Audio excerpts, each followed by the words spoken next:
Please welcome the umpires Paul Baldwin and James Treadwell, and Derbyshire led by Captain Wayne Madsen. The returning batters are Calvin Harrison and Harry Conway.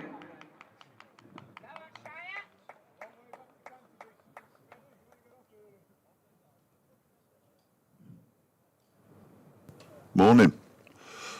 Welcome to the Central Co-op County Ground for the final day of Derbyshire's County Championship match against Northamptonshire. With Northamptonshire following on 66 for 2, still 310 behind.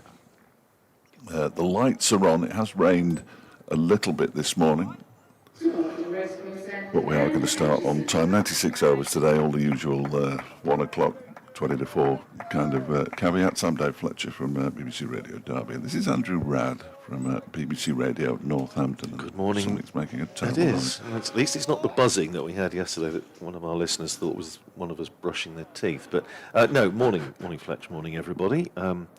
Those doing rain dances back in Northampton, well, it partially worked. Yes. But we only had about a couple of hours of not particularly heavy rain. And I think the forecast for the rest of the day is fine. So if Northamptonshire are going to save this game, they're going to have to do it the hard way. Not surprised the lights are on, a little surprised. I'm not sure it's dark enough, and there is blue sky away to the west, although the weather's coming from the north, so that is a fairly useless observation. And the first over is going to be bowled by Ben Aitchison. First ball's down the leg side, and Calvin Harrison, who's out there with Harry Conway, I'm delighted to say, lets it go down the leg side, and it's taken by a tumbling Brook guest.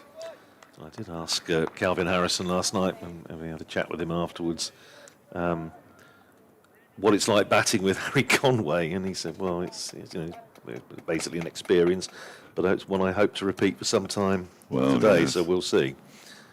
It's just in again. That one's short of a length, and I think he lost a bit of footing there. Yeah, he's looking at the back of his, the bottom, not the back of his boot, the bottom of his boot. But no sawdust required. The green sawdust is out. I'm glad you said it was green sawdust, because I actually couldn't see it, Yeah, which I suppose is the general idea. That's the point. It's better if they put it on the lighter strips, but it's on a dark strip near the big advertising mat that they also have. As Aitchison is in again. That one's clipped into the leg side for the first runs of the day. There's going to be 2 of them as Zach Chappell picks up out at square leg. Harrison moves on to 13, 68 for 2. Derbyshire, the only side in the second division yet to win a game. Will that prey on their minds? And they were in a very similar position against Worcestershire in the first game of the season here, where they'd enforced the follow-on and couldn't take the wickets required. They needed 9 that day. And they took 6. They need 8 today. So 6 won't cut it. I better nip off, actually. Right, you are. So Fletch will be updating the good burgers of Derby and surrounding area. 68 for 2. Here's Aitchison. 3 balls left in this first over of the morning. He's in and bowls and defended by Calvin Harrison. Back down the pitch, Harrison excellent for Northamptonshire yesterday, 107 in 5 1/4 hours. Hold the thing together. Aitchison equally impressive for Derbyshire in the first innings, 4 for 55. Used sparingly yesterday, probably mindful of the fact that he's potentially going to have a bit of work to do today. And he bowled 4 overs in the second innings. He's in again and bowls to Harrison, and Harrison off the back foot punches it away, square of the wicket in the offside for 4. Beautifully timed. Again, it was a little bit of width on offer, and there's not a great deal of bounce in this pitch. We saw Zach Chappell get a few to go through last night when the ball was a little bit harder and newer, but it's in its 38th over now, and that just died a little bit on Harrison, and he was able to time it beautifully away through the offside for 4. He goes to 17. Northamptonshire to 72 for 2, still 304 behind. To be honest, as we said yesterday, it is purely a question of Northamptonshire batting the day, because chances of them being far enough ahead to put that into the equation and mean, okay, Derbyshire will have to factor in how much time they would need to score the run. It's just not going to happen. It's very unlikely to happen. Here's Aitchison in and bowls, and edged by Harrison just in front of second slip, and it goes down for 4 more. Pretty sure that didn't carry. It landed just in front of second slip. But, well, a moral victory for Ben Aitchison as he does find the edge of Calvin Harrison's bat. But Harrison, he didn't go at it hard. It was a defensive stroke. It went off the edge and it didn't carry. Pretty sure to second slip. There is no third man, so it went away for 4. Harrison is 21. And Northamptonshire, having taken 10 runs off that first over of the morning, are 76 for 2. Harrison is 21. Conway is yet to get off the mark, and Conway is going to find himself up against Rory Hayden, who again was very good in the first innings, 3 for 72, and very good again yesterday, 9 overs for just 13 runs. I was wondering, Fletcher, if they might get Shoaib Bashir into the action fairly early on against Conway, because it, as we said yesterday, it did seem as though Conway is probably more comfortable facing the seamers than he is facing the spin of Shoaib Bashir. But, well, we're going to go with seam from both ends at the moment, at least. No, it's just in the stretches. It's Harry Conway. And in comes Hayden and bowls 2. He pushes this one comfortably out into the offside. And there's no run. I do apologise for anybody who's hearing all these extraneous noises from my little box of tricks. I've got no idea why it's doing it. All the lights remain on. I was going to ask people if they can't hear us to message us, but of course that's entirely pointless. We haven't had any messages to say that nobody can hear us, which is good news. 76 for 2. In comes Hayden again with 3 slips in place, and Conway leaves that one alone outside the off stump. Goes for a little walk into the leg side. He isn't going to tap the pitch next door, but one. You picked up yesterday, Fletcher, and I'm glad I was beginning to think if it was just me, but he does have this thing where he looks when he's batting towards the dressing room. Yeah. And he did it yesterday, and he was doing it a couple of games ago, and I was just beginning to wonder if it was my imagination, but it's clearly like not. We want some affirmation. Reassurance. Yeah. In comes Hayden again. This one's left alone again by Conway, who, after he leaves it, plays the cut shot and then goes for a wander again into the leg side. Not sure that's really one in his repertoire, to be honest. Quite sure what is in his batting repertoire, but he hasn't tapped the ground yet, which is interesting. We're going to have a short leg, I fancy, as Martin Anderson takes the helmet to Matthew Montgomery, who's going in at short leg, and the slips just spread out a touch, the two of them, Madsen and Aitchison, and Martin Anderson goes into a catching mid-wicket.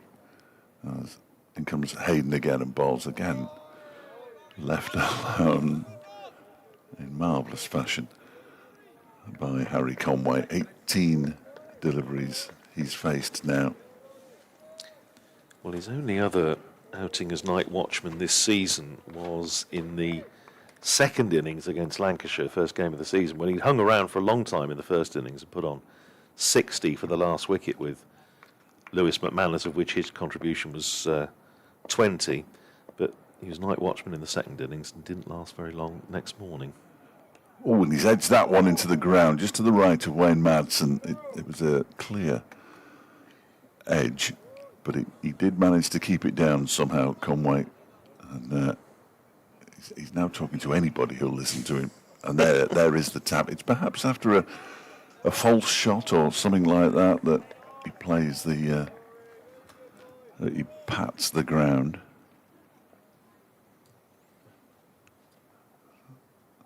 He's ready again now. There's Hayden. He's on his way in, and that one's left alone outside. But then he plays the cut shot again.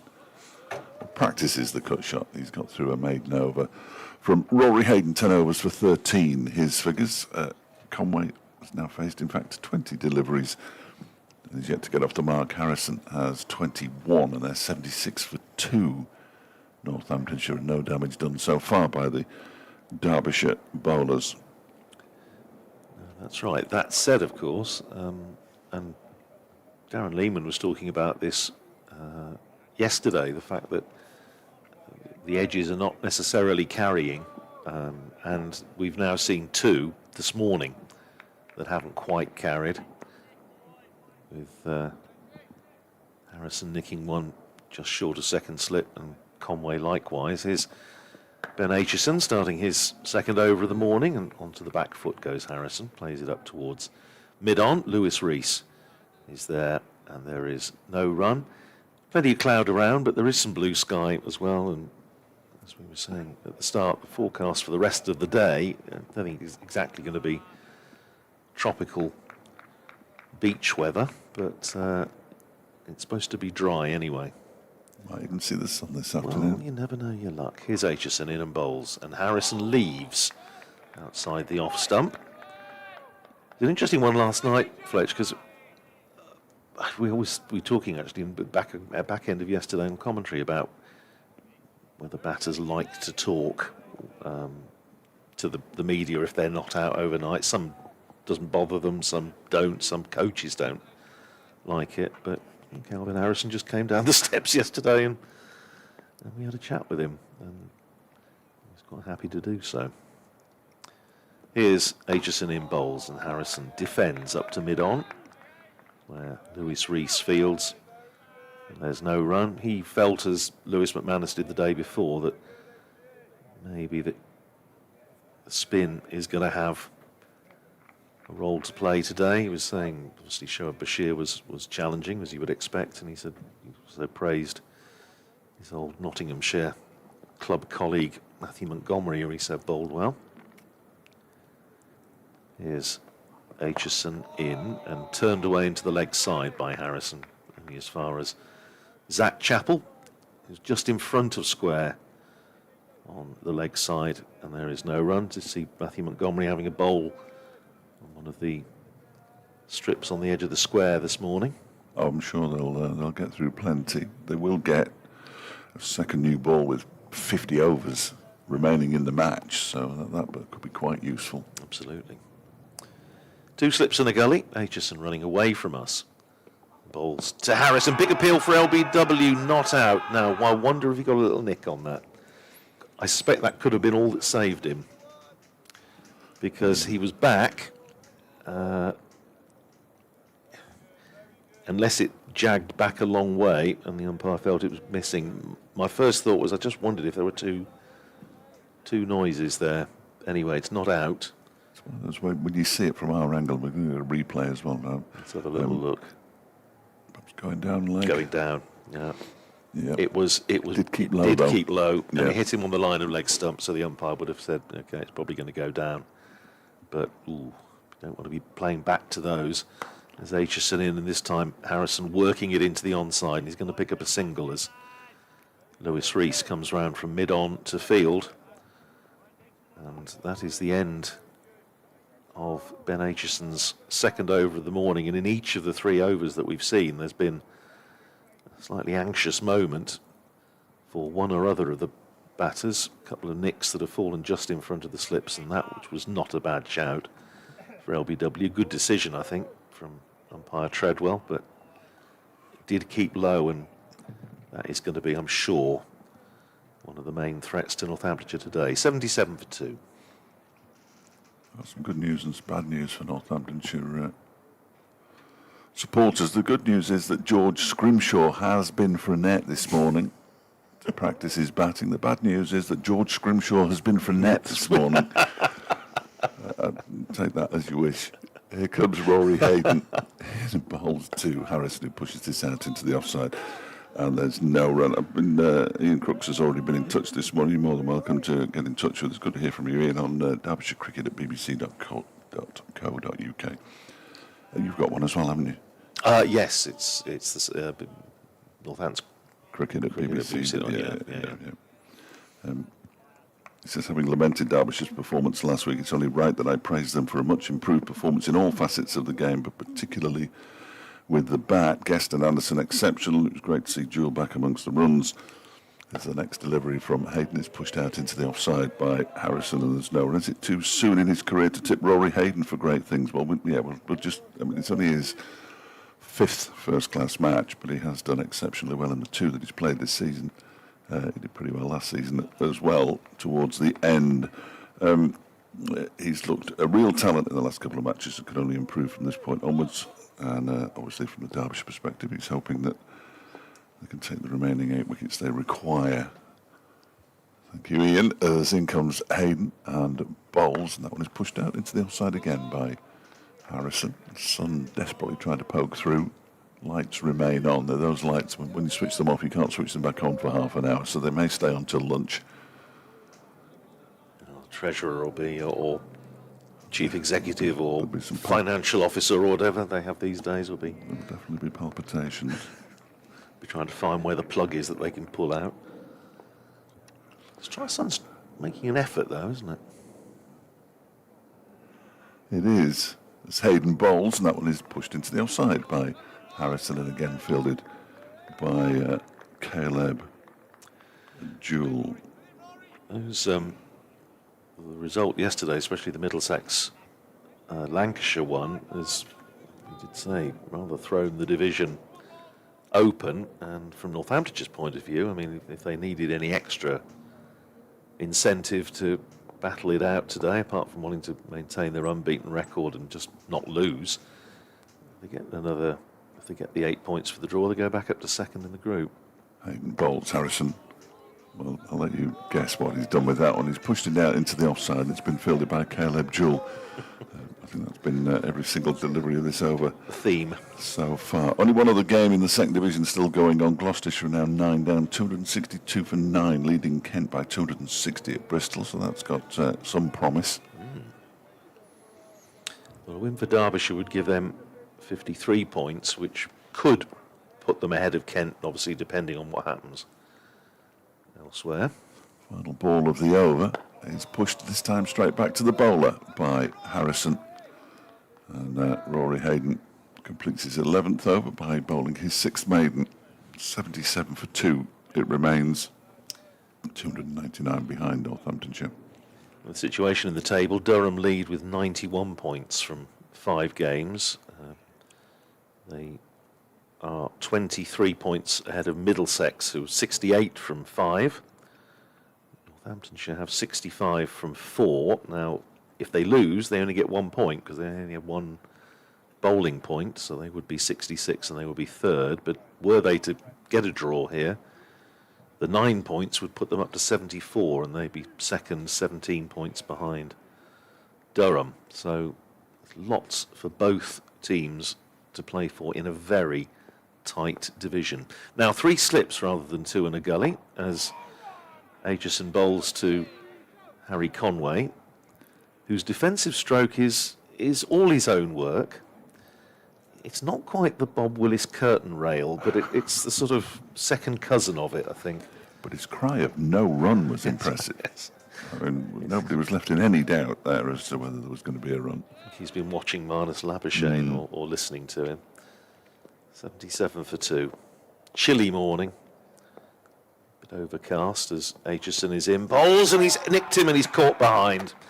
And the night watchman goes, and he's still rehearsing his forward defensive stroke, even after it's taken the edge and gone through into the gloves of Brooke Guest, and he's still rehearsing it. But he's gone for naught, and the first obstacle removed as far as Derbyshire are concerned. Conway goes, caught Guest, bowled Aitchison for naught, and Northamptonshire just 17 minutes into the final day's play, a 77 for 3. Yeah, 5th over of the morning and a breakthrough. I think I would have certainly been happy to have seen Conway out there all day and watch the other batsmen come and go, but clearly that wasn't going to happen. He did his job last night, and he's frustrated Derbyshire to a degree for 18 minutes this morning. But now back into the real job as Nathan McSweeney comes out to bat to join Calvin Harrison. Just a very straightforward Nick, really. He would still be practicing that forward defensive now if he was allowed to. You get the feeling.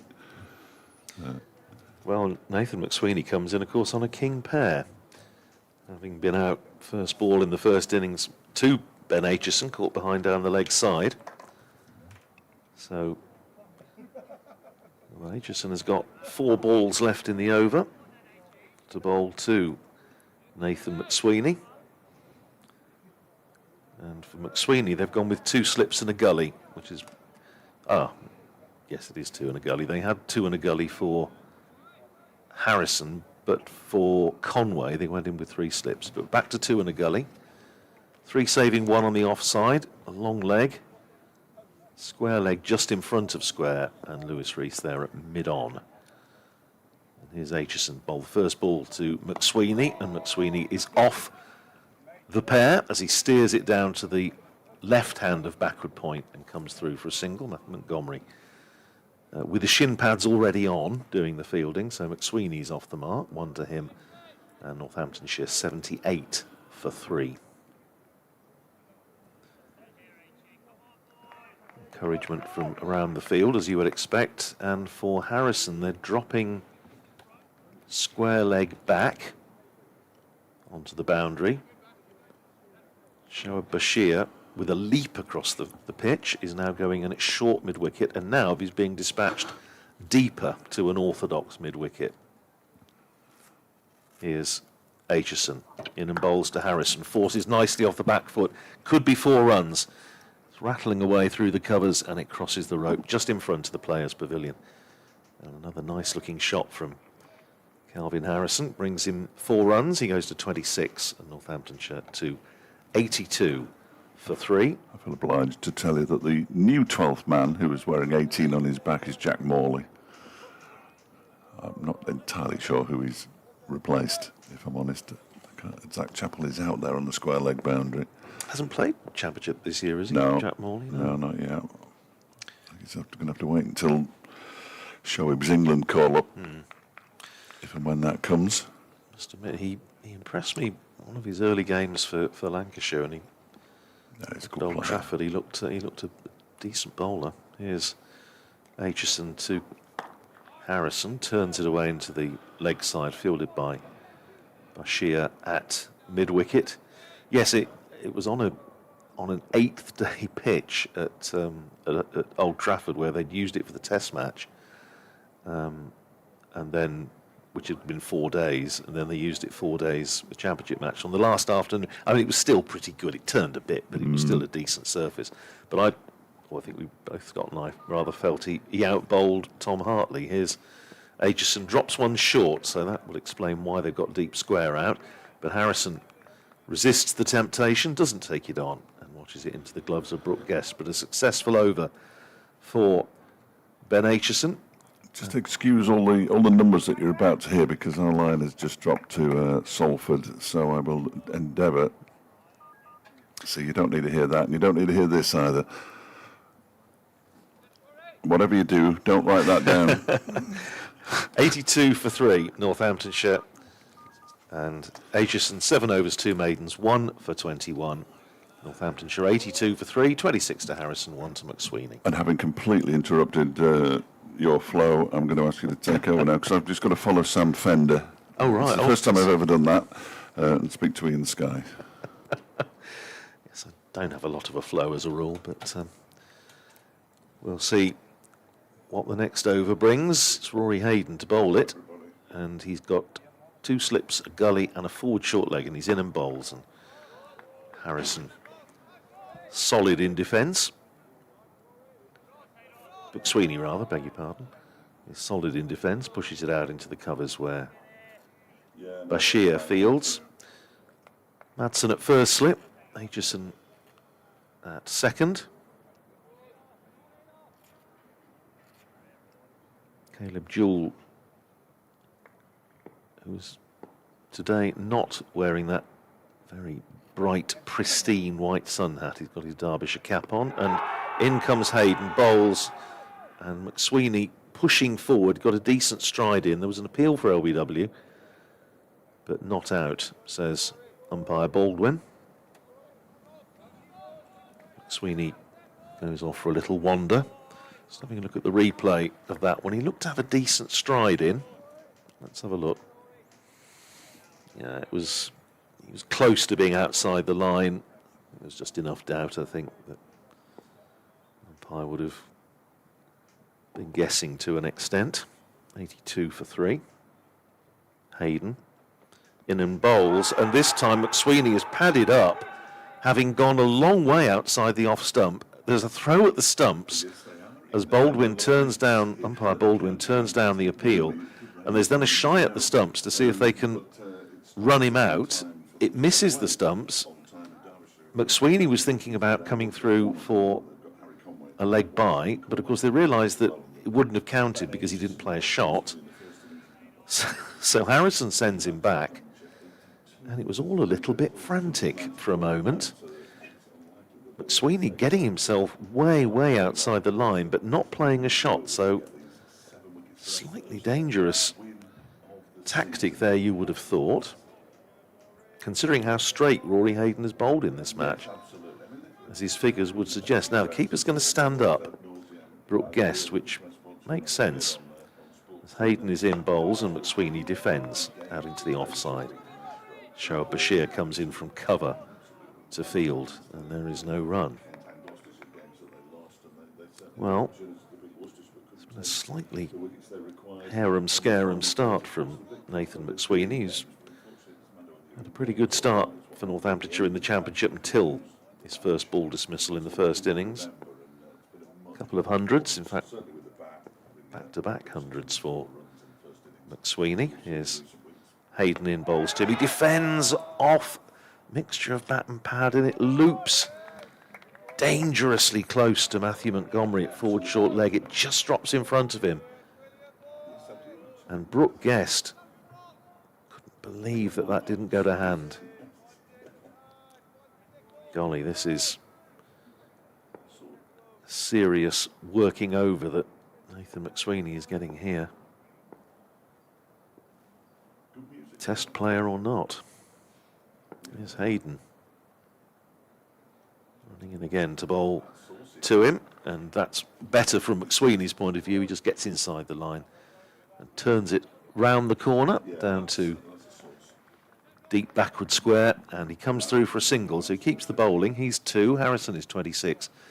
Northamptonshire 83 for 3, but a couple of appeals for LBW during that over, and the one that just dropped in front of Montgomery at forward short leg.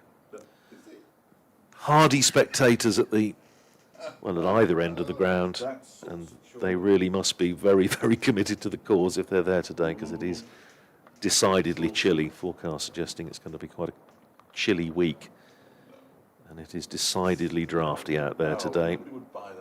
We thought it was cold yesterday. There was a little bit of sunshine from time to time, but we don't have any at the moment.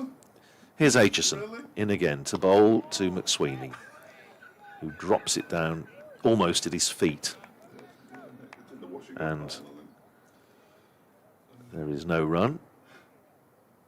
Shoaib Bashir, as ever, full of energy, leaps once more across the pitch, doing his best Superman advert impression, I should say. And fields, there is no run. Here's Aitchison in and bowls to McSweeney. McSweeney steering it down into the gully all along the floor. And there is no run. Cries of lovely H. He's in his 8th over, 1 for 21, 4 wickets in the first innings. And he's already broken through this morning. If you're just joining us a wee bit late, Northamptonshire have already lost their night watchman, Harry Conway. Little outside edge from Aitchison through to Brooke Guest. He went for naught, 77 for 3, now 83 for 3.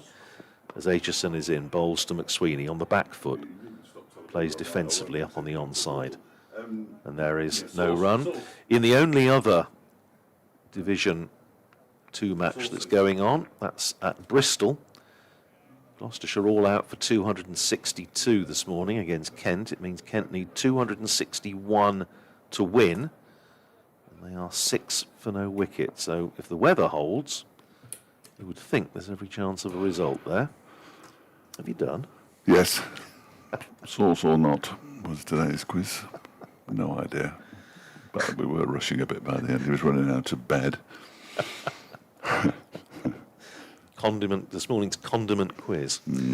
83 for 3, forward short leg is going in, at which point umpire Paul Baldwin decides that he needs to go across to point because he doesn't have a clear view of the crease. So he duly trots across. Poor old Boulders didn't spot the non-four-leg buys yesterday. That's true. Here's Aitchison in bowls, and on the hip of Nathan McSweeney, it's turned down to long leg. And they come through for a single, 3 to McSweeney, 84 for 3. I would have given a lot, Fletch, to see, just describing a couple of balls before, Shoaib Bashir. It was a couple of times this morning, he sort of leapt across the pitch in one bound. I'd have loved to see Paul Baldwin have a little go at that. When he suddenly realises the gravitational pull is slightly too much. So he goes back across to square leg as Harrison is on strike, and Aitchison bowls back of a length. Harrison defends down to backward point, and there is no run. 84 for 3. It stays. Floodlights on. Good deal cloud over to our right, but as I say, I don't think rain is going to be an issue today.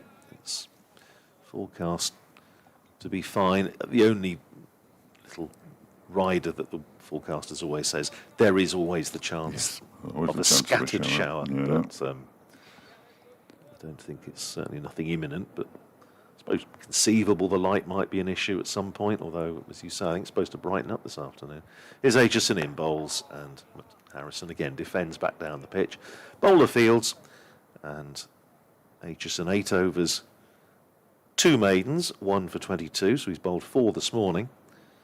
And Northamptonshire at 84 for 3. McSweeney is 3. Harrison is 26. The man out night watchman Harry Conway for 0. But that game at Bristol, you would think, if they get a full day in, should produce a result. In Division 1, games that are still on, Glamorgan 153 for 5 against Somerset, needing another 130 to win, which, I don't know, might take a bit of doing. It's Rory Hayden. I've just got an amusing email from Nick about Rory Hayden. He's in now and bowls to McSweeney, who defends it straight back down the ground. Says he's happy for Rory to be the object of a wee bit of Arthurian hyperbole, calling him the Stoke Abbas. So long as people don't confuse him with the CERN Abbas, the ancient chalk giant. He's put a photograph on as well for me, just in case I hadn't realised what it was. Different batting technique from the looks of it, he says. Look it up if you Yes. don't know what the chalk man looks like. Here is Cheeky. Hayden. That's pushed by McSweeney out into the offside, where it's fielded by Shoaib Bashir. Splendid. Had a nice chat with Lee Daggett before the start of play this morning, the former Northamptonshire bowler, now physio for a cricket show on Radio Northampton tonight, and in which he described himself as the poor man's Ben Sanderson, which is one of my favourite lines of the season so far. But I think I'd have settled for that. yeah. Hayden bowls. Ooh, McSweeney leaves alone. He's standing up now, as Brooke Guest might have been doing before, but I hadn't noticed.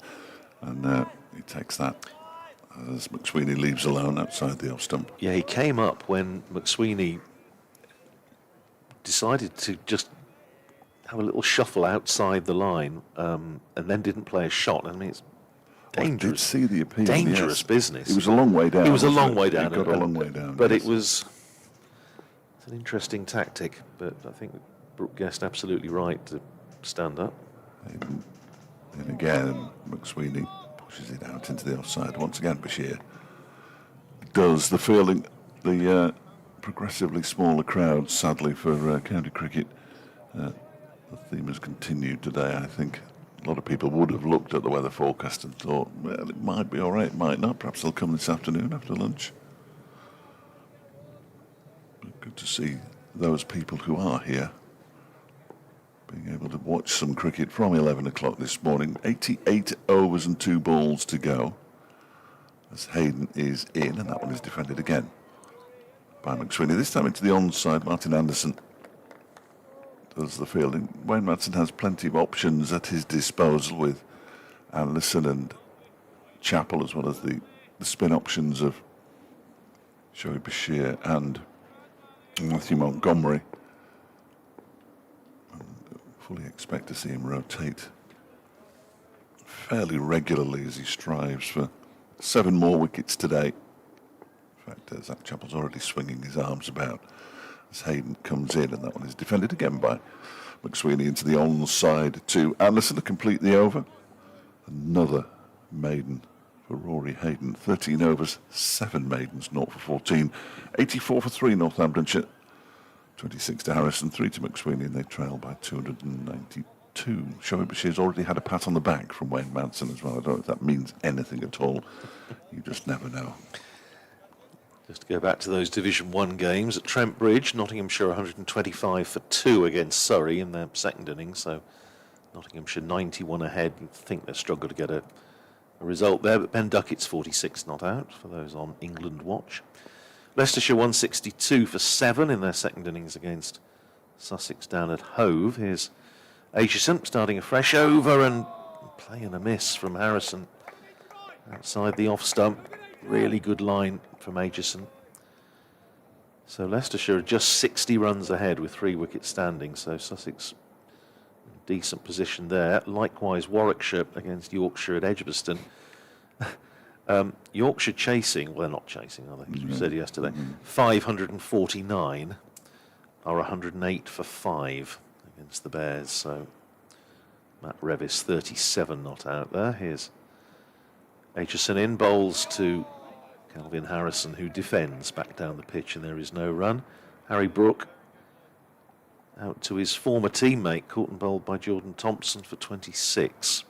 Good player, Jordan Thompson. Always enjoy watching him play. That's it. Jonathan Doidge, our colleague, one of those, the man who makes things happen. Yeah. It was on a players' quiz team at Scarborough that Doidge chaired, and we beat them. We don't remind him every time we see him. Here's Aitchison dropping one short and doesn't get up very high, and Harrison just pivots on his ball of his right foot and paddles it down to long leg for a single. He goes to 27, 85 for 3. Johnny Bairstow bowled by Ed Barnard for a duck. So Yorkshire, well, they'll do well to get out of that one. The quiz actually was, I know you've got some more scores, but... No, that was the lot. The quiz was notable for a question asked of Davy Griffin about something that happened at Chesterfield, and he didn't know the answer. He's written a book about the place, and he got the answer wrong. Oh dear. Just saying. Here's Aitchison in, bowls to McSweeney. McSweeney is forward, plays it out to mid-wicket, and there's no run. When Northamptonshire were on pre-season, I got asked to do a quiz.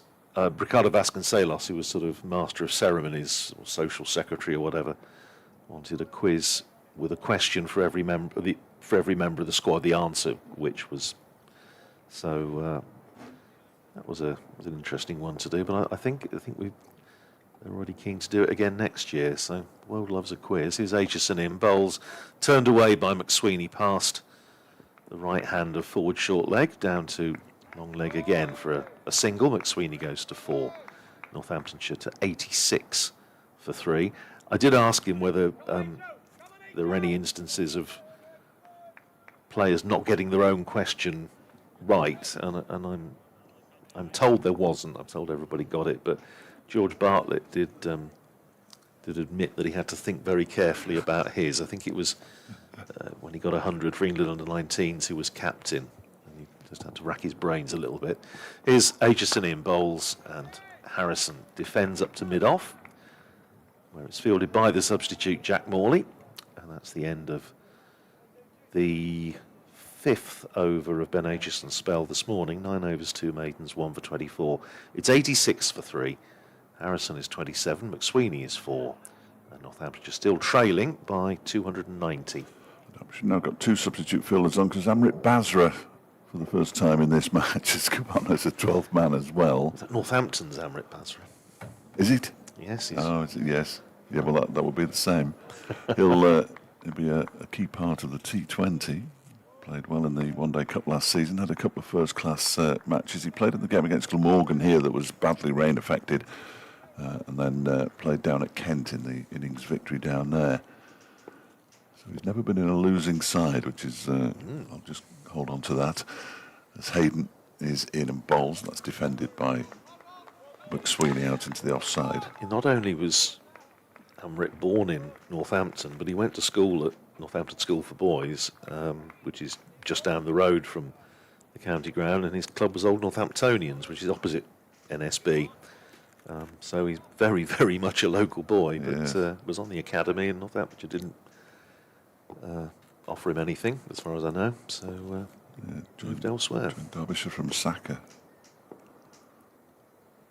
One of the many players who've rekindled their careers as McSweeney pushes the next Hayden delivery into the offside towards Shoaib Bashir. Is that Chappell doing press-ups?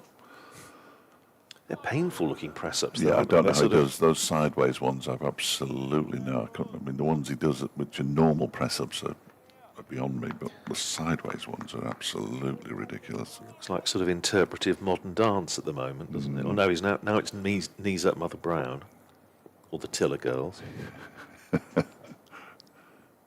86 for 3, Hayden bowls, and that is pushed into the offside by McSweeney and fielded by Shoaib Bashir once again. He bowled really nicely yesterday morning. In fact, he bowled really nicely in the whole of the Northamptonshire first innings. 15 overs, 1 for 17. And looked back to something like his best. His wickets this season have been a little expensive, but he was anything but expensive yesterday. And he's definitely going to come on very soon, possibly to replace Ben Aitchison at the racecourse end as Hayden comes in from the city end and bowls to McSweeney, who goes up on his toes and forces that away to the cover boundary. How slow has the outfield become? Well, slow enough that Shoaib Bashir puts the slide in. The ball had actually stopped before it reached the rope, and they get through for 3 runs. But obviously the bit of rain that we've had, they did run a rope around the outfield rather pointlessly, but it has slowed down a little bit. They only get 3 for that. McSweeney moves to 7. It's 89 for 3. Nice to see him show a bit of willing by putting the slide in, but it was entirely unnecessary. Now he's looking at his left hand and trying to dry the back of his trousers. Should have stayed on your feet, son. Here comes Hayden and bowls to Harrison this time, pushes it out into the offside, and Bashir fields this one as well as Chappell now goes through his bowling action. His goose was in the same quiz team as us, and we made the fatal mistake of not believing a word he said, and he actually got one question right, and we were no, that's not right, and it was. Was it a cricket quiz or? No, it was all sports. All sports, right, I think Goose's answer was a snooker one. Oh, right, okay. So it wasn't just sport, it was pastimes as well. I don't think there were any darts questions. Hayden bowls, and Harrison pushes it up towards Zach Chappell, who flicks it up off his left foot and then tosses the ball to Lewis Rees, but does remove his cap, so he is going to replace Ben Aitchison, who bowled 5 overs, 1 for 19 this morning. Took the only wicket to fall so far of Harry Conway, a catch by Brooke Guest as Caleb Jewell now leaves the field. Derbyshire still have 2 12th men. So Zach Chappell will have his first roll of the morning. 8 overs, 3 maidens, no wicket for 19. Took the new ball in this second innings. Nothing sinister, Ben Aitchison. So I said, "How do you decide who takes it?" He said, "Well, I just bowled a spell." And Zach was in good rhythm, so they just tossed it to him. He bowled a very good... Well, he was excellent, as you just said, in the first innings, and it was a decent spell up front with a new ball as well. I think he's done well in this game. Yeah, no, he certainly looked much more like the Zach Chappell that Derbyshire supporters know and love, and other counties know and fear. 89 for 3. He's going to have to hang on a minute because Calvin Harrison appears to be getting dressed at the non-striker's end in consultation and conversation, inevitably with Shoaib Bashir, who's now... Why was he standing there? No idea. He was standing in front of umpire Treadwell. I don't know why. Anyway, he's gone out to mid-wicket, and here's Chappell. First bowl of the morning, in and bowls to McSweeney. Good start from Chappell, right on the money. No ball called by umpire Baldwin for 3 fielders in front of, behind square, rather, on the leg side. So one of them's got, presumably... This will be the short leg, is it? Short leg has got to move a foot or something, because I think has he moved? Presumably he must just have moved in front of square. I think he's now in front of square. Right, he is. But that was it. 91 for 3. It's a shame because it was a good ball, but it was a no ball. Here's Chappell in and bowls, and on the back foot goes McSweeney and defends. Back down the pitch. McSweeney mentioned when he came in, had those 2 back-to-back hundreds. Couldn't have been more starkly contrasting. Down at Canterbury, he went in and smashed 100 off 85 balls, including a couple of big sixes, one of which went into Nackington Road, because he said afterwards that the rest of the team reckoned he couldn't hit sixes. Here's Chappell in, bowls to him outside the off stump, he leaves it alone, and then in the next match against Middlesex, against, it must be said, a slightly more potent attack, he batted a lot more care and attention, 107 off 177 balls. More potent than the Kent attack that bowled Derbyshire out twice. Well, they didn't look terribly potent when Northamptonshire took 684 for 2 off them down there, but, you know, it's all relative. Here's Chappell with the sun trying to come out, bowls down the leg side, and McSweeney, who fell that way in the first innings, getting a little tickle through to the keeper down the leg side, still has a little chase after it, but doesn't get anything on it. And he actually, Nathan McSweeney, got exactly a tongue lashing, but a word from coach Darren Lehman, as he told us afterwards, that he got out for 107, having got in, he should have gone on. 91 for 3. McSweeney facing Chappell, and he's just squared up a little bit by that one from Chappell, who was settled immediately on a really good probing line. On or just outside the off stump. The sun, it's sort of watery sunshine, but it's just enough to cast a shadow as Chappell walks back to his mark down in front of us at the racecourse end. 91 for 3.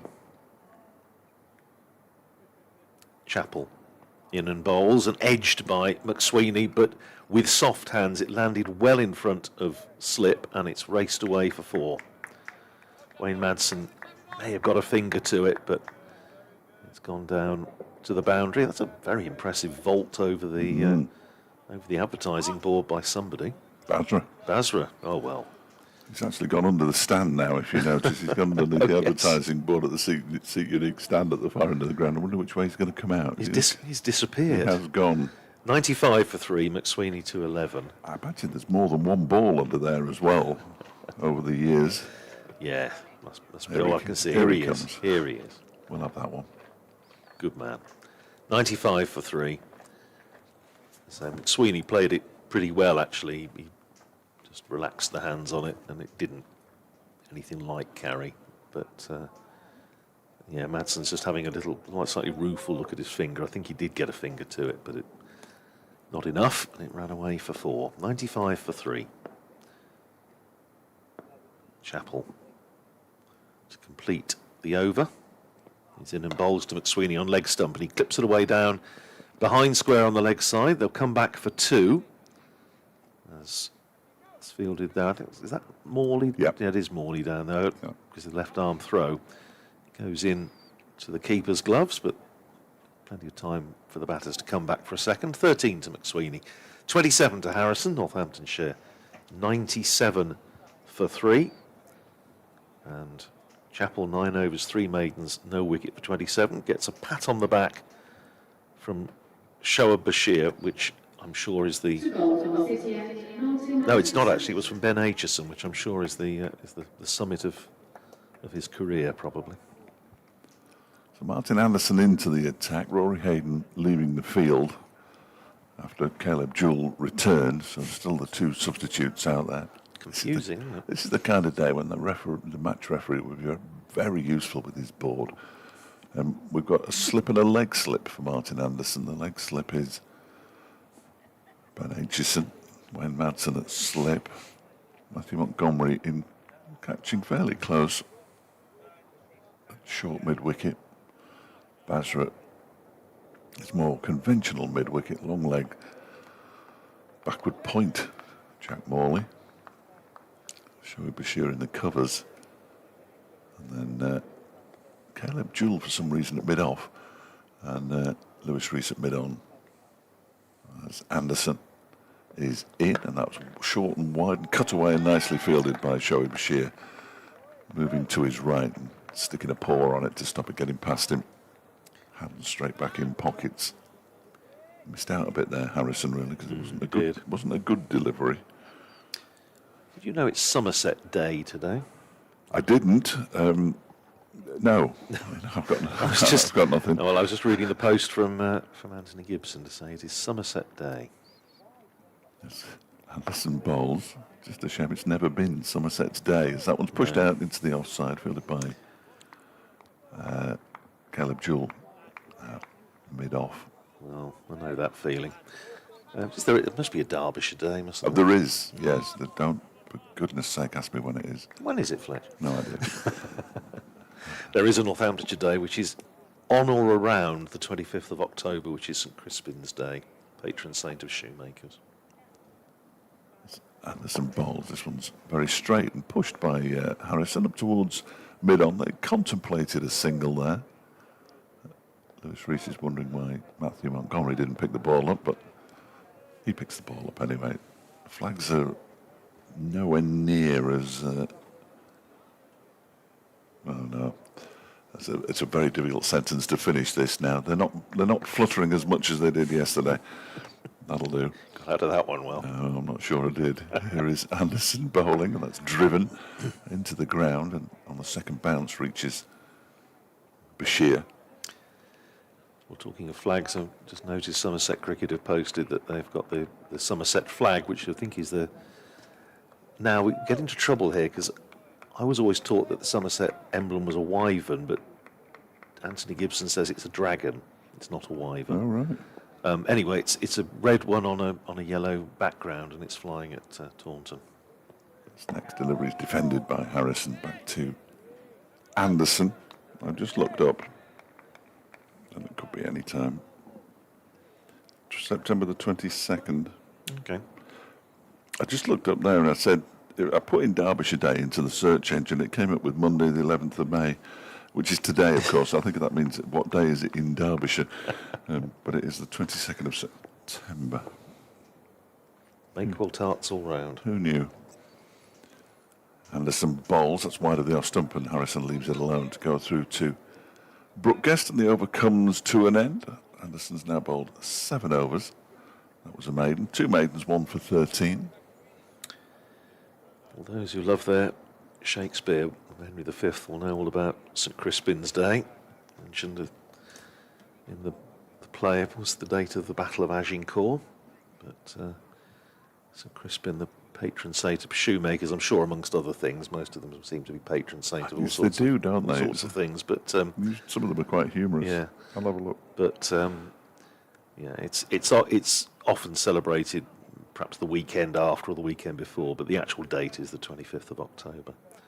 And there is a Northamptonshire flag, and I've got one on the ceiling of my office. It will not surprise you to learn. It's a strange place for a flag. Well, when I was a kid, on the ceiling it used to be model aeroplanes with fishing wire, but I've grown out of that. 97 for 3. Here's Chapel in. Bowls, and McSweeney plays defensively up towards extra cover, where Ben Aitchison fields. and there is no run. Yeah, baseball pudding, that reminds us, don't make... Oh dear. Yeah, not tart. Sorry. I stand corrected, chastised and humbled. Yes, cobblers, couriers, tanners and leather workers, so it's all pretty much in the same area. It is, isn't it? Short leg is in as Chappell bowls short and pulled away by McSweeney. Little short arm pull. And he hits a single down to deep backward square. McSweeney goes to 14. Northamptonshire to 98 for 3. Having had nearly an hour's play this morning. A bit more blue sky visible above.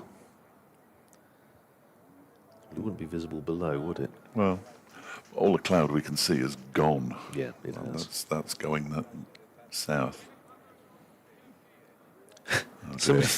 throws the ball at Zach Chappell before he's ready. There's a little consultation going on about the field with Wayne Madsen, who's a long way away. Of course, he's down in the slip cordon.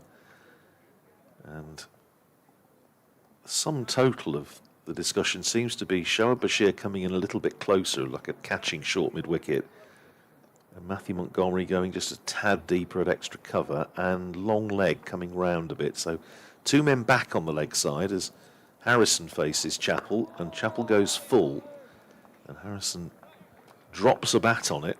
It rolls up to Montgomery at extra cover, and Harrison then rehearsing the stroke he would, I'm sure, like to have played in other circumstances, rather an expansive drive, but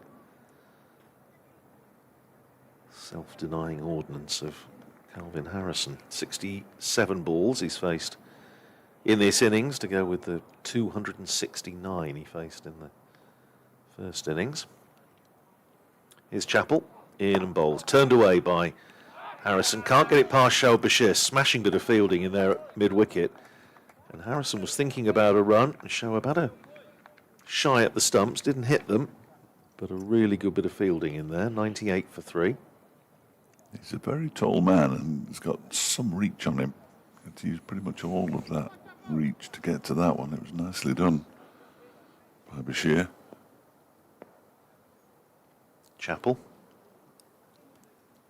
in again to bowl to Calvin Harrison down the leg side. It goes into the gloves of Brooke Guest. No one else was remotely interested or enthused by it, apart from, inevitably, Shoaib Bashir at mid-wicket, who was jumping up and down as though he'd just been given a particularly large portion of Bakewell pudding. But no one else was really much interested. Slip and a gully as Chappell is in and bowls, and Calvin Harrison onto the front foot, pushes it out to Montgomery at extra cover, and another over ticks by. McSweeney is 14, Harrison is 27. Northamptonshire are 98 for 3. Thank you to David, who confirmed September the 22nd is Derbyshire Day. He says it's traditionally celebrated by everyone driving to the Peak District and parking so very badly that nobody can go anywhere, least of all the mountain rescue. Then you go to Eam and behave inappropriately to try to catch the plague. The plague village, Eam, Yes. in the north of the county. I remember learning about that at primary school many years ago. With those long beaks that they used to wear, as they thought would prevent them from catching it. I didn't. 98 for 3. 83 overs to go. How's everybody's nerves out there? Almost an hour gone. And only 1 wicket, and that of the night watchman taken so far. Here's Martin Anderson in to bowl to McSweeney, who just turns this straight to the ground and into the leg side. And there's no run. How long will it be before we see Bashir? A pertinent question, I think. Yeah, as I say, a little. I mean, in the end, it was fine because they tidied up the night watchman pretty swiftly, but he was struggling against Bashir last night, wasn't he, Conway? Anderson. Next delivery is defended by McSweeney. There seems to be plenty of energy out there.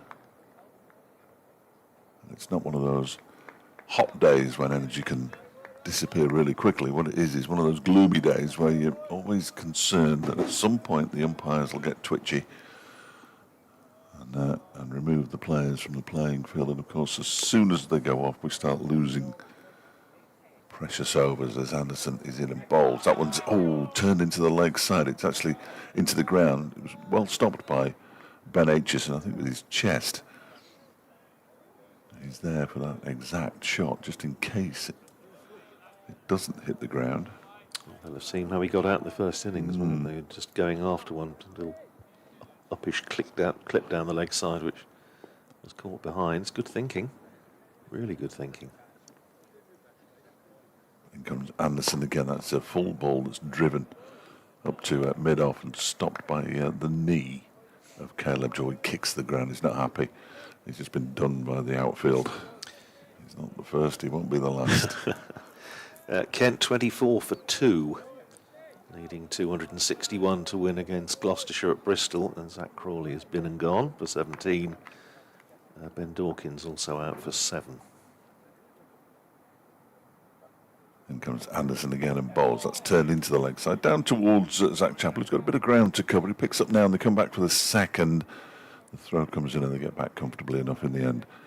And the 100 comes up for Northamptonshire in their second innings. They're 100 for 3. Thank you, Ed. That is interesting. See, it's educate, entertain and inform. The plague masks were made with the long beaks so they could pack them with herbs and other stuff that would prevent them from catching the plague. Interesting. I don't think it did, though. No. Rudimentary medicine back in the day.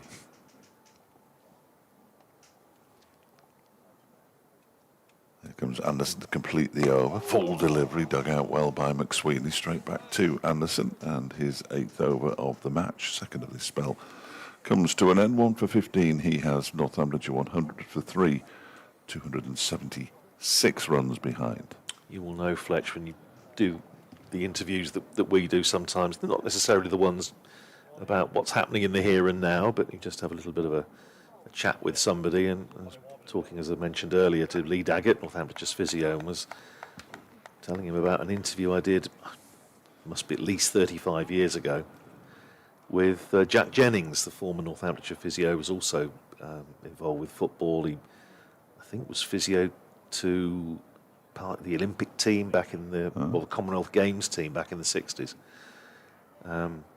Great character. Used to have a sort of surgery or consultation room not far from the county ground in Collingwood Road, I think it was. And he told a great story about Brian Crump, who, for the thousands and thousands of overs he bowled for Northamptonshire, always seemed to be on the treatment table. And on one occasion, Jack had got the heat lamp on. Break off as Zach Chappell is in and bowled. Big appeal for LBW, bit high, I think. Not out, says umpire James Treadwell. It nipped back from Chappell. It looked a decent shout. But my first thought, just with a naked eye, was it might be a little bit high. Harrison is a tall man. But good stuff from Chappell. We were talking about the line he was bowling in the previous over. Just enough movement from that off-stump line or just outside to make the batters think. That's full, and it's driven nicely by Harrison. Runs for him here. It's a long, long chase out towards the boundary at long off. Rory Hayden, the man charged with the task. The throw comes in. Two fielders get in each other's way, including Shoaib Bashir. Brooke Guest and Shoaib Bashir. The throw beats them, and Matthew Montgomery, who's in there at short leg, finishes up backing up, and I don't think he intended to. It seemed to take him rather by surprise. Anyway, 3 runs. 30 to Harrison, 103 for 3. Shoaib still in there at this short mid-wicket catching position, as Chappell is in and bowls to McSweeney, who drives up to Hayden at mid-on, and there's no run. Stays at 103 for 3. Fletch is back with me. So they got the heat lamp on, and Jack, who was also loved his horse racing, got a copy of the Racing Post, spread over the backside of Brian Crump, and of course the heat lamp went to work on the newspaper, and the thing finished up bursting into flames whilst on the backside of Brian Crump, which would have been a wonderful scene. Here's Chappell in and bowls and left alone by McSweeney. I thought for a minute you were going to tell me sticking pins in it. David Steele always says about, because obviously Brian Crump is his cousin, and he's always said about, was it the Tunstall quack they used to talk about? So somebody in Tunstall in Staffordshire that sold medicines or produced medicines of some description. I think they'd be called alternative these Well, days. yes, but it some grass clippings and that kind of thing. For some reason, always known as the Tunstall quack. Here's Chappell in again, bowls to McSweeney, and he's going to pick up a single as he pushes it out into the offside. Ben Aitchison has to come round from mid-off to field, and it's one more to McSweeney. He goes to 17, Northamptonshire to 104 for 3. It is a bit murky now. It is. With the lights on, but we're still out there. It's just, I think, probably just a particularly large cloud. I haven't seen the umpires looking at each other yet or exchanging meaningful glances, which you sometimes see. Nathan McSweeney's just looking over the top of the stand where we're sitting, and I'm sure he's not looking at us. He's possibly looking at where the weather is coming from.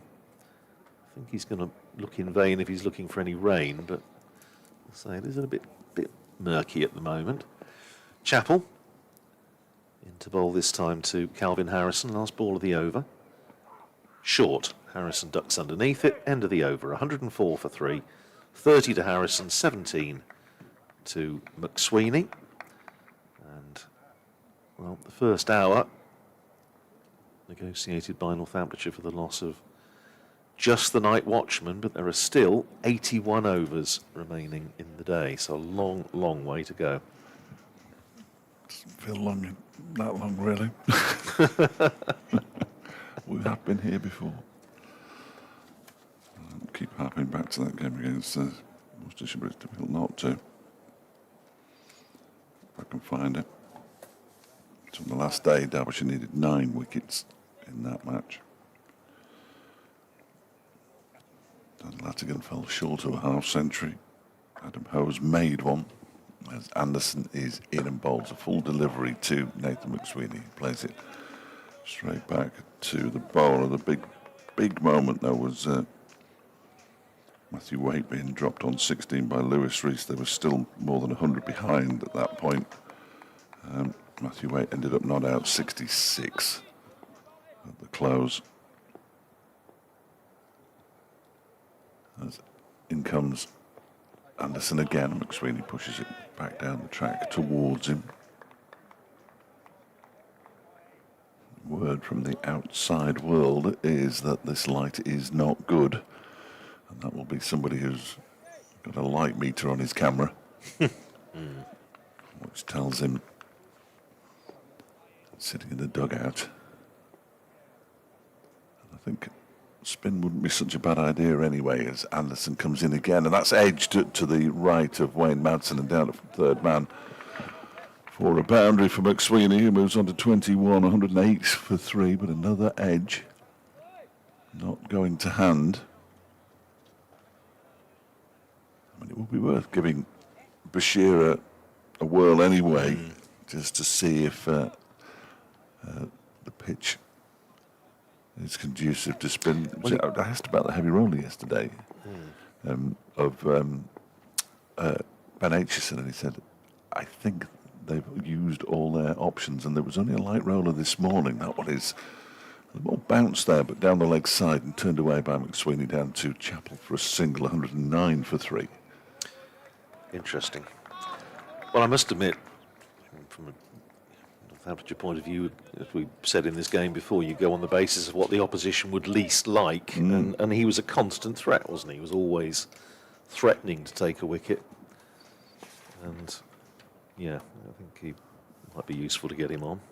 Anderson's 5th delivery is defended by Harrison back to him.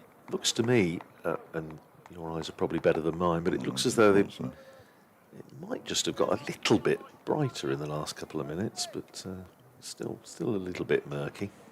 The Met Office have got the cloud with the sun peeping out Oh, yes. from 1 o'clock onwards, but you can see the reflection as Anderson bowls to Harrison. And he defends it into the onside. You can see in the T20 dugouts the reflection of the floodlights. I mean, it is gloomy. 109 for 3 at the end of the over, but the umpires still seem fairly happy. And Wayne Madsen just has a chat there with umpire Baldwin as Zach Chappell is handed the ball. No problems with that at the moment, but the last thing they want is to go off.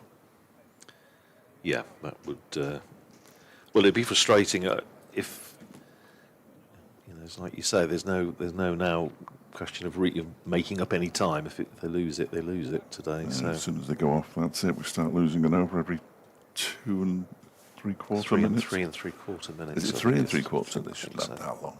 So. Chappell it will be to continue for McSweeney. They've still got 2 men out on the leg side, deep backward square and a long leg on the boundaries. Chappell is in, but that's full, and McSweeney defends it out to mid-wicket where Shoaib Bashir fields and then bowls the ball on to Lewis Rees at mid-on. He's in full limber-up mode now, Shoaib Bashir. Here we go. So just had a few little practicing the high step at the start of the action, the little hop. Could be his biggest day in a Derbyshire shirt. Well, could well be. I think he's going to have a serious role to play here as Chappell is in, bowls and outside the off stump, left alone by McSweeney. Both Lewis McManus and Calvin Harrison last night were saying that that spin might be the biggest threat today. It's the evidence of what we saw yesterday. I was saying photographers are strange people, but Andy from Northamptonshire and Griff from Derbyshire have just swapped dugouts. They barely moved 15 yards. I've just seen AK. I haven't seen him today. Here's Chappell in, bowls and steered down to backward point by McSweeney. And there is no run. He was telling us this morning, I'm sure it isn't betraying any confidence, is that we were talking about Harry Conway, and he said just from one match he had enough shots of Harry Conway to last him all season with his celebrations and all the rest of it. Yes, he's. I can imagine. Here's Zach Chappell running in again to bowl to McSweeney, who forces that beautifully off the back foot. That's a lovely bit of timing. Little back foot punch. It's going out towards the boundary.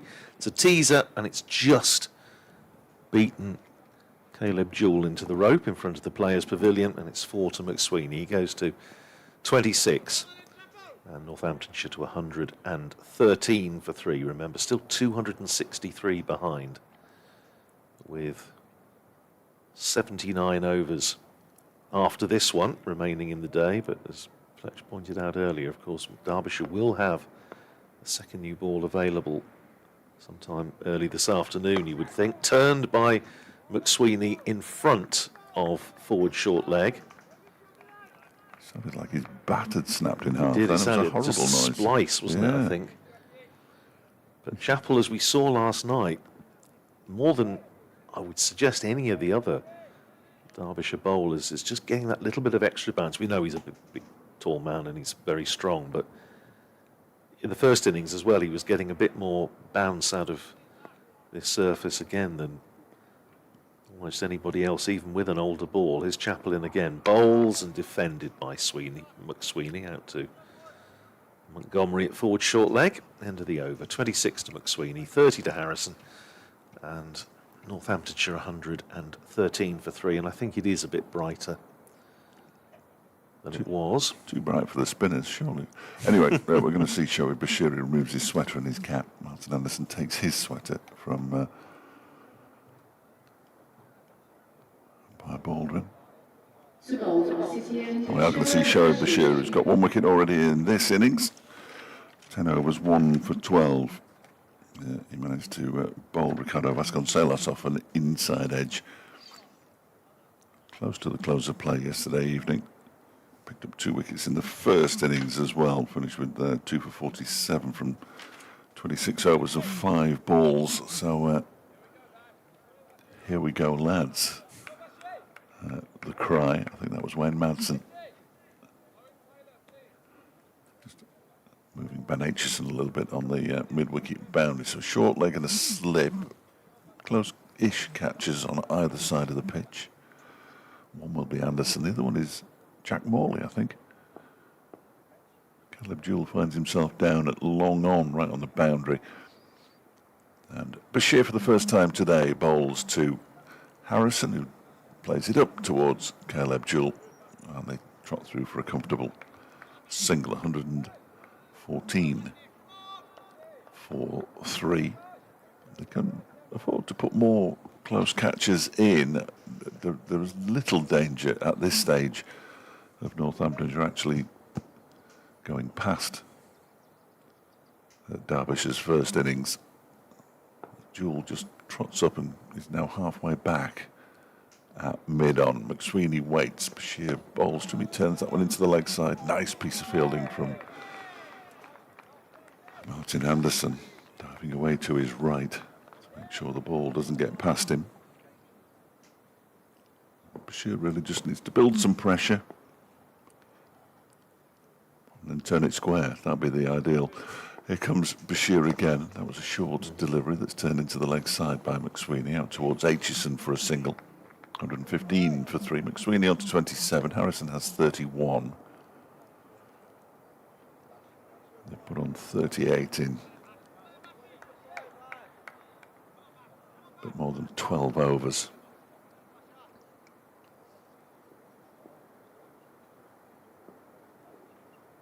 And Harrison waits.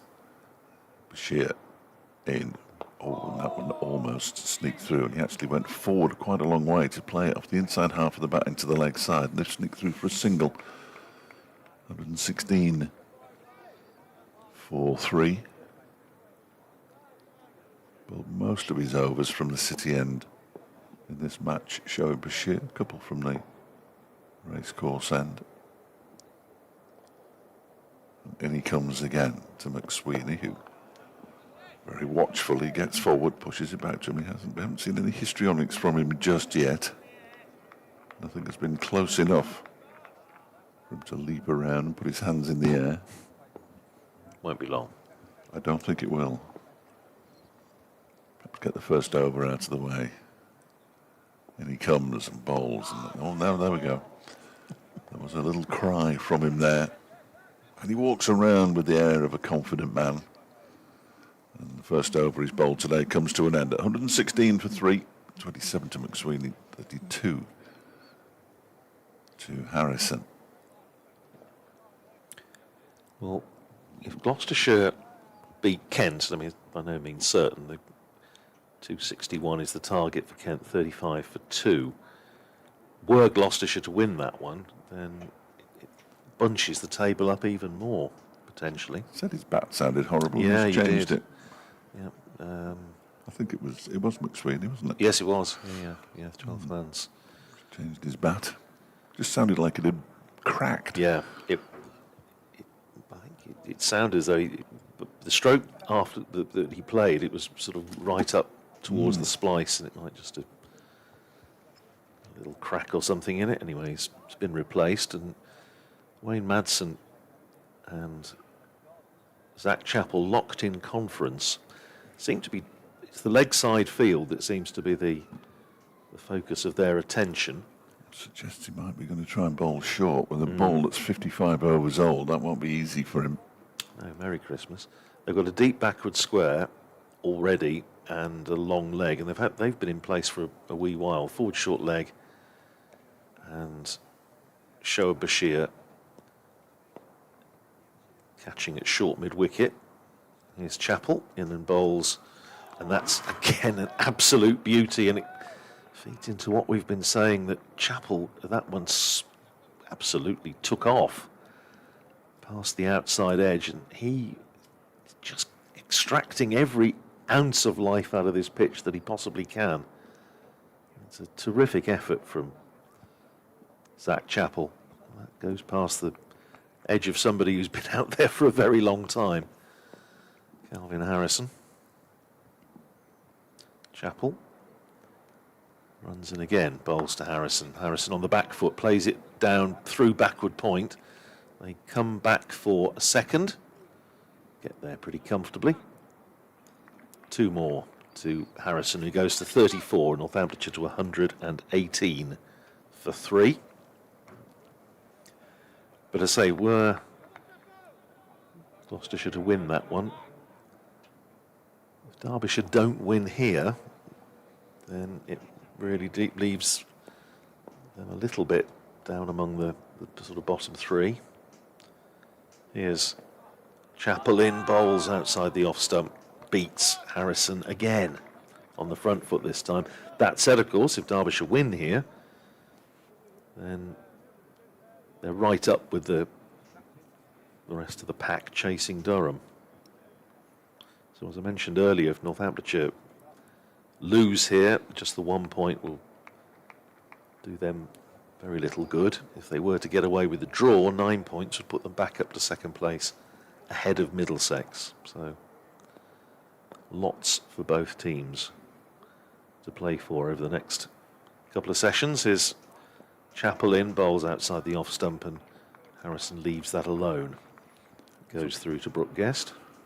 It's almost a folly of 8 points for a draw, isn't it? But well, Derbyshire would get 15 points from the match if they draw, and only 23 should they win it. It's not a huge difference, and I don't think they can lose. No. But I don't think they won't lose, obviously. No. But so they're assured of 15 points already. I would dearly love 23 though, and their first win of the season. That's psychological first win. If they don't win this one, having not beaten Worcestershire and having not beaten Lancashire in a game that was there for them to win, and even the Kent game. Kent 55 for 5 at one point. That's a good spot, because somebody just said, is there 3 behind? And indeed there were 3 behind. I think it was somebody on the balcony, because Zach Chappell turned around and said, what? Here's Chappell in and bowls, and driven by Calvin Harrison. There's got a lot of emphasis on the leg side at the moment, and that's gone through extra cover for a couple. Harrison to 36, 120 for 3. He's got a long leg. He got leg slip in, Wayne Madsen, and at that stage he had deep backward square behind, and obviously somebody pointed out the fact that it was 3 behind and it would have been another no ball, as it was the first ball of this spell for 3 behind. So well spotted somebody. Yeah, so Zach Chappell just turned around and sort of looked upwards, the balcony above us, which is an office space upstairs, but I thought it was Dave Griffin, sort of master of all he surveys upstairs. Here's Chappell, bowls to Harrison, who whips that away down to deep backward square. Not picked up cleanly first time by Jack Morley, but recovers, and there's only a single. Harrison to 37. McSweeney is 27, Northamptonshire 121 for 3. I mean, it's where Griff really ought to be in that little gantry above us, in a large armchair, or even, I suppose appropriately, a Chesterfield sofa, like a sort of Roman emperor, like the Emperor Augustus, presiding over the ground. It's rather fitting, I think. I think he's got company over there. I think Goose is with him at the moment, in front of the members' pavilion. Make it yesterday, Goose, I understand. There'll be a full inquiry as to why not when we get to Lords. As Bashir begins a new over and edges and is caught, Harrison. Well, we said we wanted to see some spin, and in his second over, Shoaib Bashir has removed Calvin Harrison, whose vigil in the first innings went a long way to at least giving Northamptonshire some hope. But they're now 121 for 4, with Harrison out for 37 off 84. I beg his pardon. Big wicket, goes without saying. He's faced, what, 350 odd balls in this match. Calvin Harrison just pushed forward, and we were saying yesterday about the Fred Titmus, the little floater, the one that goes straight on, maybe just shapes away from the right-hander, and he pushed forward, got an outside edge and a regulation catch for Wayne Madsen, which he was not going to drop. And Harrison goes for 37, and he's almost become the sort of the batting talisman for Northamptonshire in this game, having batted for so long. And, well, that is, you feel, yeah, that's just a lovely bit of bowling. And also noticeable just how far across Calvin Harrison had gone to play that. It was a long way out. Left that comfortably. Yeah. Yeah, it was just a lapse in concentration as well as to where his stumps were. Because he was, as you say, well outside off stump when you watch that on the replay. Anyhow, he's gone. Safe Saib comes in, having got out in the first innings to a not particularly distinguished stroke. Caught behind off Rory Hayden for a single. Was chastising himself all the way back to the pavilion, so he obviously will be keen to try and make amends. Hasn't been in the best form at the start of the season, having had obviously a magnificent year last year, 1,400 plus runs and 6 centuries. But he did play nicely in the previous game against Worcestershire to get 75 in quick time. But a lot of pressure now building on Northamptonshire. 6 wickets Derbyshire need. They've got 76 overs and 5 balls in which to get them. Derbyshire has now got figures of 2 for 15. He's got a left-hander to bowl at as well. And Safe Saib. Bashir is into him, and Saib is going past the outside edge of his bat. Bails removed by Brooke Guest. All of a sudden, it's happening. It might stop happening at some point, but it's just happening at the moment. Rory Hayden warming up as well, down to our right. And he said this was potentially the biggest day show of Bashir in a Derbyshire shirt. I think absolutely right. I think it is for him. He's in again now, and Zabe turns this into the leg side, onto the ground, into the leg side. You will hear Bashir from time to time with that throaty, almost guttural roar of his when he thinks he's going to get a wicket. And more often than not, he isn't, which is the way of the world with bowlers. And he's in once more. And that one is turned into the leg side, just to the left of Matthew Montgomery. And Safe Saib is off the mark with a single, 122 for 4.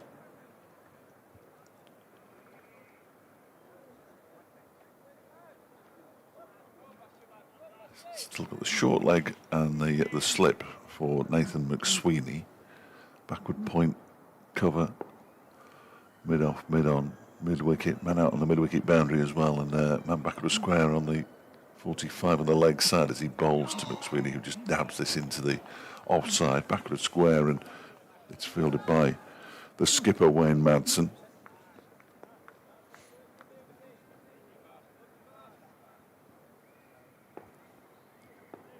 Message from Drew on Blue Sky.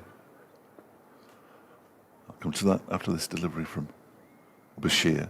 Bowls to McSweeney, goes back and pushes it into the leg side where it's fielded by Martin Anderson, and the over comes to an end. A successful over.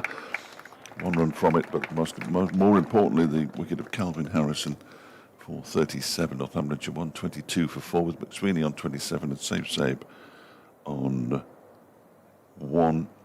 Drew says Zach and those before beating the outside edge don't like split slips. No, neither do I. I have to say, the ball always seems to go there. Run's not an issue, so don't risk chances going through those gaps. Also, if the gaps in front, encouraging the batters to drive. He said, I'd like Bashir to have a second slip or gully and a leg slip. Too defensive, the fields, he says, in my opinion. And then he puts, as I'm typing, Bashir takes a wicket. So things move quickly, Drew, but good to hear from you. Chapel it will be to continue from this racecourse end, bowling to Safe Saib. The runs really aren't an issue. No, they're so not remotely. 254 behind Northamptonshire, so they haven't scored at 125 a session up to this point. well, they do have 2 slips and a gully and a short leg as Chappell round the wicket bowling to the left-handed Zabe, who gets in behind that, plays it up to mid-on. Derbyshire comes into field and sends a throw to Brooke Guest, who fortunately was awake and anticipating maybe the throw. 1-2-2 for 4 it is. Chappell yet to take a wicket in this innings. I think McSweeney's going to have another bat brought out to his Yeah, with this one. There's a 12th man yes. lurking on the boundary's edge with another bat for him. Chappell around the wicket, bowls to Zabe, who lets that one go, but again Chappell getting a little bit of extra bounce. And Zabe doing well to get everything out of harm's way. 122 for 4, Northamptonshire having lost their 2 overnight batters this morning. The night watchman, Harry Conway, caught behind off Ben Aitchison for naught. That was 77 for 3. And then just a few moments ago, Calvin Harrison caught by Madsen at slip off Bashir for 37. Here's Chappell in again. Bowls to Zabe, who attempts to drive. Big appeal and he's out. Caught behind. And for the second innings, Zabe goes for 1, driving outside the off stump, edge through to the keeper. And Derbyshire absolutely cock-a-hoop now. It's the 3rd wicket of the morning. Northamptonshire are 122 for 5. And I was thinking of a little conversation I had last night, Fletch, with Ben Smith, Derbyshire's batting coach, formerly, of course, at work in other counties, including in Northamptonshire, as former batting coach there. And he said, on this surface, 1 wicket will almost inevitably, and we saw it yesterday, lead to 2 or 3, and that's exactly what's happened for Derbyshire this morning. They've picked up the wicket of Harrison, and now Zabe has followed, 122 for 5. And Derbyshire now just 5 wickets from victory. Ian, who just came into the back of the box there, member here and also follows Burton Albion. I just said to him, took the headphones off momentarily and said, will they do it? He said, yeah, it's going to be tough, but they probably need another one before lunch. Well, they've got one. So he'll be quite happy. He's disappeared again now, back to the members' area, I'm sure. Always pops up to say hello. Always good to see him. But yeah, Broadcast is having a fairly comfortable time with these catches, unlike the one that he took very early on in the match, which was a brilliant catch. They've all been fairly straightforward, haven't they, for Brooke Guest since then, really. That's another 2 in this innings, and Shoaib Bashir has got his arm around Chappell. Yeah. So this is what it's like, Zach, you see. Sometimes you get a wicket in your second over, sometimes you've got to work a bit harder for them. Keep going. Well, Chappell's been super this morning, hasn't he? Yeah, again, I think this has been his best game for a while with the ball. And I'm pretty certain that they had a stern talking to after the defeat at Kent. And if they did, and I will confirm that with Mickey Arthur when we speak to him, and hopefully I won't get called Cuddly Dave, not asking the right questions by somebody on social media. He will tell us, and he will also say, well, this is potentially the real Derbyshire. Before you say, well, Northamptonshire, this is to the Derbyshire supporters, they had a 3-day win last week. They're no mugs. Now, well, James Sales, who, again, hung around for a good deal of time in the first innings, 46 off 94 balls, facing his first ball from Zach Chappell, and it's full, and it's pushed out to extra cover by Sales. And there is no run. James Sales has been a big player for Northamptonshire this year, 382 runs, including those in the first innings, a couple of hundreds, a couple of big hundreds, 164 against Middlesex, 146 against Worcestershire. Big job to do here as Chappell is in, bowls short, and it flies over the head of James Sales, who is not a short man by any stretch of the imagination. I wasn't sure he ducked far enough down. No, there. he just for a moment I thought he was going to get clonked right on the helmet, but Just inclined his head, didn't he? But Chappell, it is extraordinary the amount of life he has managed to squeeze out of this ball and this pitch in this spell this morning. One ball to go in the over. Chappell in and bowls to Sales. Full, driven by Sales, half stopped by Chappell, who looks as though he's, oh no, I was meant to deflect that onto the stumps and run Nathan McSweeney out. He didn't. End of the over, 122 for 5. McSweeney is 27. Sales yet to get off the mark, and in that over, Safe Save, who's had a disappointing game with the bat. Court Guest bowled Chappell for 1, and Northamptonshire, well, still 254 behind, but 5 down now, and still 75 overs left. Chappell's 100th first-class wicket for Derbyshire. Congratulations to him, following Ben Aitchison, who got his 100th this season as well. Talking to Ben about his, I think I mentioned in commentary, looked back to his 2020 and 2021 best. He says he's no longer fighting his way to the creases. Shoaib Bashir begins a new over, turned to the leg side by McSweeney. He's on his 3rd bat. He's only been out there for 58 deliveries, but he's had 3 bats. If he doesn't want the other 2, I'm sure I could find a good home for them. Fletcher Jr. Well, Bashir is in, defended by McSweeney. Yes, I don't think Fletcher Jr. has spent as much on all his bats put together as these ones are worth. They're not cheap. I sent an article about the shortage of willow. Yes, of course. Yeah. So all donations gratefully received. Here's Bashir, and back goes McSweeney. Pushes it out into the offside, fielded by Caleb Jewell. Wickets in successive overs has changed the complexion of the morning, really, for Derbyshire. They don't have to search for wickets, they will come. Here is Bashir again, bowls. McSweeney pushes it out square on the offside, and Rory Hayden, who I noticed was warming up quite rigorously before that last over in which Jack Chappell took a wicket, has stopped warming up now. It's like the substitute running up and down the touchline, isn't it? But I better put it in this over. Not that he wasn't putting it in before. As Bashir bowls, that one just bounces on him, and he manages really well to turn it down towards that. It's almost a short, fine leg, really. Whereas Zach Chappell is fielding, does McSweeney. Dealt well with it. 2 for 16, Shoaib Bashir from 12 overs and 5 balls. To complete the over, and that is defended by McSweeney. His 13th over comes to an end, and it is his 5th maiden, and straight away the wicketkeeper Brooke Guest has spotted something, so he races up to have a little chat with him. So important, wicketkeepers, especially for spinners, especially wicketkeepers who can bat as well as Brooke Guest. He'll almost certainly know what he doesn't want to face himself, you would have thought. Zach Chappell is going to continue, unsurprisingly. 122 for 5, 27 to McSweeney. Sales yet to get off the mark. Some interesting games boiling up elsewhere. The one at Cardiff, where Glamorgan are chasing 283 to beat Somerset on Somerset Day.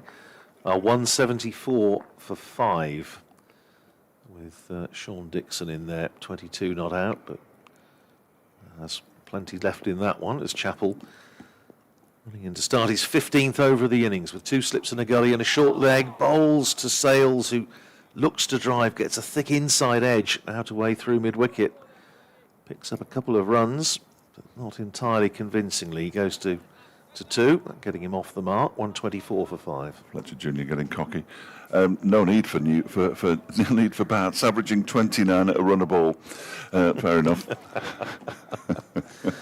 Well played. 29. Come on. Well played. You're better than that. Notts 197 for 2 against Surrey at Trent Bridge. Ben Duckett 80 not out off 126 balls. Chappell in. Bowls to Sales, who defends up to Rees at mid-on. There is no run at Hove. Leicestershire 219 for 9 now against Sussex, so they're 107 ahead, but just 1 wicket standing. And Cox is 31 not out, but well, Leicestershire you would think maybe going down today. Similarly, Yorkshire 149 for 9 now, just 1 wicket from defeat against Warwickshire Edgbaston. Chappell in bowls short, Sales ducks underneath it. Goes through to Brooke Guest, so Yorkshire's last pair need to score 400 to win the game. That'd be good. That'd be The record. good one to win. Must be a record, I would have thought. Good one to win. Or get through to the close. It's Dom Bess and Jack White. Okay, it's not going to happen.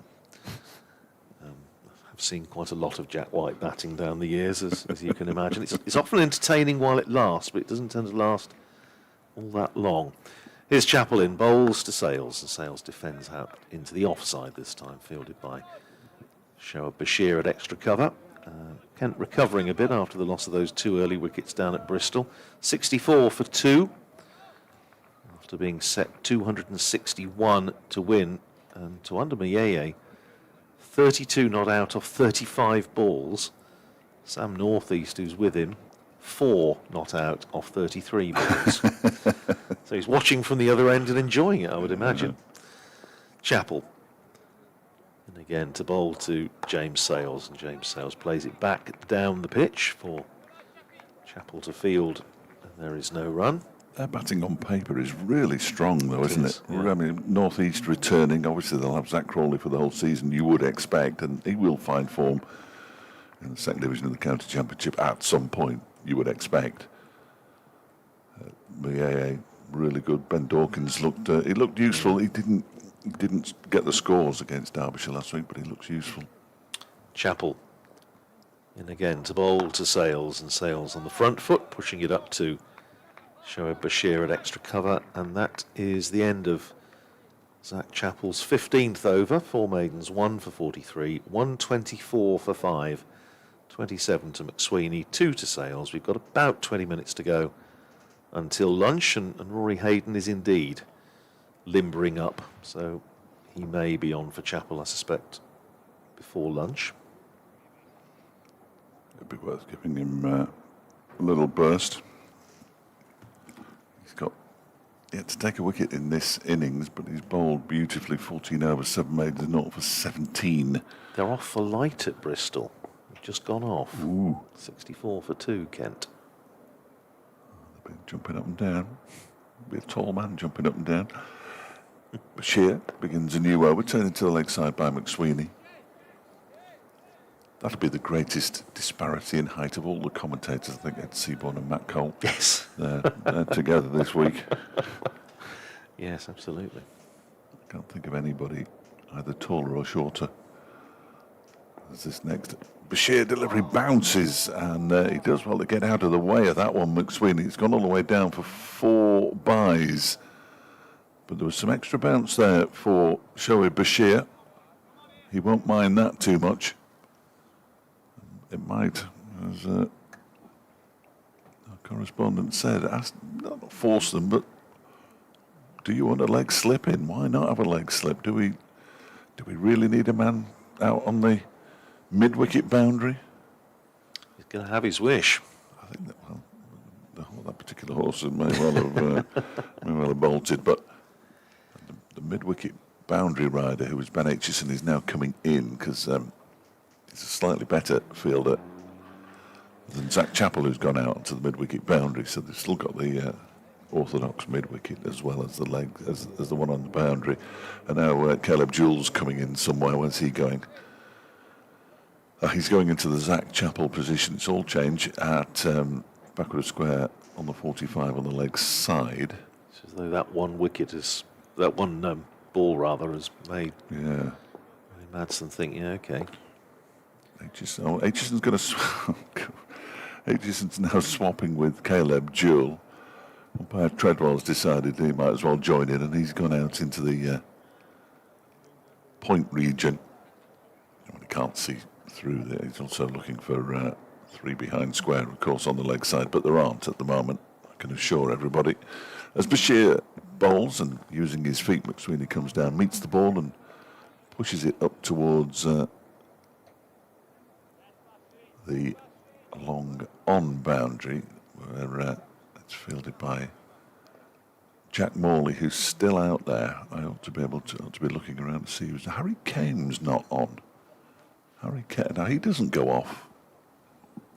That is interesting. Has he been on the field at all today? I don't think he has, you know. No, I don't recall mentioning him. No, I don't recall seeing him at all. So no Harry Kane. Look at Stephen on the case. There's Bashir. He's in that one's dropped short and turned into the leg side by Sales for a single. The fielders start moving again. No leg slip for Sales, but there is one for McSweeney. I'm sure Stephen probably spotted it before I did.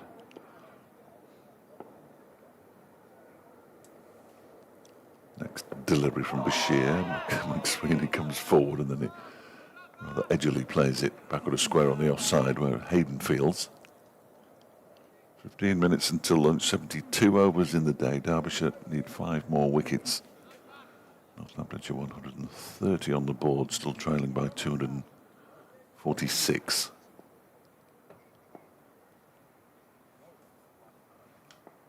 Bashir bowls, that's turned into the leg side. That was Shoaib Bashir in the background. Looks like my animal or colleague quiz on Friday. Is this an animal, wild animal, or is it a human being? Well, it was a human being. End of the over, 132 for 5. McSweeney's on 30. Sales has 3. So, was this like sound effects? Yeah. Oh, right. Because when you said about it, I thought, well, okay, so you sort of saying Fred Smith or Zebra, or, you know. Yeah, no. No. They were asking me, I got an extra point, although we don't do points, for guessing the animal and for guessing the colleague, having said animal or colleague. I assume this was something in honour of Sir David Attenborough's. Yes, it was absolutely. It was very loosely based on somebody's 100th birthday. It's topical stuff. Well, we are going to see Rory Hayden coming into the attack for a little burst before lunch. Maybe even a burst either side of lunch, but he's going to come on to replace Zach Chappell, who was excellent this morning. Really, really good and such an energetic and hard-working spell, and rewarded with a wicket of safe Zabe. 132 for 5. Going to be a very, very tough ask for Northamptonshire to save this game now, but both these two have made plenty of runs this season. Here's Hayden in outside the off stump, left alone by James Sales. 132 for 5. Talking of quiz questions, I did set one on the May Bank Holiday Monday because James Sales, having got 100 against Worcestershire, was his 5th Championship 100 for Northamptonshire, and only 8 Northamptonshire-born players have scored more Championship centuries for Northamptonshire than that. So it kept a few people amused over Bank Holiday Monday. Not much else to do. Here's Hayden in, bowls and defended by Sales up to mid-off, and there's no run, fielded there by Zach Chappell. Because, of course, there was no cricket on Bank Holiday Monday because the game was over on the Sunday evening. So, Hayden. We were only detained until about 2 o'clock. Yeah. Hayden, who bowled most of his overs in this game from the city end, the far end, but getting a go here at the racecourse end. With a slip and a gully and a forward short leg and a short mid-wicket, in and bowls, and Sales again pushes it up to Chappell at mid-off, and there is no run. Blanket of cloud over us here in Derby, but just the odd little patch of blue sky, and the cloud's pretty high. And forecast for the rest of the day is pretty good, certainly dry, which is not, I'm sure, what Northamptonshire want to hear, but that's what the various apps are saying. Here's Hayden in bowls, and Sales stroking that one up to mid-off, where Chappell again fields and there's no run. Can somebody else play? It's those three at the moment. Sales comes down and gives the pitcher slightly suspicious prod, and I think, yeah, Brooke Guestley's going to stand up to Hayden. Just donning the helmet. It's quite a dangerous thing to do to Hayden, because although he's not express pace, he has the ability, and has shown it in the last two matches, to suddenly produce a magic ball out of absolutely nowhere. Just ask Luke Proctor. Here's Hayden then, keeper standing up, bowls to Sales. It's back of a length, and Sales punches it up off the back foot to guess who? Zach Chappell at mid-off. Ball left in the over. Hayden just having a word with umpire Treadwell as he walks past him. Lewis Rees on ball polishing duty. 50% of this crowd has got their hoods up. Don't blame them. It is fresh out there this morning. Here's Hayden in and bowls, and well, by way of variety, Sales does push it out to the offside, but this time it goes to extra cover rather than to Chappell at mid-off. That's the end of the over. 132 for 5. McSweeney is 30. Sales is 3. Northamptonshire this morning losing Conway for 0, Harrison for 37, and Zabe for 1. We have 10 minutes to go until lunch, but overall 71 overs remaining in the day.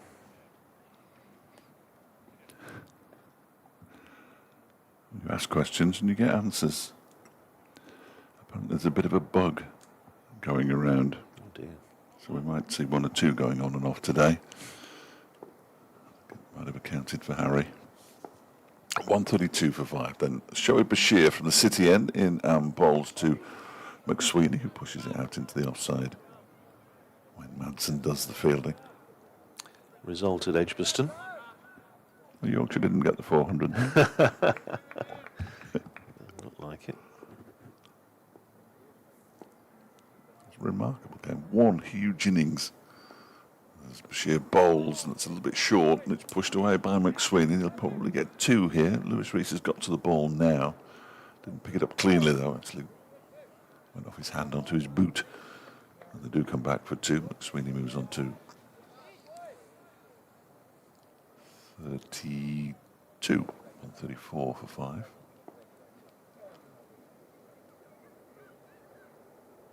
Bashir is in once again. That gives this one a bit more air. Turned into the leg side by McSweeney. And off the boundary comes Zach Chappell.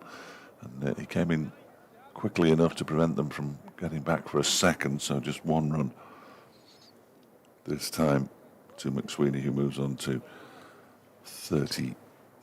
135 for 5. I suppose a bug might make them run a bit quicker. I don't know. You won't be having his burger today, then. Well, I hope we're having ours.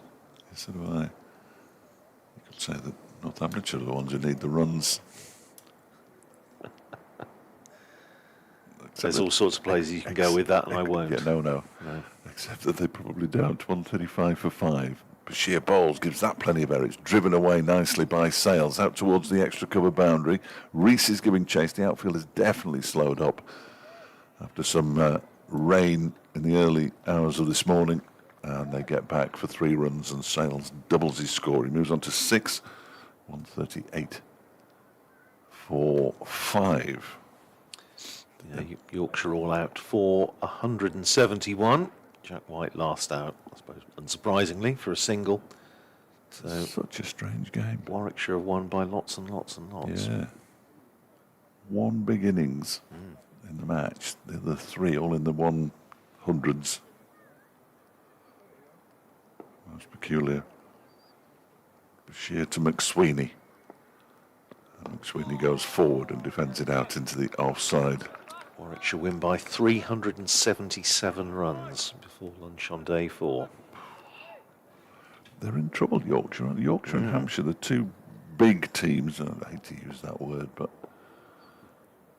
when you've got Sussex and Leicestershire and Glamorgan in the first division, as Bashir bowls, that's defended by McSweeney into the ground. You don't expect those two to be the ones who are struggling the most.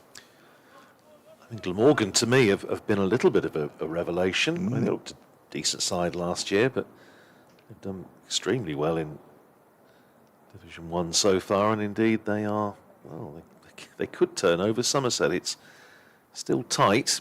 Glamorgan needing 283 to win, or 197 for 5. Leicestershire's batting's been good. Yeah, I think they've been slightly let down by their bowling. Well, they've been bowled out for 100 and, what was it? Sussex need 120 odd to win. I told you their batting was rubbish. Yeah. 227 all out on this. No, it has 227 all out. Here's Hayden then, starting another over from the racecourse end, and Sales off the back foot, playing defensively. No run. Yeah, Leicestershire all out for 227 against Sussex at Hove, so Sussex need 126 to win that one. It's now raining at Bristol, so they're taking an early lunch. They'll have lost some time, you'd have thought, wouldn't they? But as soon as lunch was called, that's when you hope that it clears up in 40 minutes. Yeah, absolutely. Hayden into bowl to Sales, who defends. There's now a man on the drive. Ben Aitchison is in there at sort of short mid-off on the drive. There's a slip, there's a forward short leg, and there is a short mid-wicket, Martin Anderson in there catching. Then a backward point, cover, mid-off, mid-on, and a long leg down in front of the Monarch stand. Hayden to bowl to Sales, who drives pleasantly, but only as far as Zach Chappell at mid-off, and it bounces nastily off perhaps an old wicket end and clouts him somewhere painful. He's all right. Breedham Tough in Peterborough, or wherever he's. No, he's not. I think Is he Grantham? he's Grantham, I think. Yeah, I was thinking of Pat Brown. He went to Stamford School. It's all up that way. Yeah. It's not much else, really, is it? It's all Rutland League country now. Sales suddenly finds himself with an enormous amount of company. 5 in a ring in front of square. Punches that next ball from Hayden into the ground, and it bounces up nicely this time for Chappell. They have a slip, a gully, forward short leg, then a short mid-wicket, silly mid-on, silly mid-off, short extra and a short cover. So there's 5 in the old inverted umbrella in front of square. If I had a social media account, I'd take a photograph and post it, but I haven't. Well, he's really crowding James Sales. Hayden in, bowls to him outside the off stump, and Sales leaves it alone. Stays at 138 for 5. The man second furthest away from the bat. There's a man down at long leg. And second furthest, apart from the bowler, obviously, is Wayne Madsen at slip. Yeah, that's right. Yeah, born in Grantham, Zach Chappell, but as you say, went to Stamford School, but certainly played at least once for Peterborough in the Northamptonshire League, because like Max Boyce, I was there. Here's Hayden in, and Sales defends, and it doesn't bounce maybe quite as much as Sales was expecting. And, well, the odd one we have seen keep a little bit low. But Sales plays that okay. Now, clock showing 3 minutes to 1. Very soon it'll be showing 2 minutes to 1. Yeah. So we could 10 seconds away. Could be the last. Well, they're going to try and make it the last over, obviously. There's a long consultation now between Nathan McSweeney and James Sales. Shoaib Bashir, unsubtly, is sort of running in, just saying, I'm ready. Why aren't you? And it has indeed ticked round to 2 minutes now. The last ball last night when he was bowling to Harry Conway took about 5 minutes. It's magnificent. That was wonderful, wasn't it? Yeah. Here is Bashir then bowling to McSweeney, who goes back and clips that one into the leg side. Out towards Zach Chappell. Go through for a single. 139 for 5. McSweeney on to 34.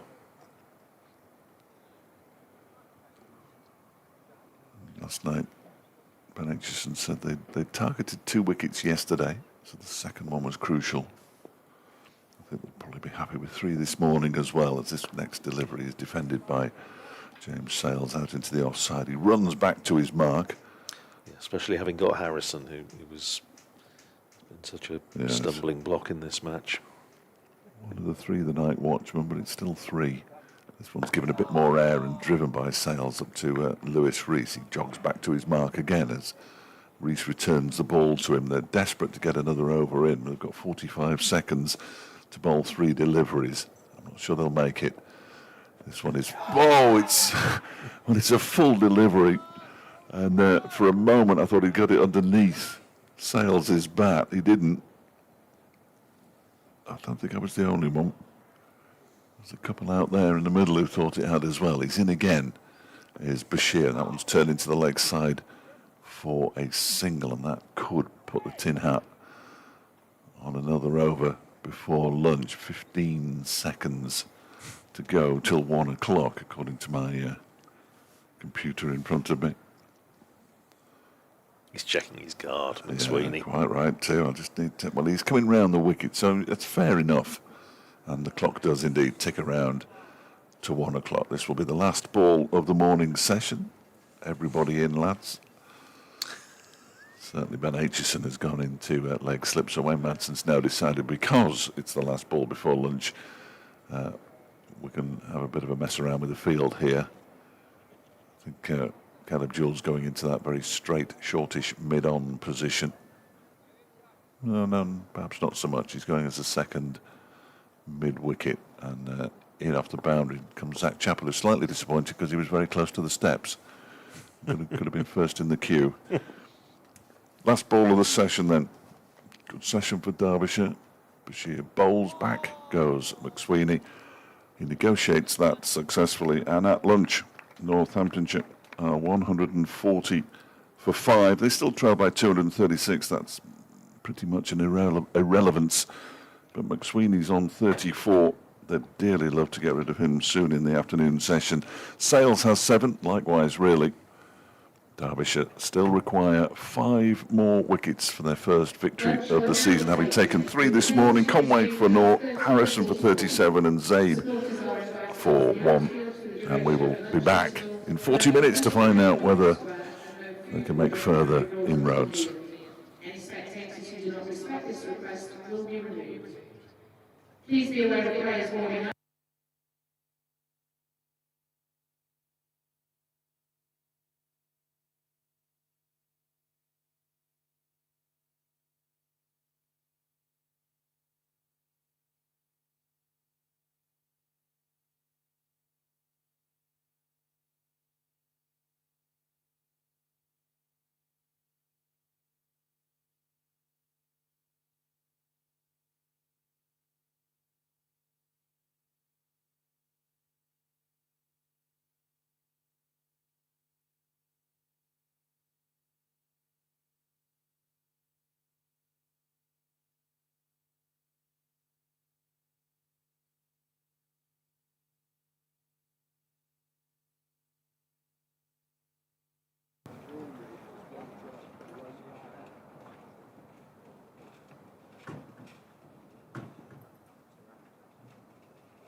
Hi, Di, how are you? Alright, love.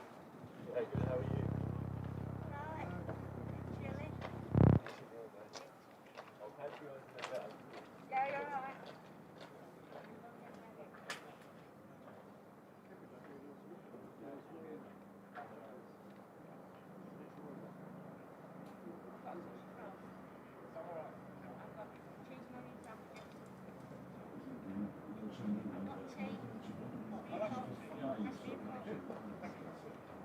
Good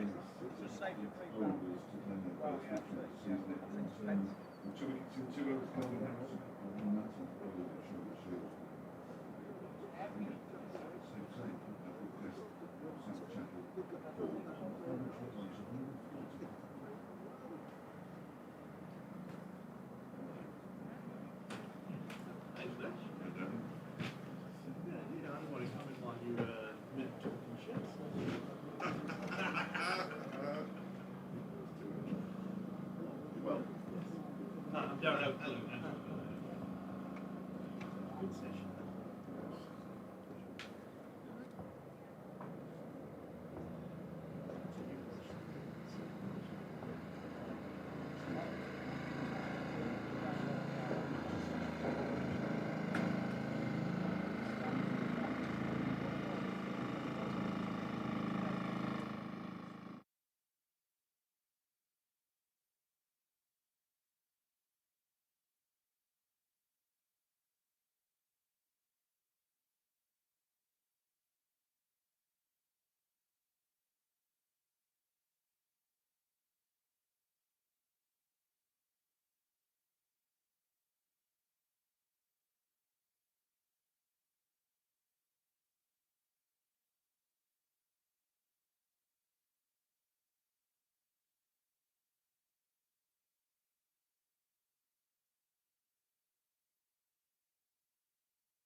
Please welcome back the officials and players for the next session. The returning batters are James Sales and Nathan McSweeney.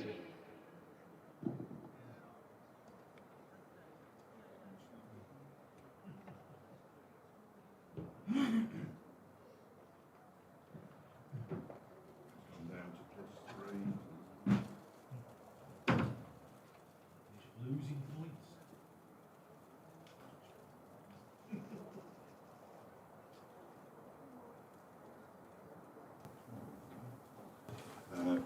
Afternoon session at the Central Co-op County Ground. This is County Championship match with Northamptonshire, who are currently 140 for 5 in their second innings, still 236 runs behind Derbyshire. 5 more wickets for their first win of the season. Can only get them 68 overs left in the day's play. This is Andrew Ransom, BBC Radio London. Well, good afternoon, Fletch. Good afternoon, everyone. Northamptonshire hanging on just about at 140 for 5, but they're still 236 behind. They have 68 overs left to try and survive with 5 wickets standing. Couple of recognised batters still to come. George Bartlett and Lewis McManus, who hung around a long time in the first innings for 3 hours. But you would think they could afford to lose, what, 1, maybe 2 in this session to have any chance. But I think even if they've still got 4 to get in the last session, it's going to be possible, particularly with Shoaib Bashir, who, as we rather thought, is potentially, I think, going to prove the difference here. But Zach Chappell was also excellent this morning and managed to squeeze life out of both an old ball and a pitch that's basically very placid to start with and is just sort of dying a little bit now in terms of the bounce. Martin Anderson is going to be to start proceedings from the racecourse ground end, and the sun's coming out, Fletch, to greet. Well, to greet what, we wonder? It's going to be glorious. Now put my microphone lead in the right socket. It's Martin Anderson in to bowl to James Sales, who defends that one into the onside. Yes, I was asked by a colleague, was your mic on? Well, was you mic on then? No, it wasn't. It's a very good intro. That's one of my better ones of the season. So I'm slightly disappointed. So, is Harry Kane out there now? No, he's not. So it's still Jack Morley at mid-wicket. 2 close catches either side of the pitch, and this one is defended by Sales. Back to Martin Anderson. Anderson with in his 10th over, 1 for 20. Pat Brown's been for a bat. Now that is encouraging. In the same way that George Scrimshaw going for a net for Northamptonshire was encouraging. Yeah. No, just the fact that Pat Brown's got cricket gear on. Sure, yeah. Yeah. No, he's going to miss the first half of the T20 Blast, as we understand it. As Anderson is in full delivery, driven down the ground, but not with any real power. Yeah, there's all sorts of players now. Mitch Wagstaff's had a bat. Joe Hawkins has had a bat. The very familiar sight of Joe Hawkins is quite easy to spot, Joe. There's the redhead, isn't Oh, it? yes. And that is a fine head of hair. So his debut, I think, was at Northampton. Yeah. Might have been his only game so far. Took wickets. Here comes Anderson again.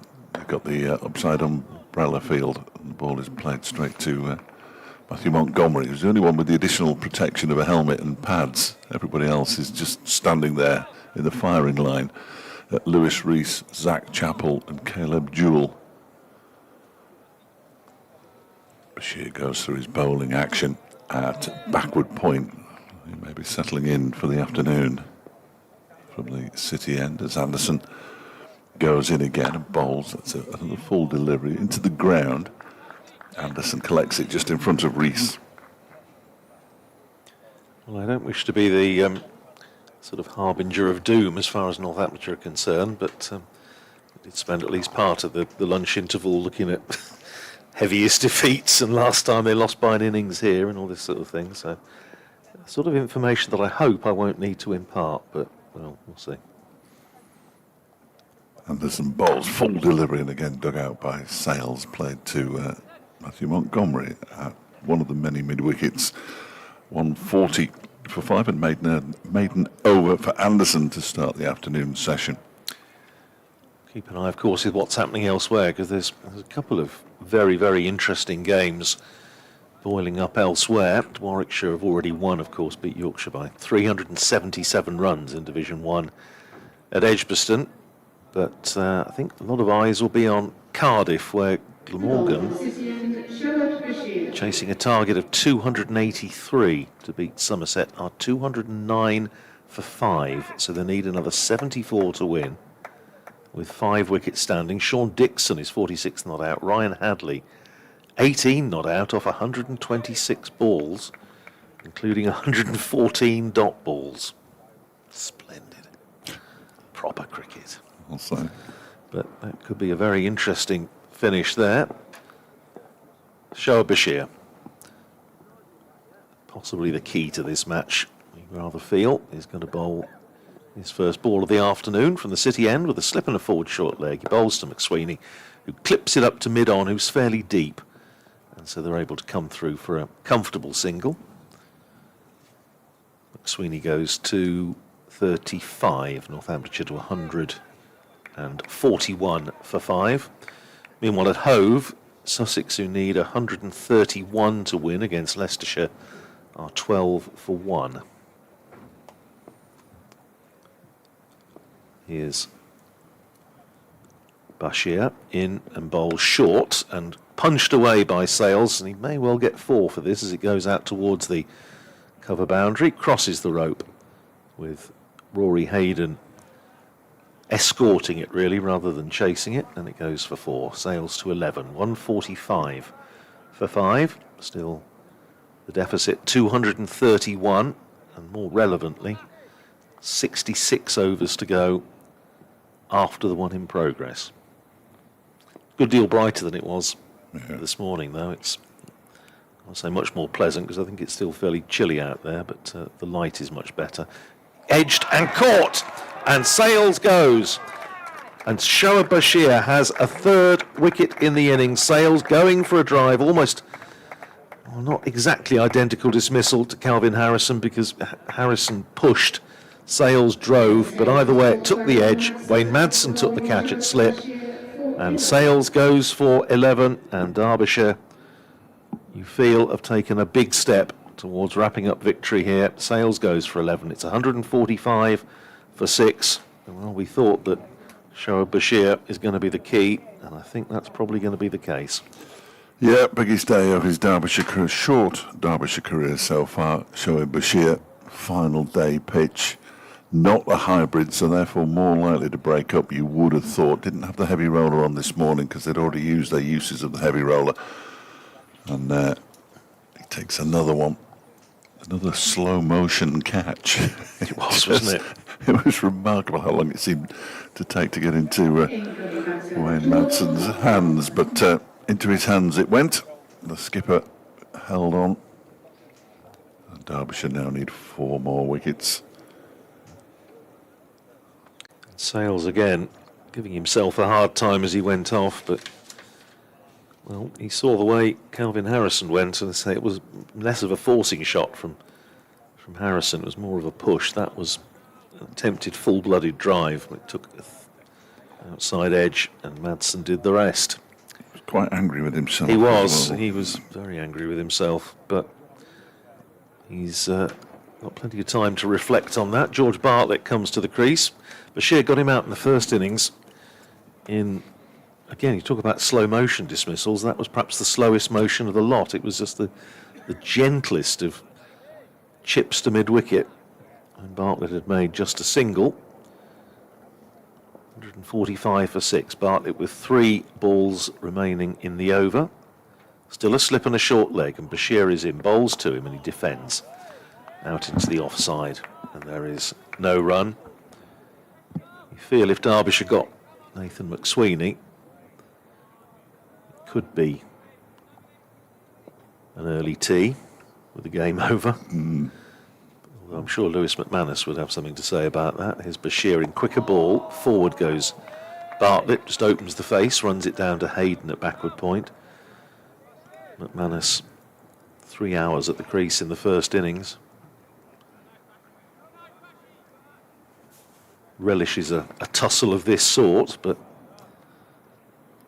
this is going to be a very, very tough ask for the 4 remaining Northamptonshire wickets to hang on for another 66 overs. Here's Bashir in, bowls to Bartlett, and Bartlett again defends. Back down the pitch, end of the over, successful one for Shoaib Bashir. 17 overs, 5 maidens, 3 for 33. And Northamptonshire 145 for 6. 231 behind, 4 wickets standing, and 66 overs remaining. 5 wickets in the match now for Shoaib Bashir. Wasn't a factor against Worcestershire really, but that was the first game of the season in the middle of winter. I wasn't really surprised. We weren't expecting, and on a hybrid pitch, which they say grips or can grip a bit more, but I've seen little evidence of that with my own eyes. So he's clearly enjoying himself out there with the England squad due to be announced in a week or so. Common consent suggests that he will be in that squad. It's hard to imagine he wouldn't be, isn't it? Test series against we could have. I can't remember, it won't have happened since Dominic Cork, of course, but Philip de Freitas possibly. In goes Martin Anderson and bowls. That one is clipped away down the leg side by McSweeney. Just for a single, I mean, off the boundary quickly is Jack Morley, the substitute fielder. Keeps him down to a single, 146 for 6.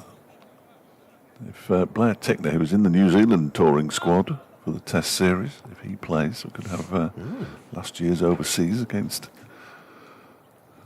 a current player in a Test match. Mohammed Abbas currently playing in a Test match as well for Pakistan. These are heady times. Next delivery, not that he learned anything here. Defended by George Bartlett. Just caught a little bit of it this morning. The match involving Pakistan and Bangladesh. Bangladesh have only lost 3 wickets though in their second innings. Mohammed Abbas had taken one of the wickets yesterday, and in this second innings, this one is pushed into the onside, and there's There's 1 for 35 from 14 overs.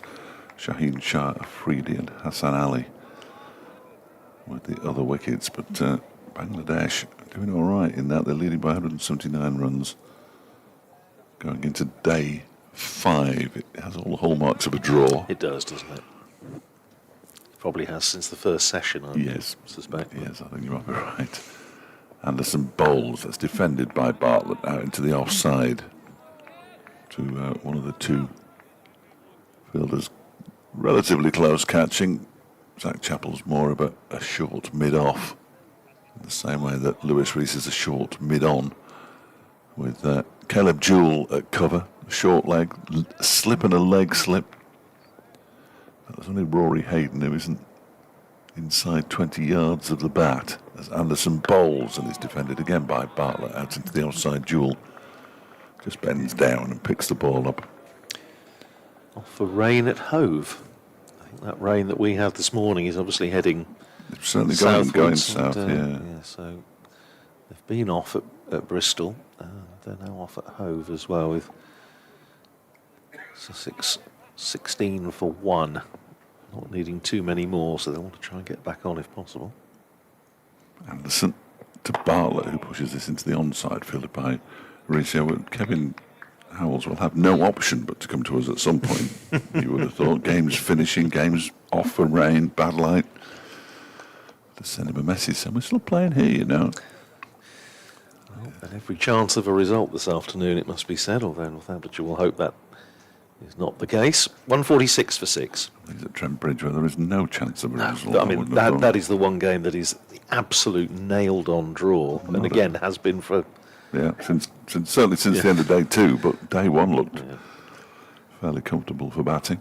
Well, the light's still on, but it's a good deal brighter, and say plenty of blue sky up above. Everyone's in love, etc. Here's Shoaib Bashir in bowls, and McSweeney, who's faced 78 balls now for his 36, just drops that down in front of forward short leg. Up a lazy river. Here's Bashir in bowls and turned away by McSweeney, past forward short leg. There is a man back on the boundary. Jack Morley still on as substitute for the unwell Harry Kane. They pick up a single. McSweeney goes to 37, 147 for 6. David Griffin did mention yesterday the river that flowed underneath the ground 2,000 years ago. Yes, I don't know if he's got any pictures of that. I'm sure he remembered it. Here's Bashir in again, bowls, and forward goes Bartlett. Well, for those Northamptonshire supporters needing a straw to clutch at, of course it was Bartlett coming in with Northamptonshire 50 for 6 against Lancashire. And he then batted all the way through the last 2 sessions. Here's Bashir in, forward goes Bartlett, defends out into the offside, and there is no run against Sir James and others. Good effort. It was, but going to need to do something comparable here. Here is Bashir in and bowls, and Bartlett defends out into the offside. Guest comes round from behind the stumps to retrieve. 64 overs to go after this ball.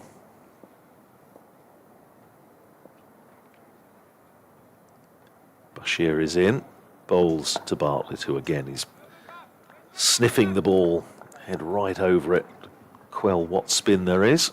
Goes back down the pitch. Bowler fields, and that's the end of the over. Bartlett still looking for his first run. McSweeney is 37, Northamptonshire 147 for 6, with, as I mentioned, 64 overs to go. Effectively 2 full sessions of cricket by the regulations. Tea will be at 20 to 4, no matter what, except if they're 9 down. But it might be, I'm never quite sure. No, it's take away the number you first thought of. Yeah, absolutely. Divide by 7. Anderson bowls down the leg side, 4 byes. Not taken by Brookguest standing up to the stumps. McSweeney, well, he just sort of stepped inside it, really. And away it went down to the boundary. Didn't quite have the radar right there. Martin Anderson, who's got a wicket in this, and he's the only wicketless bowler now, is Rory Hayden, which is a little surprising, but he has bowled 16 overs for 17 runs. Doing his bit. Just hasn't quite managed to find the wicket. It will be his first wicketless innings of the season, should he not take one. 5 in each down at Kent as the sun is out in full force now, as this one is defended by McSweeney, I say in full force-ish, as it comes across the ground. Caleb Jewell has spotted something with the ball as it's being polished by Lewis Rees. Am I imagining it, Fletch? I don't think we've had a proper, fully fledged ball inspection in this game, have we? We've had a bit snipped off here and there, but I don't think we've had nothing's gone through the measuring gauge. That one is driven into the ground, and by McSweeney back to Anderson. No, I don't think we have. The balls are clearly a lot better than they were a couple of years ago when they were absolutely hopeless. And there was that bizarre story, as now Martin Anderson and Lewis Rees are hatching a plot. A scare story before the season started that all the balls were stuck in the Strait of Hormuz, which they weren't. I think most of them were made over here. As in goes Anderson again, and bowls, and that one is clipped into the leg side by McSweeney for a single out towards Jack Morley. Well, I think I mentioned earlier in the match, Ben Sanderson, that Northamptonshire had, I think it must have been the Middlesex game when there were no end of ball changes, and indeed there was certainly one in the Worcestershire game. And I asked him about it, and his theory was that it was down to the adhesive being used on the balls being different. Anderson bowls defended again. This time by Bartlett out to Zach Chappell. But I can't speak as to the veracity of that. It might have been just one of Ben's theories, but... Probably no, wouldn't he? He's probably held enough cricket balls in his hands over the years to... He reckons it... What was he saying? He thought it was they were using more of a gel than a glue or something, and it wasn't... didn't have the same qualities. Final ball of the over. Anderson bowls down the leg side, and it's stopped by Brooke Guest. He doesn't gather it cleanly. That's the end of Anderson's 12th over. 12 overs, 3 maidens, 1 for 22. Northamptonshire 152 for 6 at 2 o'clock on the final day. They still trail by 224. Fletcher will be updating listeners to BBC Radio Derby, and it will be a good story for him to tell them, because Derbyshire lost this game really from very, very early on the first day, when Northamptonshire didn't make best use of the new ball, and Derbyshire got away 104 for no wicket at lunch on the first day, and the domination really has continued since then. Northamptonshire now just clinging on as Shoaib Bashir starts another over, worked into the ground in front of Matthew Montgomery at forward short leg by Nathan McSweeney, and there's no run. Australian, his first season of county championship cricket, facing Shoaib Bashir with 3 wickets already today. It's in and bowled and played past short leg by McSweeney, who will pick up a single down to deep backward square. One more to McSweeney. He goes to 39, and Northamptonshire to 153 for 6. 223 runs behind. Madsen at slip, Montgomery at forward short leg. Bashir in and bowls, and Bartlett right in behind that, playing it out to Caleb Jewell, who's on there on the drive at short extra. Ben Aitchison over in the distance, the far distance, limbering up, so we may see a bit of him in the near future. Here's Bashir in bowls, flights that one up and edged by Bartlett, wide of slip, and he'll pick up 4 runs for it as it goes down to the boundary, almost directly in front of our commentary position. So Bartlett is off the mark, not entirely convincingly, but nevertheless 4 runs to him. 157 for 6. Northamptonshire have lost today. Night watchman Conway for 0, Harrison for 37, Zabe for 1. That was before lunch, and since lunch, Sales for 11. 3 wickets for Shoaib Bashir, now in his 19th over, 3 for 39. Sun doing its best to come out. He bowls to Bartlett, and Bartlett in behind that, and Shoaib Bashir, as though he was prowling in the covers, was just going to send in a fierce return to cut off a single. In fact, he was just picking the ball up. But as we said yesterday, Shoaib Bashir is pure theatre. Round the wicket, bowls to Bartlett, and Bartlett defends. Down the pitch, end of Derbyshire's 19th over of the innings, 5 maidens, 3 for 39, 157 for 6 at the end of the over, with Northamptonshire still 2-1-9 behind. Basra's on now. I don't know whether he's just replaced Jack Morley or not.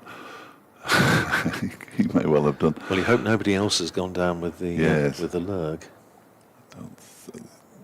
Rory Hayden's down at long leg. Emmerich Basra's going out on the mid-wicket boundary. Matthew Montgomery cover. No, mid-wicket. There are 2 covers, effectively. There are 2 mid-wickets, essentially. It's an umbrella field. They're actually checking the ball now after you said that they hadn't had a proper check of the ball. Look, It's been yes, I was going to say, I think this is the first one. gone through the gauge quite comfortably. It's fine. You're on with it. They're showing it to Caleb Jewell, who has been the prime mover, I think, in getting the ball changed. They haven't managed to do so. It's only 9 overs away from a second new ball here at Derbyshire, so seems almost pointless changing it at this point, which would explain why Martin Anderson is bowling now, and whether they'll keep Bashir on with the new ball. I'd keep him on personally, but you know what, these cricketers are like.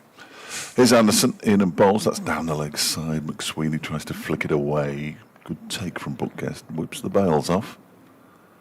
McSweeney hadn't left his ground. Good work from the Derbyshire keeper. Scored his first century for almost 3 years in the first innings. A very good one it was too, as they piled up 604. This man got a century as well, Martin Anderson. His second of the season. He's in now. McSweeney defends this one too. Zach Chappell, who is one of the 2 cover fielders. He's more of a straight, shortish, mid-off really, but all part of that upside-down umbrella. I was saying, I think when you were doing your update, Derbyshire have been in charge of this game since the first session. No wickets down at lunch on No, day one. no, That was that's key, right. wasn't it? Yeah, absolutely. It was key. This next delivery again down the leg side. It's smacked into the left hand of Brookguest, who's currently got it behind his back. That stung, and he takes the catch with the one hand as it's sent back to him there, just wringing his hand out. Yes, it's the one game this season that they haven't had the bad session that has taken the game away from them or denied them victory. As Anderson goes in, pushed into the offside by McSweeney to Caleb Jewell. Sweeney goes for a little walk to the leg side. Caleb Jewell claps, as you can hear in the effects microphone. You can also hear him tapping on the crease. That is some tap. I never noticed it before. He's on 39. Anderson bowls, and that one he goes back to and plays it out into the offside, where it's again fielded by Caleb Jewell. Not quite in the same class as my old chum Richard Montgomery, smacking his boot with his bat. They tend not to have their bats behind their boots anymore, don't they? They always used to, but now look at McSweeney there. There's a clearly in front of his feet. As this next delivery is turned into the leg side and fielded by Montgomery. The final ball of Anderson's 13th over. Another maiden, 4 maidens, 1 for 21, 157 for 6 it remains. I think Richard was always getting asked in the course of his career with Northamptonshire and then very successfully down at Sussex, A, whether he managed to bruise his foot through his bat with a constant whacking of it, and B, how many boots he went through in the course of the season, but scored a lot of runs. That's Harry Conway's issue will be how many helmets he goes through after he hit himself on the head. That is, I mean, if that doesn't get in Wisden's sort of curiosities for next year, I shall be very disappointed. Here's Bashir, starting his 20th over. It's a little bit short and punched up to mid-off by George Bartlett, and there's no run. Conditions now much more pleasant. There's a lot of blue sky around. And, well, as we said first thing, I don't think Northamptonshire are going to get any help from the weather this afternoon. Here is Bashir in and bowls, and Bartlett again right forward, pushing it out into just into the offside. Brooke Guest comes round from behind the stumps to retrieve. Still a slip and a forward short leg, backward point, extra cover in there fairly tight, mid-off, deepish mid-off, almost long on. Outside the off stump from Bashir, left alone by Bartlett, and the obligatory theatrical performance of incredulity that didn't miss. Just went straight on, didn't it? Yeah, He's still got a smile on his face. that's though. good. That's good to see. He's just good value, isn't he? As well as being a very, very fine bowler. Here's Bashir in again and punched away nicely off the back foot by Bartlett. Runs for him here. He's going out towards the boundary. It's not quite going to get there. Rory Hayden picks it up, sends in his return, but they jog through really for a comfortable 3. Sure where he was returning it to, but Well, it wasn't quite sure which end, so he sort of split the difference and went somewhere through the middle. 160 for 6. Bartlett is 7. Northamptonshire 216 runs behind still. And now the sun properly out here in Derby.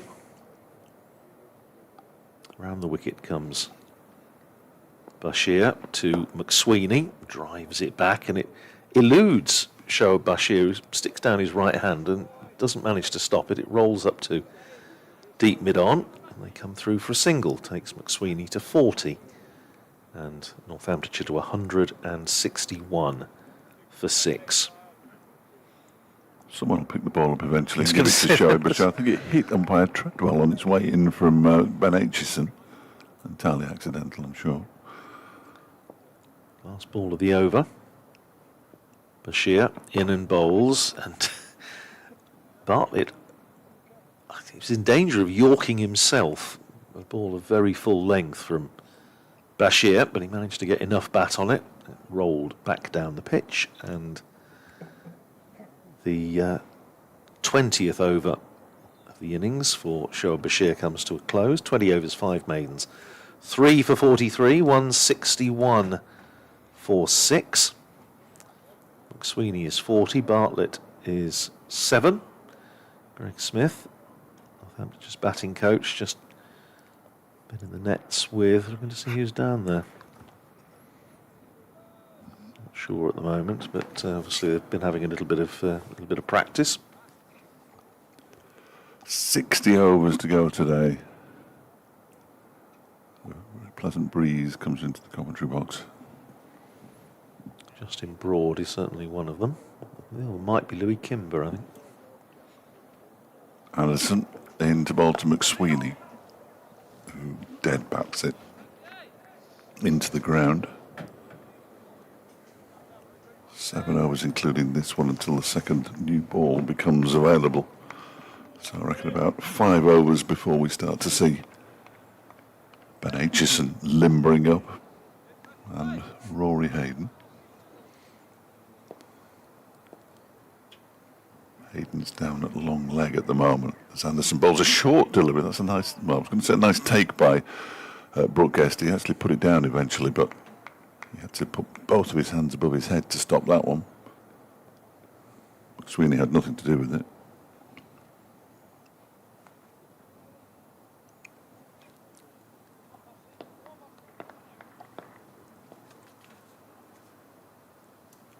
Comes Anderson again, turned into the leg side by McSweeney, and they'll go through for a single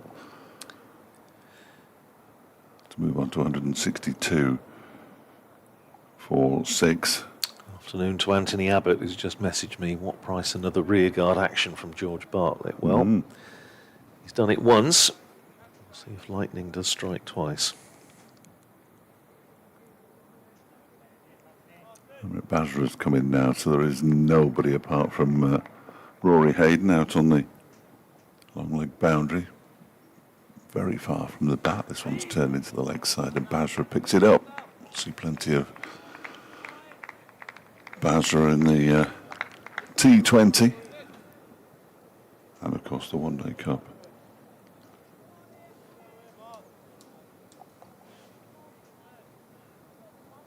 Where do you start in the T20, Fletch? Here against Durham, I believe. Oh, right, okay.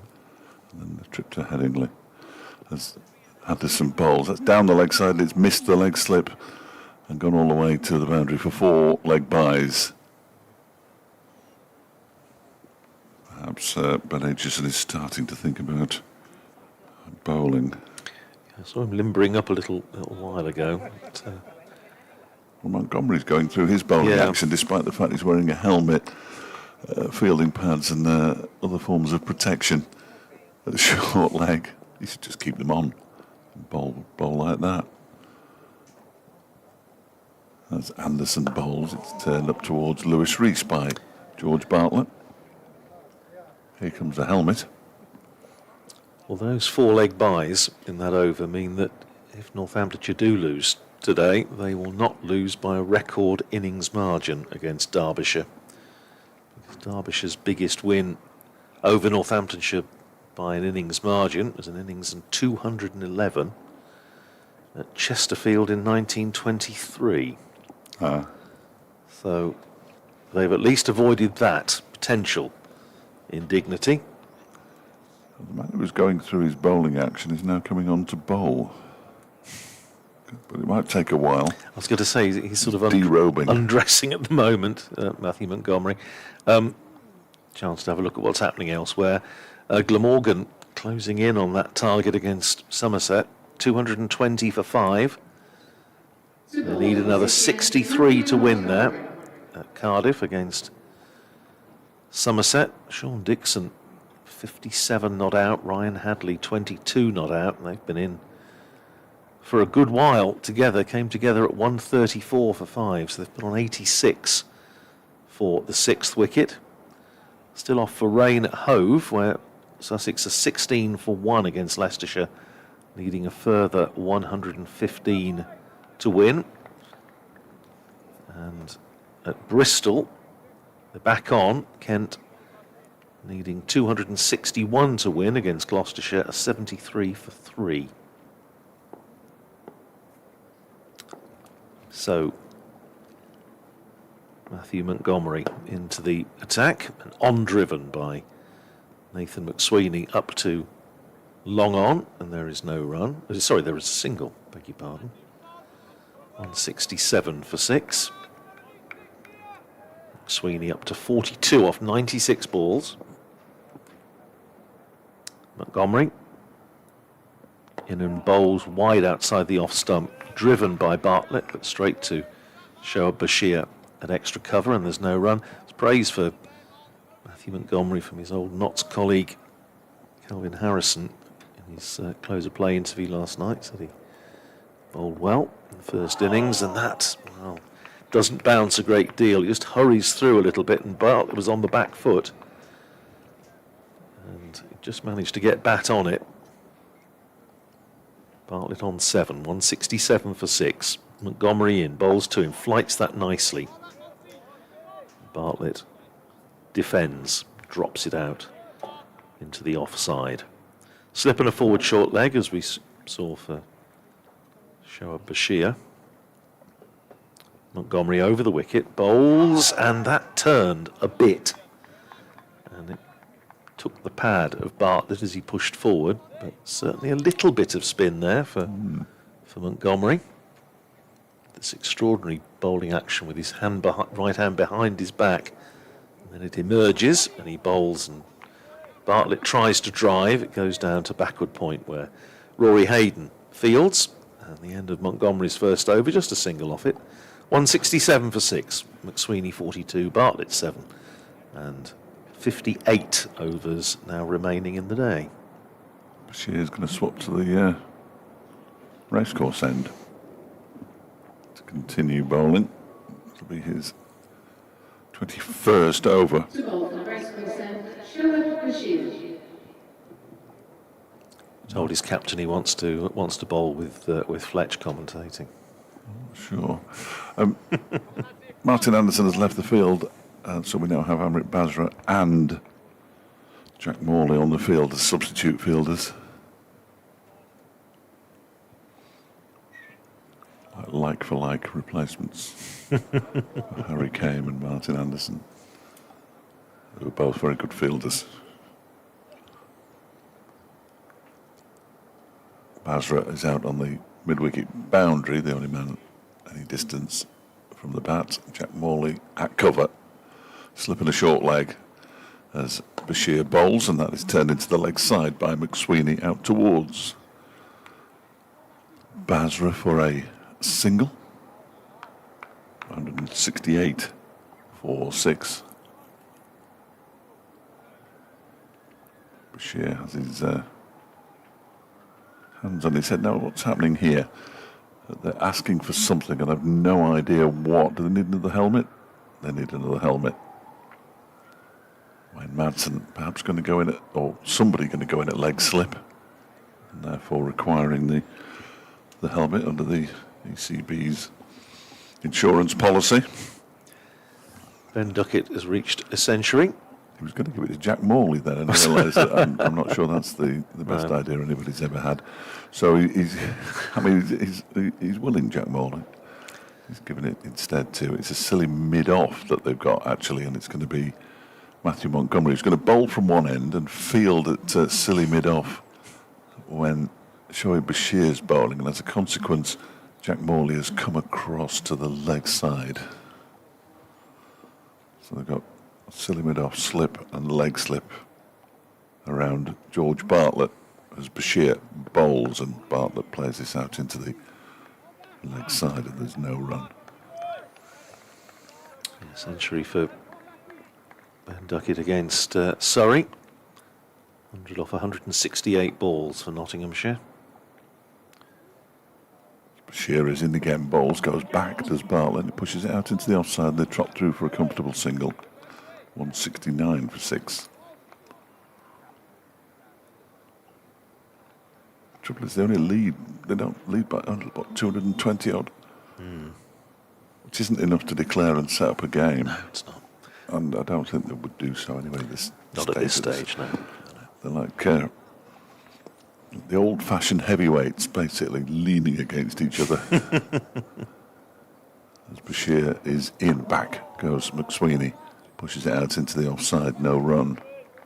The champions against the previous champions of a number of years. Meeting at Trent Bridge.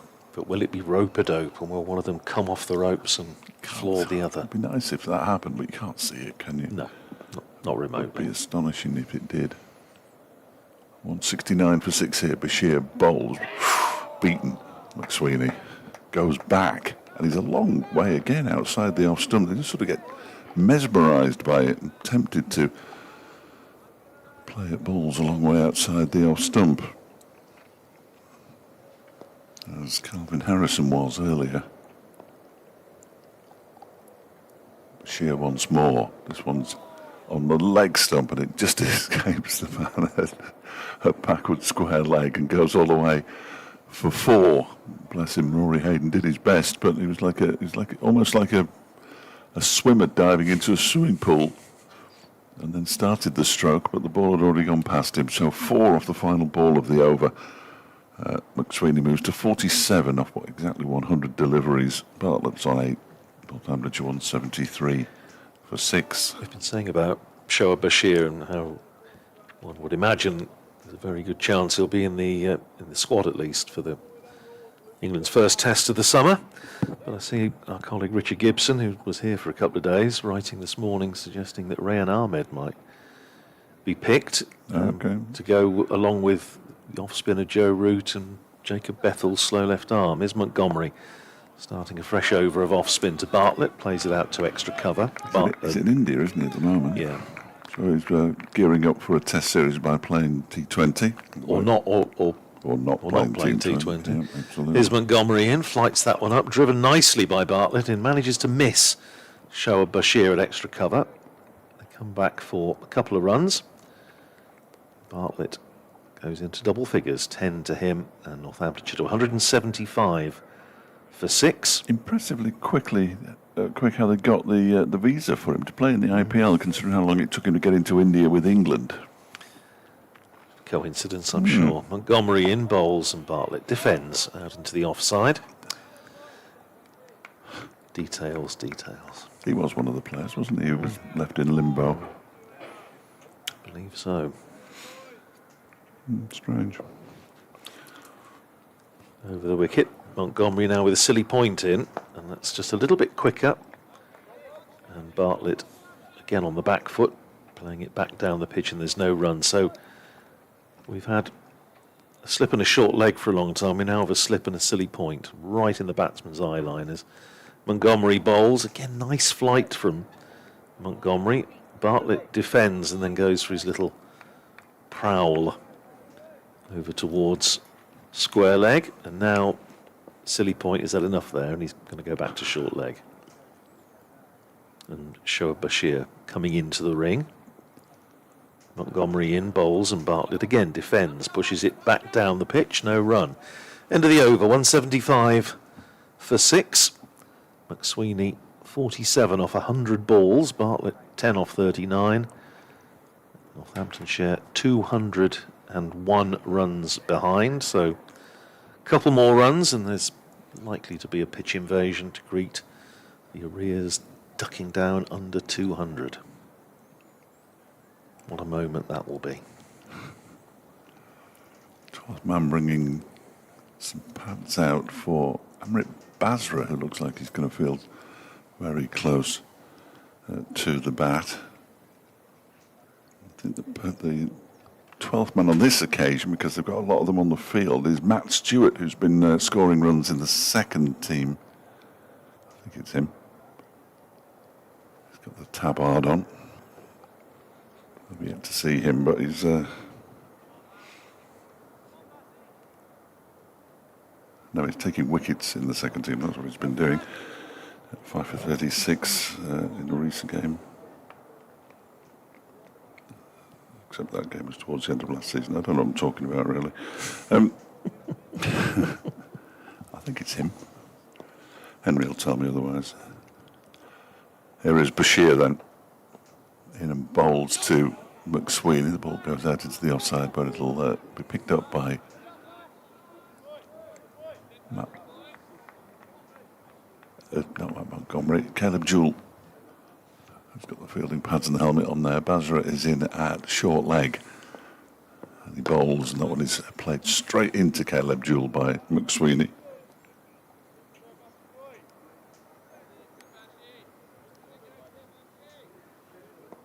75 for 6, 201 behind still Northamptonshire as Bashir bowls. That's defended by McSweeney.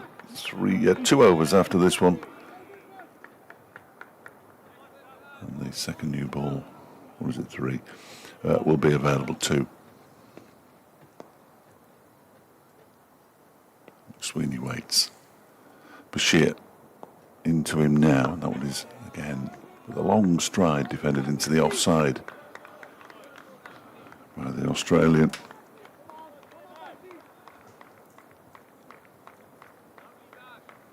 Plenty of encouragement for Bashir, as you would expect.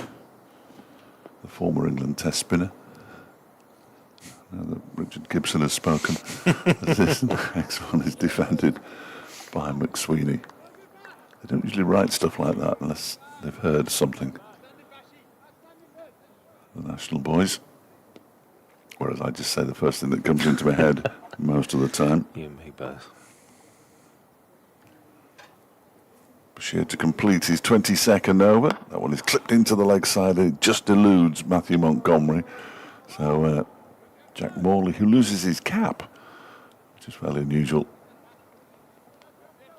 has to do the fielding, and a single is taken. 48 now to McSweeney, 10 to Bartlett, 176 for 6 with 2 overs before.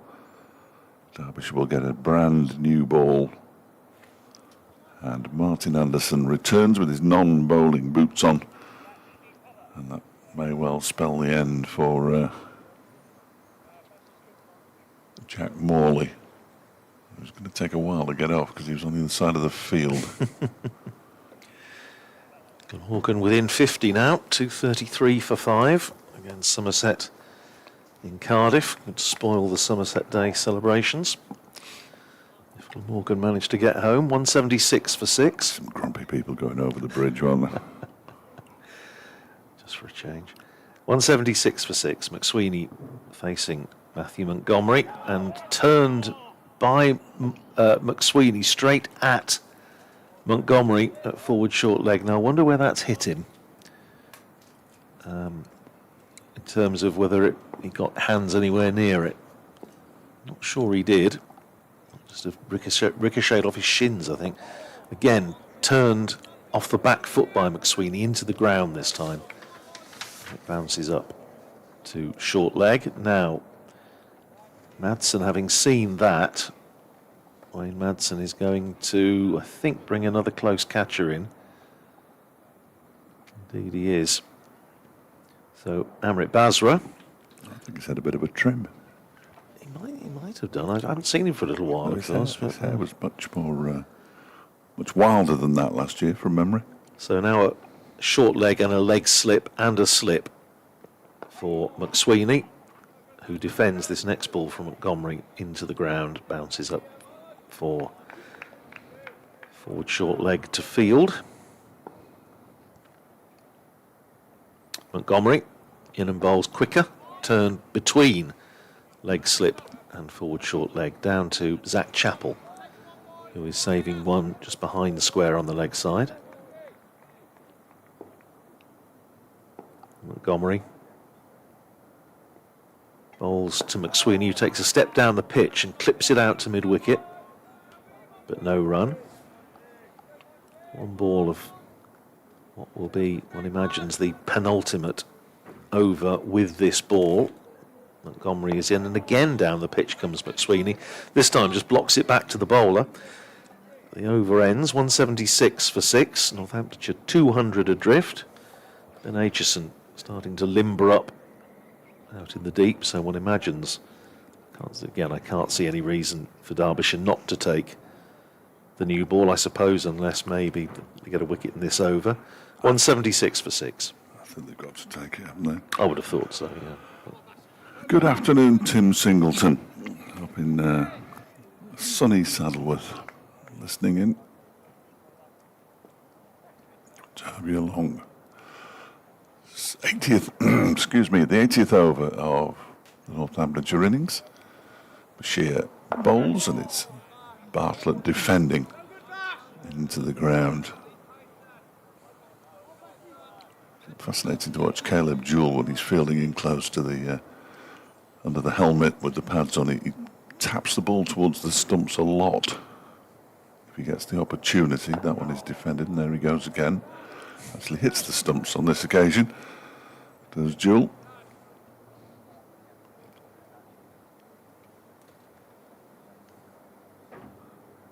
And out on the mid-wicket boundary, Hayden the furthest away. As Badger bowls, this time it's into the ground and he doesn't flick it towards the stumps. This time Julie actually parries it into the air and then catches it at the second attempt.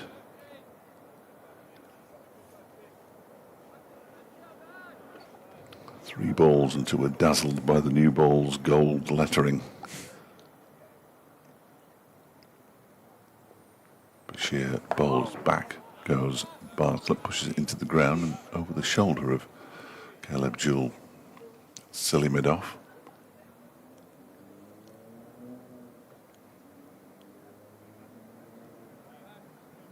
Bashir is taking his time to get back to his mark, unlike earlier on today when he wanted to get another over in.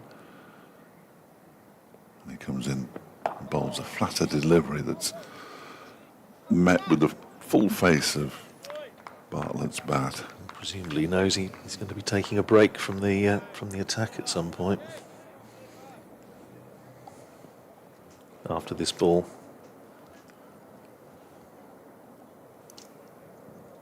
Bashir bowls, it's defended by Bartlett. 23 overs, 6 maidens, 3 for 50. Shoaib Bashir, that might be the end of him for now. He might bowl with the new ball, I suppose. 176 for 6. The old ball is going to be thrown from the field by Shoaib Bashir, which it is now. And the umpires, the wrong umpire had the new ball there. We were talking about margins of defeat, and Northamptonshire having at least averted whatever happens their heaviest innings defeat against Derbyshire. But I see Yorkshire's, that defeat for them again by 377 runs today. It's their second heaviest defeat by a runs margin in Yorkshire's history. Not the best side. No, so that'll go down well. 176 for 6. We await the sight of the umpire brandishing the new ball to the scorers, which I don't think we've seen yet, unless I missed it. Look who's next door. It's everybody's favourite Australian. Amongst other people. Amongst various other people, yeah. James Sales is in there. Luke Proctor, Northamptonshire's captain. Harry Conway. I think they were looking for the code. Because the door was locked. They've been in the scorer's box. They've been given the code, and quite right too. Well, it's a good vantage point. 176 for 6. I haven't seen the new ball brandished, but I'm sort of assuming She'll say with the new ball if she Yeah. has she announced it. She might already have announced it, Jane. I've written it down. well, that's good. That's good enough for me. I think that should do it, shouldn't it? Good enough for me. 2 slips and a gully, and it's going to be Rory Hayden, fair-haired, running in from the city end, bowls to McSweeney, who blocks it out into the offside. It looks new. It looks new, yes. Ben Aitchison, who's at second slip, is already starting to limber up. Been limbering up actually for a while out in the deep, so presumably he will be bowling from this end. Madsen at first slip, Aitchison at second, Anderson in the gully. And here is Hayden in his 17th over now of the innings, and bowls to McSweeney outside the off stump, left alone by the Australian. It's Lewis Rees giving voice again, I think he probably is, Yeah, that was him. to exhort Rory Hayden and the rest of the Derbyshire side to great effort and great things. Well, they've had a very, very good game so far. They just need to apply the finishing touches, and they've got 52 overs after this in which to do so. Here's Hayden in, bowls, and McSweeney makes a late decision to leave. He looked as though he was going to play it, and then at the last split second pulled his bat out of harm's way and watches it go through to Brooke Guest.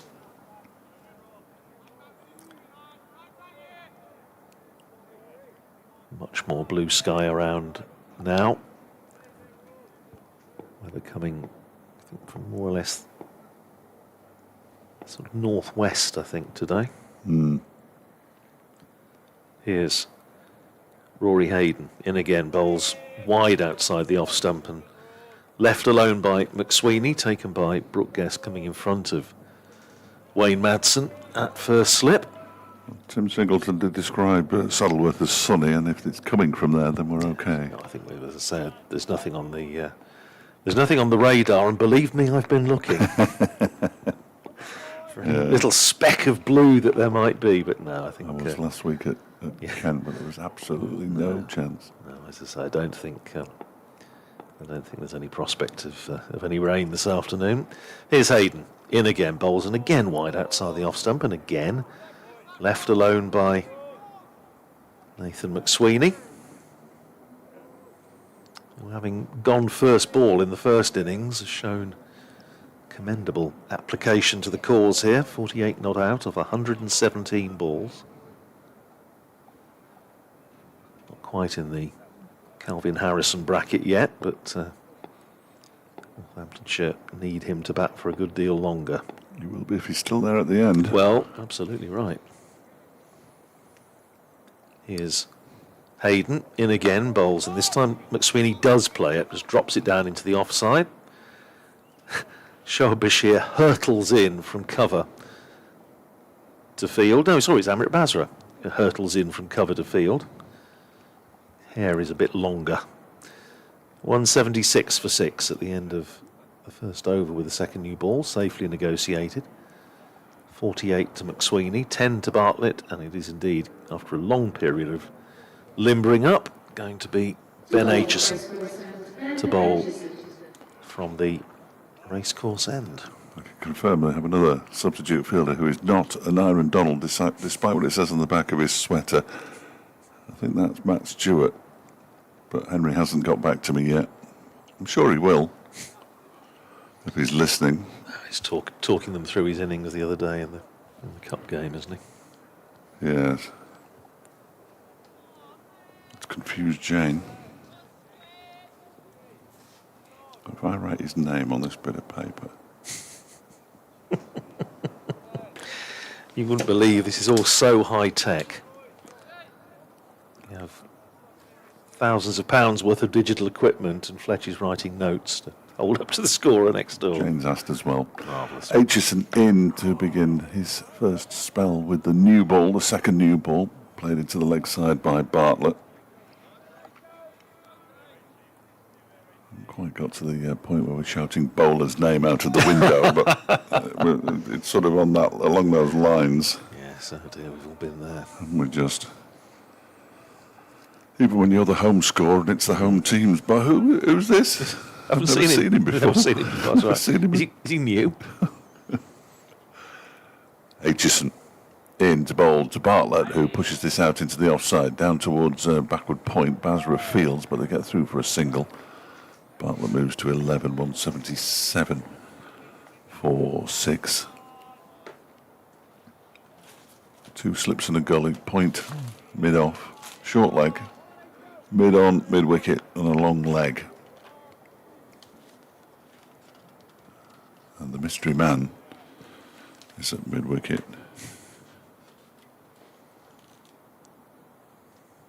It is indeed Matty Stewart. Thank you very much indeed, Henry. Now, and the answer to the first question, which didn't have a question mark at the end of it, but is no. In comes Aitchison and bowls. It's a full delivery that's dug out by McSweeney. Stewart almost gets his first touch of a ball in first-class cricket. He has a substitute, but he misses it.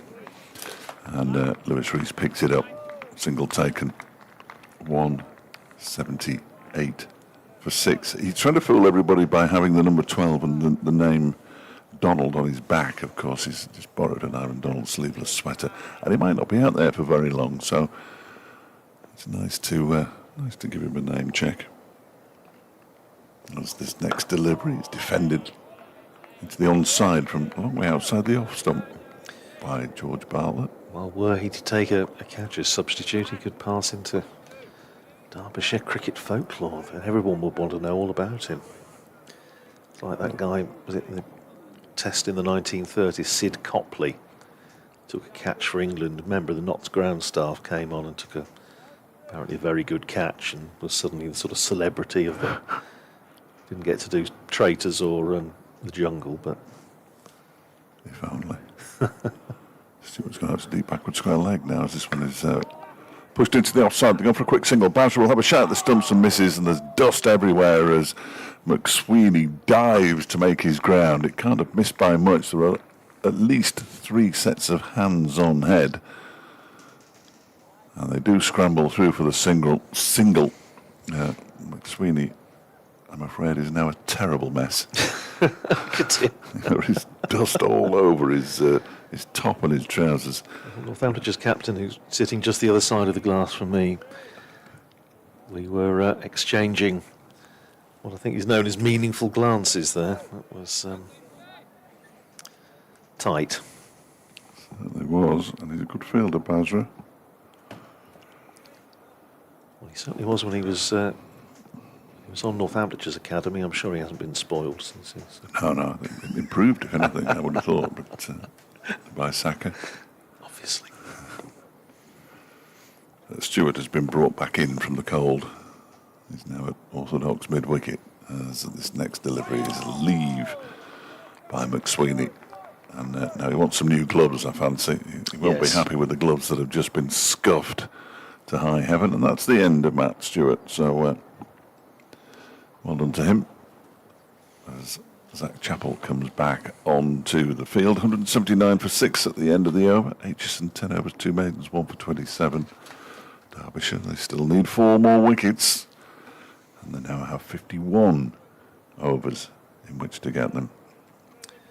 Nottinghamshire 285 for 3 against Surrey in the game at Trent Bridge. That is almost certainly heading for a draw, but Ben Duckett's making useful progress. 121 not out for him. Just checking at Bristol. Oh, Kent, I tell you what, that's going to be an interesting one. Kent 118 for 3 against Gloucestershire. They need another 143 to win, 7 wickets in hand. And the weather appears to have improved down at Bristol. They last had a thriller at Bristol. Here's Hayden, 2 slips and a gully, bowling to Bartlett, who defends. Down to Anderson, coming up from gully, and there's no run. Yes, it's an interesting question. It's been particularly flat in recent years. Yes, well, it has.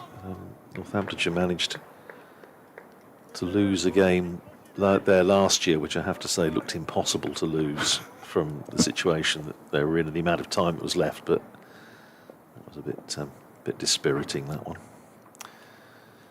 Here's Hayden in and bowls to Bartlett, who takes a step down the pitch and a step outside off stump and works it down to deep backward square for a single, past forward short leg. Bartlett goes to 13, Northamptonshire to 180 for 6. That was the occasion when the head coach described his batters as being like drunks and millionaires on the last day. Don't think we needed the bleep, but it wasn't far off. 180 for 6. Here's Hayden. In and bowls to McSweeney, who drives up to mid-wicket. No run. Montgomery coming across fields, and there is no run. Montgomery, who's been under the lid at short leg for a good part of this innings, but now replaced by Caleb Jewell.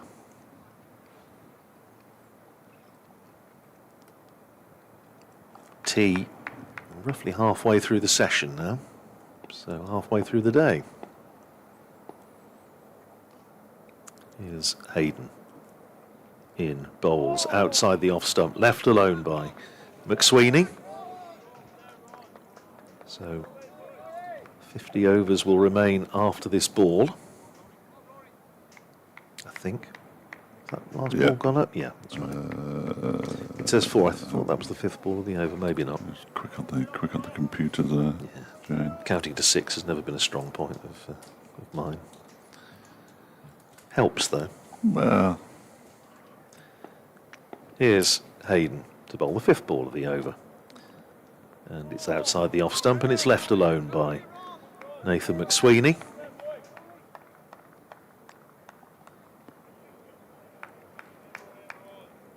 So there is 1 ball to go in this over. Cloud again just obscuring the sun. 2:45 here in Derby, and indeed quite a few other places as well. But I'm aware of the fact we have listeners all over the world. yes, oh yeah. So our man in Detroit might be with us. Maryland. Here's Hayden in, and that was the last ball of the over, and it's dropped down to backward point by McSweeney. That's the end of the over. 49 to him, 13 to Bartlett. Northamptonshire 180 for 6, and there are 50 overs remaining. I was going to say we could be down to 1 substitute fielder, but Wayne Madson's going off now, so we are down to 1. Just no, we can't be, can we? So Harry Kame is still off the field. So we've got Morley and Basra on at the moment, and Basra, interestingly, for a substitute fielder, is going into first slip in place of Wayne Madsen. Do you remember the days when there used to be... You couldn't do that. Couldn't do that, could No, you? You could object to Yeah. somebody going in there that Yeah. was a sort of specialist fielder. But now they swap out spinners for wicket keepers on a permanent basis in matches, so I don't think we can object to anything anymore. As long as they can get an Uber from wherever they happen to be. Yeah, in the country. Here's Ben Aitchison from the racecourse and bowls to Bartlett, who plays it straight back to him. And there's no run. Madsen might have nipped off for a little consultation with Mickey Arthur and the rest of the coaching team. Not quite got to that point yet.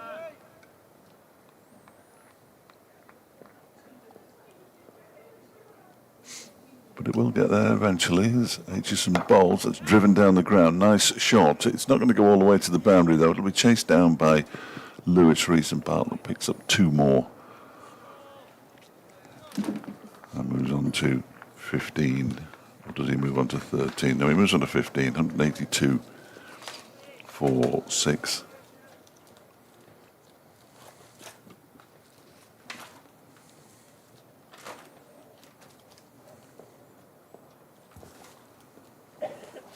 Partnership of 99 balls. In fact, 101. Because I'm looking at the computer and the accurate numbers on the scoreboard. That's turned into the leg side by Bartlett, the 102nd ball of the partnership. They've scored 37 runs between them, 15 of them to Bartlett. Nathan McSweeney at the non-strikers then. Do well to get that kit clean in time for next week. 49. Yes. Aitchison bowls. That is played out into the offside to Morley at point. Well, his housemate's sitting next door to us in the next door box, Mr. Conway. So He doesn't look like a dab hand with a washing machine to me. Yes, I suspect he might not be quite sure which program to use.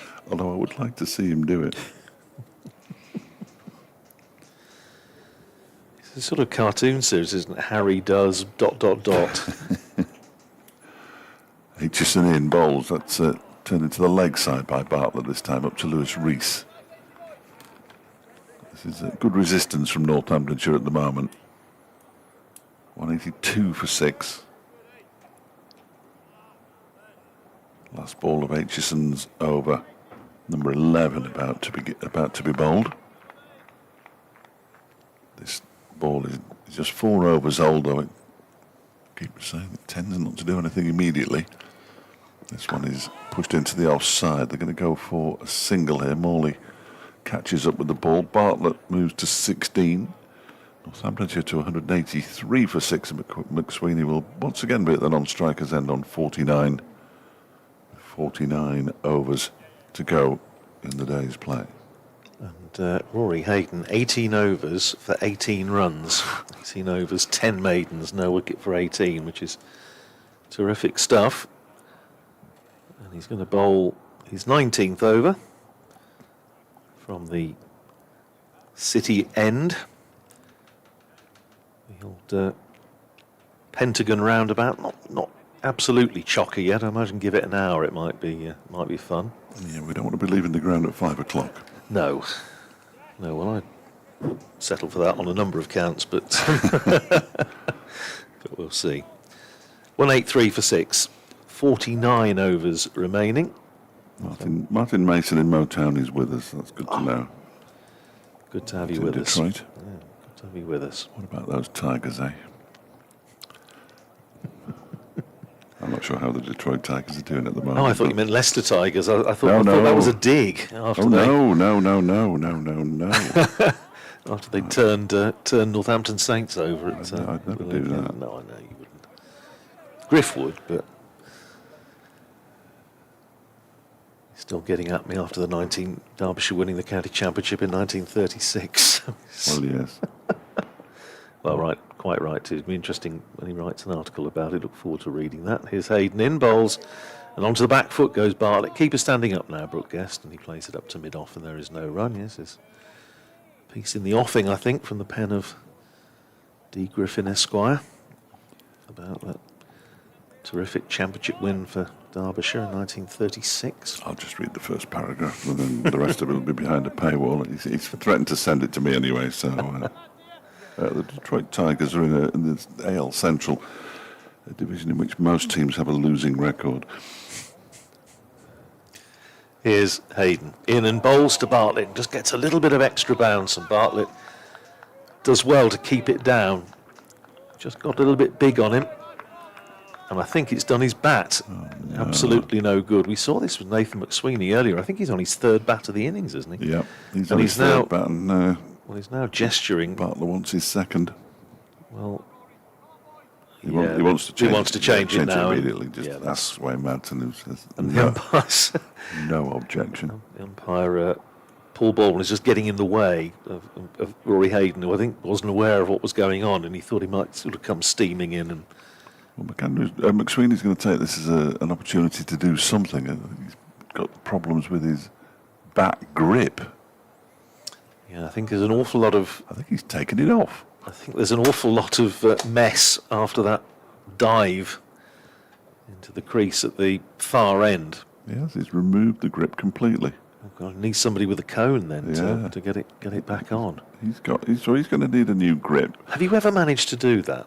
Put a grip on with a cone? I've tried and I can't do it. I mean, No, I'm not a dexterous person, no, I don't think I have. but no, it's a We used to just have bats until the rubber perished and then throw them away, yes. or just carry on playing with them. or stick them in the club bag. Yeah, But a good friend of mine, Robert Pack, who makes and mends bats in Northamptonshire, he's absolute dab hand and just does it in a flash. I think they always reckon most counties have got somebody in the dressing room who's the sort of the expert at it, but somebody's I think McSweeney is doing it himself at the he moment. is. So, time to have a quick look at what's happening in the other games. Glamorgan 248 for 5 now against Somerset at Cardiff, so they need 35 more runs to beat Somerset. And Sean Dixon, 76 not out. But the innings that I'm thoroughly enjoying from a distance, Ryan Hadley, 29 not out off 186 balls. You say he's doing it himself, the 12th man, I apologise, I'm not entirely sure who it is, has done it for him. Justin Broad, I think. He's put it on the cone, but everything seems to be all right now. Marvellous, good job. Multi-skilled. Who says men can't multitask? Nottinghamshire 307 for 3 against Surrey at Trent Bridge, leading by 272. Ben Duckett now 139. Not out. Back on at Hove, where Sussex are 92 for 1 against Leicestershire, needing another 89 to win. And in the other Division 2 match, Kent needing 261 to beat Gloucestershire at 126 for 3. Here is Rory Hayden running into bowl, and Bartlett forces nicely off the back foot, but straight to Amrit Basra, and there at cover. And there is no run. 183 for 6 it stays. He's the only substitute fielder out there now. Feeling lonely. Remarkable. Floodlights still on, as they have been from the start of play this morning. Light sort of comes and goes, doesn't it? You get a little bit of sunshine, and it's overcast at the moment as Hayden is in bowls, and it bounces off something. Now, I'm not sure that was just off the keeper. I don't think he got a nick on it. It bounced off the keeper over the slips, and indeed it was just off the keeper. It's a bye, signalled by umpire Baldwin at the far end. So one more onto the total, 184 for 6. But again, Hayden getting a little bit of life with this still pretty new ball. It's only its 5th over. He's got 2 to spit up off the surface. Useful. Need one to scoot along it now. Keeper standing up as he bowls, and McSweeney defends out to Basra at cover. And there is no run. Lots of messages going backwards and forwards as to the cricket show this evening, whether I'll be presenting it from Northampton Derby or some point in between. Somewhere in the middle would be good. Yeah, Leicester Forest Services is what I suggested this morning, Yeah. but well, we'll see. 184 for 6. Hayden is in, bowls, and McSweeney across his stumps, defends, pushing it up towards mid-wicket. And there is no run. And that's the end of Rory Hayden's over, and thanks to that over, overs now exceed runs conceded. 19 overs, 11 maidens, no wicket for 18. Rory Hayden, 184 for 6. remarkable. Of course, runs unimportant as far as Northamptonshire are concerned, and Derbyshire. It's all about number 6 at the top right-hand corner of the scoreboard. 184 for 6. Partnership up to 39.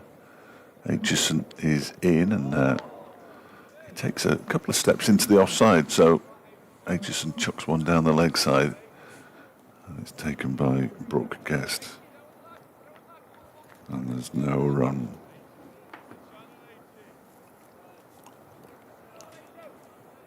Three slips. Point. Backward square leg. No idea what that was.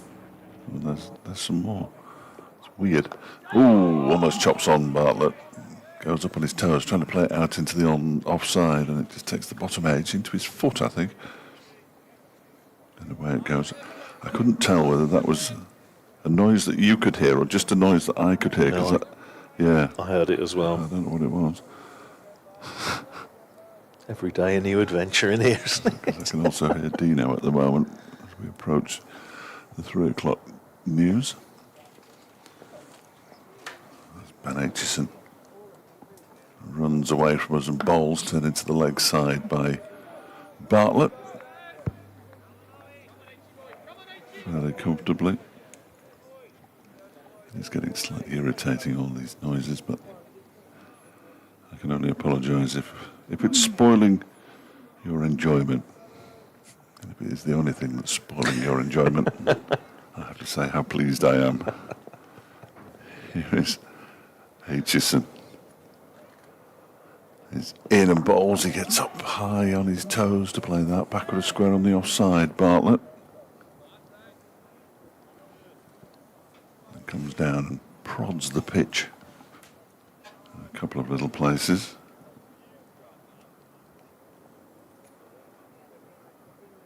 Derbyshire got a word for Ben Aitchison. Which is funny because I'm sure Ben Aitchison's got a word for Derbyshire. And Aitchison's on his way in again. Bowls and up again on his toes. Just bowling short of a length in this over. Largely Ben Aitchison, Bartlett equal to it. Just pushes the ball into the ground. Well, they've got Leg Gully in there, haven't they? Again, or in fact they did have, and he's now dropping back. It's Zach Chappell, who has dropped back to sort of 2/3 of the way back to the boundary, backward square leg. Here comes Aitchison to complete his 12th over.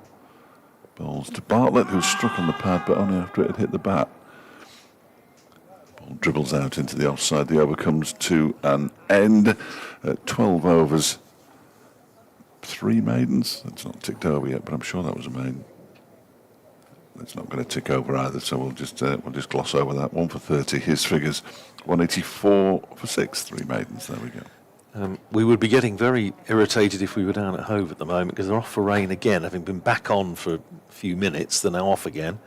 Sussex 42 for 1 in the 6th over, so they're obviously conscious of the weather and need another 89 to win against Leicestershire, but they are off for rain, and Glamorgan have lost a wicket in pursuit of that 283 victory target.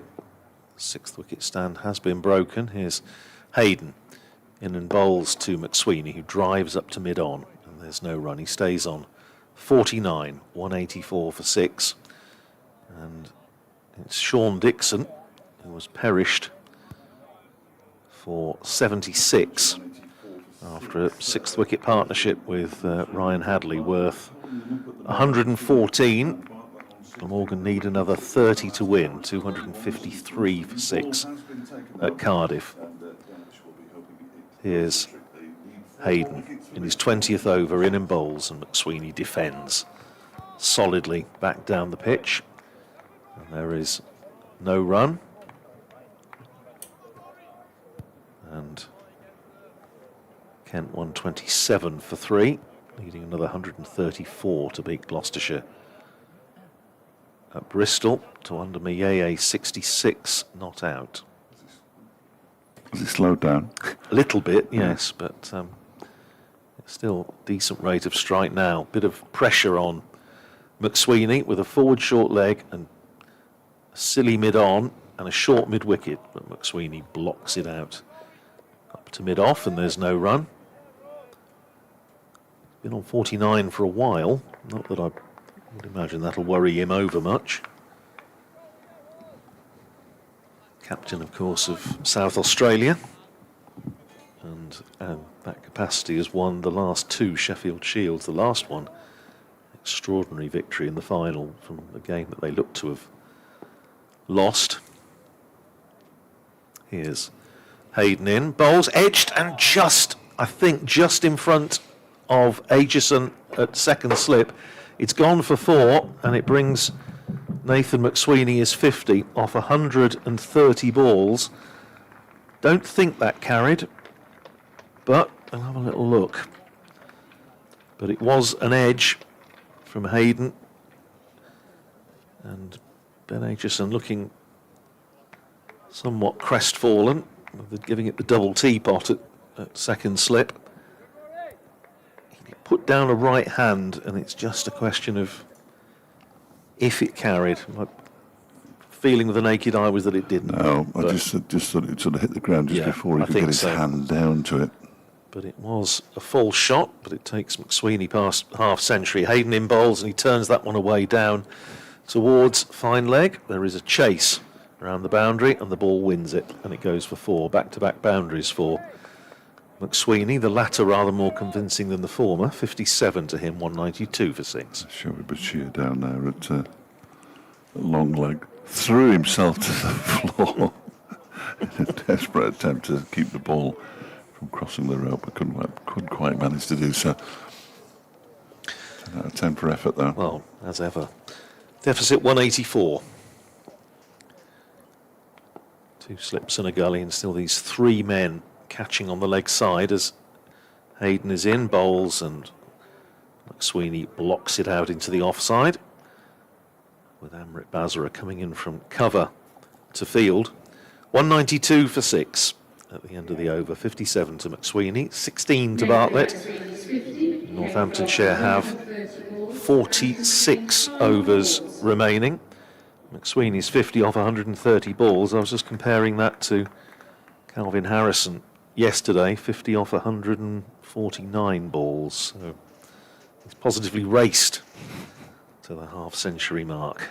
But a valuable innings, hugely valuable innings for Northamptonshire. Need him to bat for a good deal longer. It'll be Ben Aitchison from the racecourse end, bowling to George Bartlett on 16. He's in and bowls to him. He plays it with the inside half of the bat out into the leg side. He'll get 1. He'll come back for the second as well. Bartlett will move on to 18 as Lewis Rees eventually catches up with the ball. 194 for 6. Martin's been on with famous Detroit Tigers fans, Tom Selleck and Alice Cooper, he tells me. Detroit Tigers fans, everyone has a cross to bear. As Aitchison goes in, and that one is pulled around the corner, a little bit in the air initially, but soon hits the deck, out towards Rory Hayden at long leg. And they go through for a single. Bartlett up to 19. The partnership now worth 50. Northamptonshire 195 for 6. Pardon my shocking ignorance of American sport. Is that American football? Good goodness me, no. It's America's game. Baseball. Oh, right. The only game really worth watching. It's the intelligent man's game, I always think. Well, my friend and long-time colleague Matthew Engel is a bit of a baseball fan. The Orioles in Baltimore.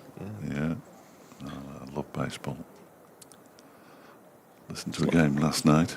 It's like Rounders, isn't it? No, it's not like Rounders. I will have none of that talk in this commentary box. Thank you very much indeed. I don't know any Rounders player who's played $57 million a year to play for a start. Here is Aitchison on his way in, and that is defended by McSweeney. So they don't shout rounder, rounder as anybody hits it? No, I don't think so. It's a great shame. They're missing something there. That was also the 50 partnership between these Yes. two. Yeah. No, they don't. No, fair enough. It's a proper game. Well, not that Rounders isn't, by the way. Very popular on the cricket grounds of the northwest of England, certainly.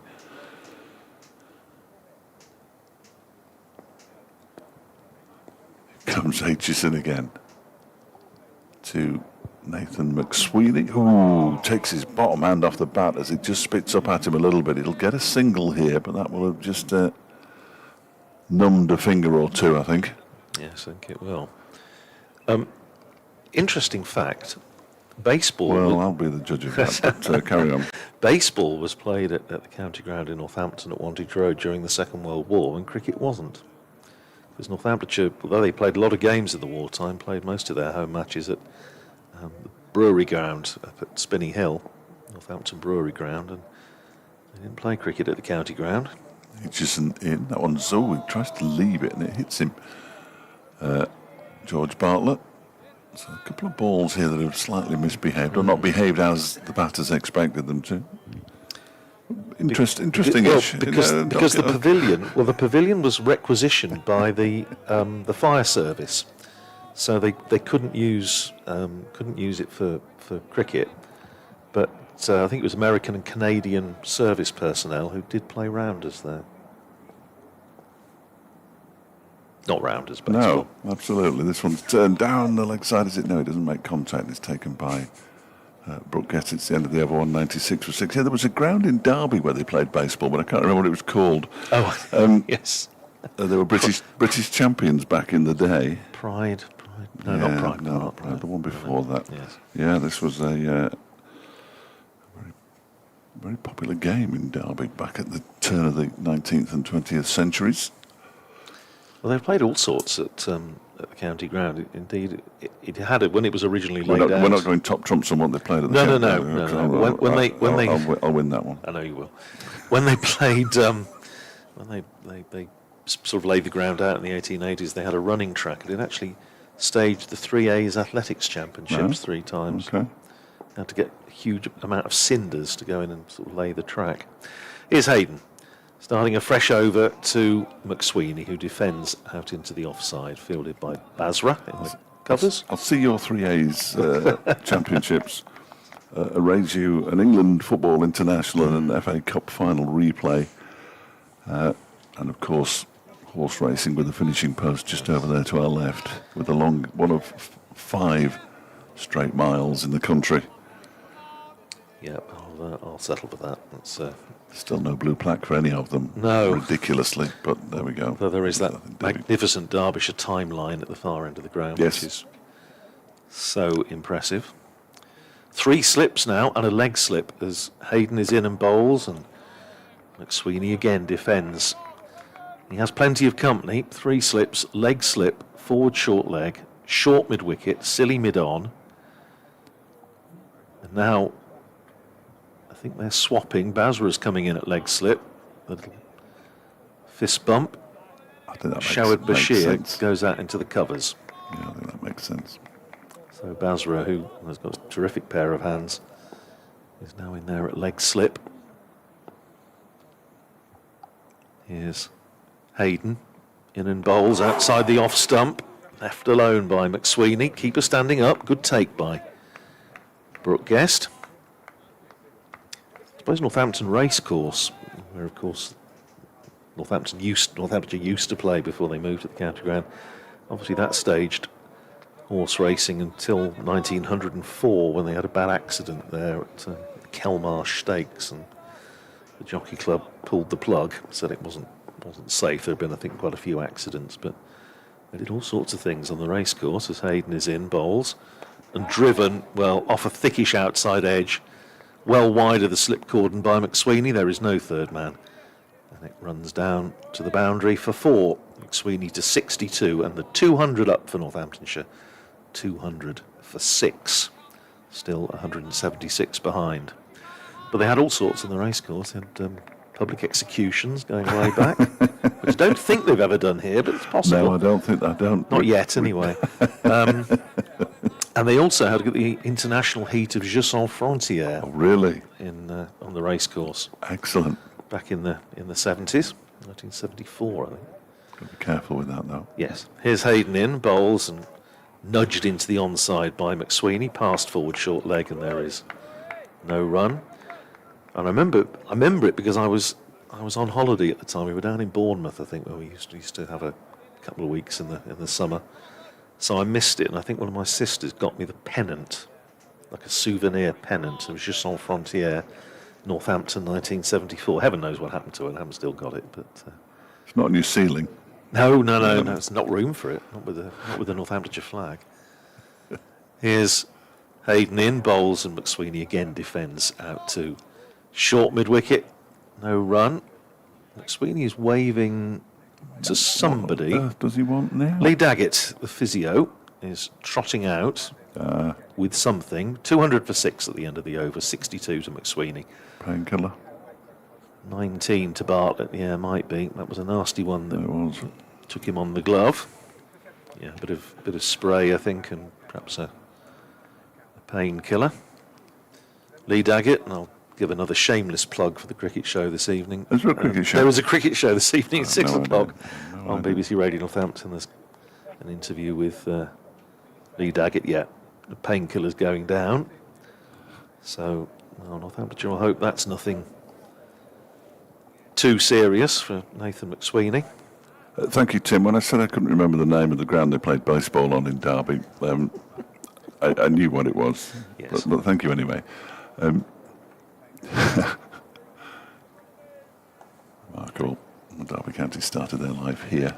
Well, to our right and slightly back, where the football pitch was back in the day. It's Aitchison in and bowls. That one is turned into the onside by Bartlett up towards Lewis Rees. And there is no one. It can't be long before we see Zach Chappell, who isn't he just sort of started just keeping himself loose. Isn't there any press ups yet? No, it's just sort of stage one, I isn't think it? that's of the- very early stages of warming up. And then who knows, Shoaib Bashir again. We'll wait and find out. This one's a full delivery from Aitchison that's driven down the ground by Bartlett for 4 runs. To universal acclaim. 200 is up for Northampton. No, it was already up. 204 for 6. Bartlett up to 23. Glamorgan have lost another wicket at Cardiff, 256 for 7. Need 27 to win. 3 wickets standing. It's going to be a nip and tuck one, and it's Sophia Gardens. How long? It must be nearly an hour and a half since Derbyshire took a wicket as this next delivery is turned into the leg side by Bartlett. He'll go for 1. And 1 is all they will get. These two have been together for 23 overs now. Slightly troublesome for Derbyshire here, who have been held up on numerous occasions by late-ish stands. I mean, this is the 7th wicket, but it's effectively the 6th because the night watchman, who's currently sitting no more than 10 feet or so to our left, came in last night and departed this morning. I'm sure it was the 7th wicket. It's been the 7th wicket sometime that's held them up. 7th, 9th. I just had trouble dislodging. I said earlier in the game, McArthur said, just bowl your best ball. Don't try anything funky, which they haven't. Bashir is warming up. And Aitchison is on his way in. Bowls, that's turned into the leg side. Oof. Now, was that on the full? I think it might have been. Yeah, so that will go down as a very, very difficult chance for Matthew Montgomery. McSweeney on 62, fielding at short leg. We saw him take an absolute screamer in the first innings. And we said at the time they either stick or they don't, and that would have been the same. It wasn't one of those loopy ones. It was straight into about a foot off the ground. Tough chance, but a chance, I think, nonetheless. On 62, Aitchison is in, and he defends that one up towards Lewis Rees at mid-on. Whether that will be, it's not quite in the same category as the drop chance against Worcestershire. I won't name the person who dropped it, but he's just chucked the ball to Ben Aitchison from mid-on. Aitchison goes in and bowls, and that's defended by McSweeney. And Aitchison completes his 14th over. 14 overs, 1 for 39. 205 for 6. And who's going to remove their cap, or is it going to be? 12 time. Yeah, I think I saw him warming up, and I think this is probably the right move by Wayne Madsen, the Derbyshire skipper. If you're watching on the stream, you'll see a little group of Northamptonshire support staff. Greg Smith there, also the sports psychologist, I should say. Glenn Chappell on the right, having a chat with the match referee James Whittaker. And physio Lee Daggett, all closely observing what's going on. And what's going on now is that Shoaib Bashir is back in the attack. Picked up 3 wickets, including the most recent one to fall, that of James Sales. You wouldn't happen to know where we could hear from Lee Daggett any time today, would you? Well, funnily enough, it's very odd you should ask me that, because he will be featuring on the cricket show on BBC Radio Northampton tonight from 6. Be there or be square. You're presenting it from here at this rate. Well, yeah, who knows? Who knows? 205 for 6. And this, again, is another little crucial phase in the game. About 20 minutes to go until tea. Bashir back in the attack, bowls short of a length to Bartlett, who punches it up to mid-off.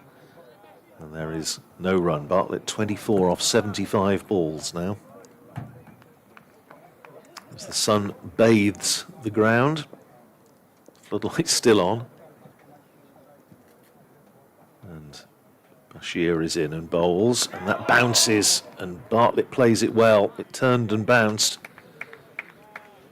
and Bartlett gets on top of it, jams it into the ground. But immediately, Bashir into the attack, and things start to happen, and Aitchison comes up to leg slip. So a slip, leg slip, and forward short leg. As Bashir in the sunshine bowls to Bartlett, who smothers that one. Drops it down into the offside. Brooke Guest comes round from behind the stumps. Zach Chappell just starting to do a little bit more, but possibly sort of stage 1B now, I think, of the warm-up routine at backward point.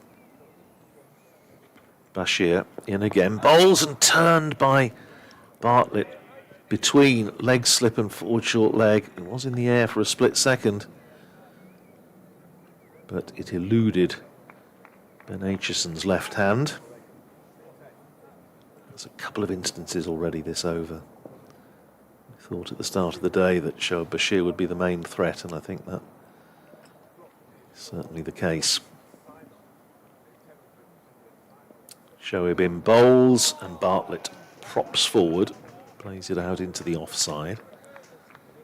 And there is no run, fielded there by Caleb Jewell with his sunglasses on the back of his cap. One ball left in the over.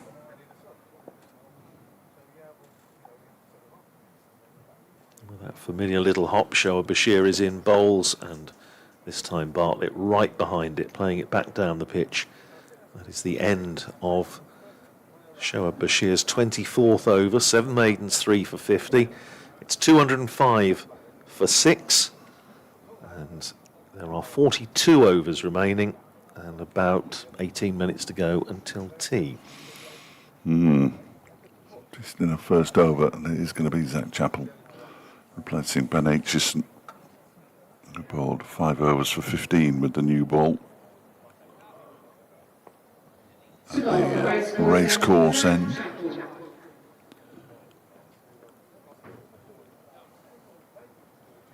Off goes Matty Stewart. I didn't realise he'd come on, but he's gone off. Going up the steps with that number 12 on the back of his shirt, trying to fool us. Not falling for that. 205 for 6. 4 more wickets required. They needed 8 at the start of the day. They've got half of them. They still have 42 overs to go, so plenty of time. No need to panic until we get to about 5 o'clock. That's only 90 minutes away. So perhaps we should start to panic. Zach Chappell, 3 slips, short leg, and a leg gully. He bowls to McSweeney, who leaves the first ball that he bowls alone outside the off stump to go through to Guest. I'm not panicking on the basis that started the day with fairly low expectations, so... Yes, well, Derbyshire have been here before this season. It just hasn't clicked for them in any of the games. They're going to halt the run of 3 successive defeats. No question about that. Can they end it with a victory? That was as Chappell bowls down the leg side, and he's gone. He's been strangled, McSweeney. Would you believe it? Zach Chappell strikes in the first over. He bowls with the second new ball. He tosses his bat in the air, Nathan McSweeney. I don't think he can quite believe it. I'm not sure that I can either. He's gone for 62, and the 7th wicket falls at 205. Derbyshire need 3 wickets now. They do, and for the second time in the match, McSweeney goes caught behind down the leg side. Was out first ball in that manner in the first innings. 146th ball this time, 245th ball this time. But nevertheless, the effect is the same. He goes, and Northamptonshire, well, that's a big, big blow. We now have, I suppose you would say, the last of the recognised batters going out there, Lewis McManus. And it must be said that Messrs Sanderson and Scrimshaw didn't hold up Derbyshire too long in the first innings. So one more, and I think they will very, very much fancy their chances of wrapping this up. But McManus, as we know, tends to sell his wicket very, very dearly. It was these two that blocked it out for a good portion of that draw against Lancashire. But as I say, I think if one of these goes, then I hesitate to say an end is open, but I think an end is open. I shouldn't have been that surprised because they had the leg gully there full. I mean, they clearly know or have analysed and been told he is perhaps susceptible to one down the leg side. I mean, it's the first time I've seen him this season, so I'd have no idea. But to get caught in the same way twice in one match is a little bit careless. Especially having been out there for so long and batted so well, Nathan McSweeney. And a huge blow. It's just given extra energy to everybody out there with Derbyshire kit on. And Lewis McManus, who's been a good player for many years now. Along with George Bartlett, they stand in Derbyshire's way, potentially, of a first win of the season. Zach Chappell, only his second ball with the second new ball. Now has 2 for 43 from his 15 overs and 2 balls. Of course, a wicket or 2 and tea might be delayed, but it might not, who knows. Here goes Chappell in to bowl to McManus, who leaves the first ball alone. It must have been 2 yards wide of the off stump. But that didn't stop Shoaib Bashir raising his arms and giving a cheer. You can't help but be enthused, I wouldn't have thought, if you're playing in the set. Well, you might want to put a bag over his head at some point and just stick him in a cupboard, but you can't help but be enthused by Shoaib Bashir. That's his voice you can hear in the background. Well, that was Jane's voice you could hear in the background, but the one before that was Shoaib Bashir. There's Chappell. He's on his way in again. Bowls to McManus. Oh, he gets one that lifts on him. Goes through to Brooke Guest. Fine delivery from Zach Chappell, who really has bowled as well as he's bowled all season in this match, both innings. He's been terrific. Derbyshire have straightened their line-up a bit for this game. I must again ask Mickey Arthur that. It's clearly been a ploy because they've been bowling stump to stump for the majority of this match. They've not conceded many runs. And they continue to nip away. 3 more required in terms of wickets as Chappell is into McManus, who's edged and dropped by Wayne Madsen, or did it drop short? I'm not entirely sure. He's a long way away, and it was very, very low down. I think it was just short, half volley, that kind of thing. I think so. There isn't the mass despair that you often see when a catch goes down. No. But nevertheless, Chappell's found the edge again. But yeah, I think it was just in front of Wayne Madsen. The drop, as I wrote down here, of Matthew Montgomery, Nathan McSweeney, didn't actually cost any runs.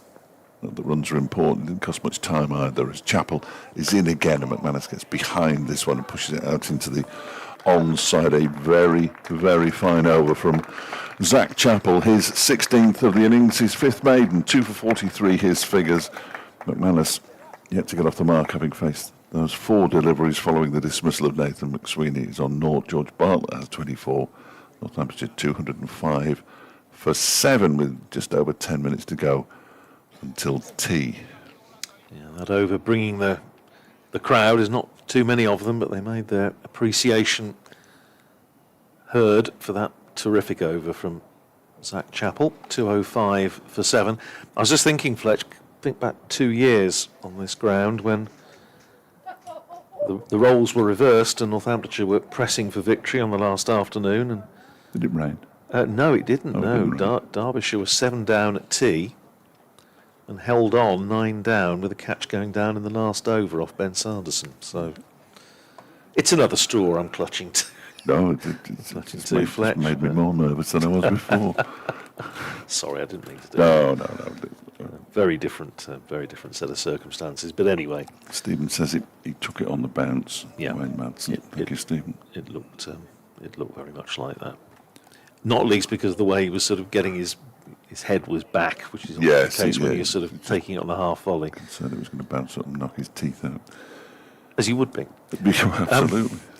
Bartlett will face Shoaib Bashir with a leg slip and forward short leg. Leg slip, Amrit Basra now with a helmet on. Bashir starting his 25th over. Bowls to Bartlett, full toss, and Bartlett misses out, that he drives it straight to Hayden at backward point. It's a very ugly piece of cricket all It round, wasn't. it? It wasn't the best. All it needed was for Rory Hayden to miss field. Let it through his legs. Yeah. But he didn't.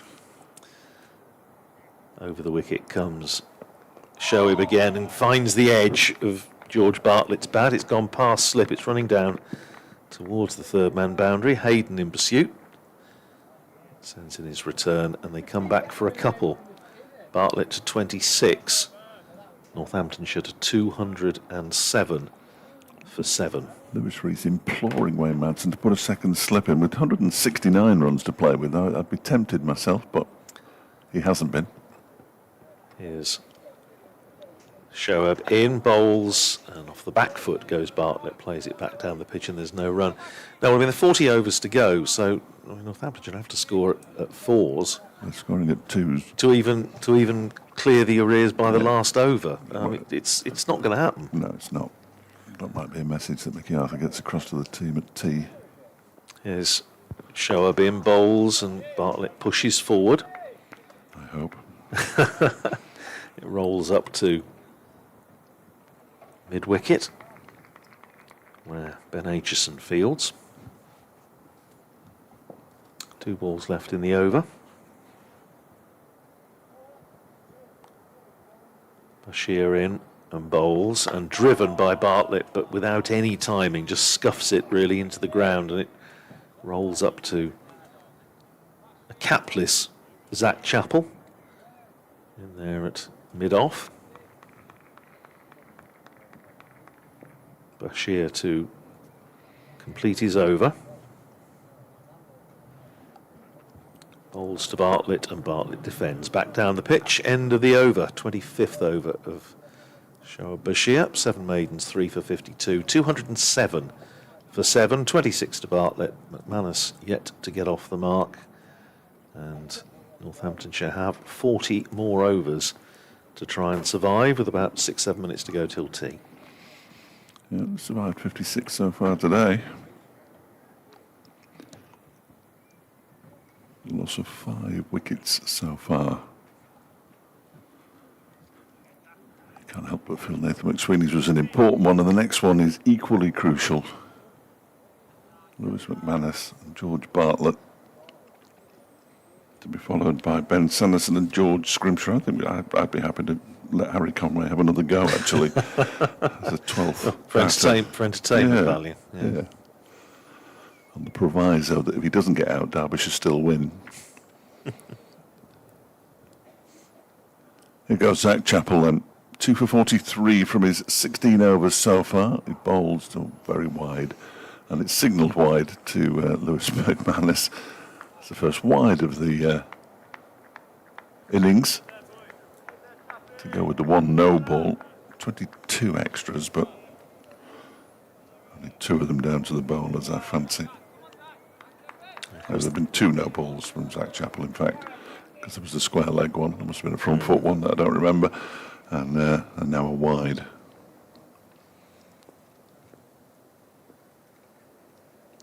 As Chappell goes in, McManus, that's bang on target, has to defend it straight back to the Derbyshire bowler. Of course, impressively, there were no bowling extras in the first innings at all. Northampton's first innings, Derbyshire in the field. I'm sure you've already said this, but Glamorgan are going to do it, you know. 19 runs required, 7 down against Somerset at Sophia Gardens. What a win that would be. In goes Chappell again. This one's left alone by McManus to go through to Brooke Guest. I think Kent are going to do it too. 91 required, 4 down at Bristol. That would be a disappointment for Gloucestershire. Didn't play in the last round of matches, I don't think. The last 2 teams who Derbyshire have faced, and who both of whom beat them. There's Chappell is in again. That's left alone outside the off stump again by Lewis McManus to go through to Brooke Guest. The phone hasn't buzzed with Kevin Howell's name on it yet. He does know there's a game on there because he was here on Wednesday speaking to Ben Sanderson about his efforts from last week for his around the grounds service that he provides on Sports Extra. As Chappell goes in again and bowls. That was way wide of the off stump again, and the umpire, well, Mr. Treadwell was thinking about it.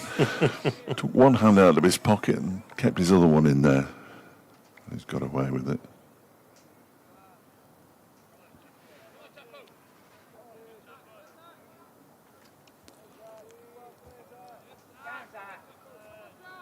Can't believe how accommodating Middlesex are being. I needed to get into the media centre between 6 and 7 on the Thursday evening. As Chappell goes in and bowls, that's defended by Lewis McManus. Down the ground, he's called not McSweeney, Bartlett through for a single, and they get there comfortably enough in the end. Single taken. 212 for 7. Or is it 213? Because they're saying that was the final ball of the over, and now yep, there we go. You heard the brrr on the line, which is the interference from the walkie-talkies next door to the umpires, just telling them that was indeed the final ball of the over. 212 for 7 at the end of the over. We've got 3 minutes until tea, so the next over will almost certainly be the last one. You would have thought. Yeah, well, again, I think as we saw at lunchtime, I suspect if there's any way in which the 2 batters can make sure that it is, then I think rest assured they will give it their best shot. 208 for 7. 39 overs remaining.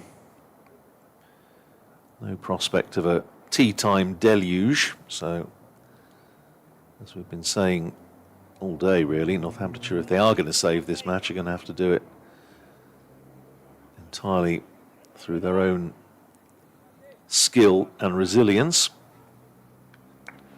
Batted a long time in this match, but still so far behind. I mean, they've faced, 190 overs so far across the 2 innings, and they're still 168 behind, which is just remarkable. And Lewis McManus, unsurprisingly, has company. The Shoaib Bashir prepares to bowl his 26th over with a silly point, leg slip, forward short leg. Here's Bashir in bowls to McManus, who turns it on the leg side between leg slip and short leg and picks up a single. McManus off the mark. Northamptonshire 209 for 7. Clock showing 3:39. So, with 5 balls to go, may well be that this is the last over. Bashir bowls and it turns and it bounces off some part of George Bartlett's anatomy. Basra doesn't manage to get a hand under it at silly point.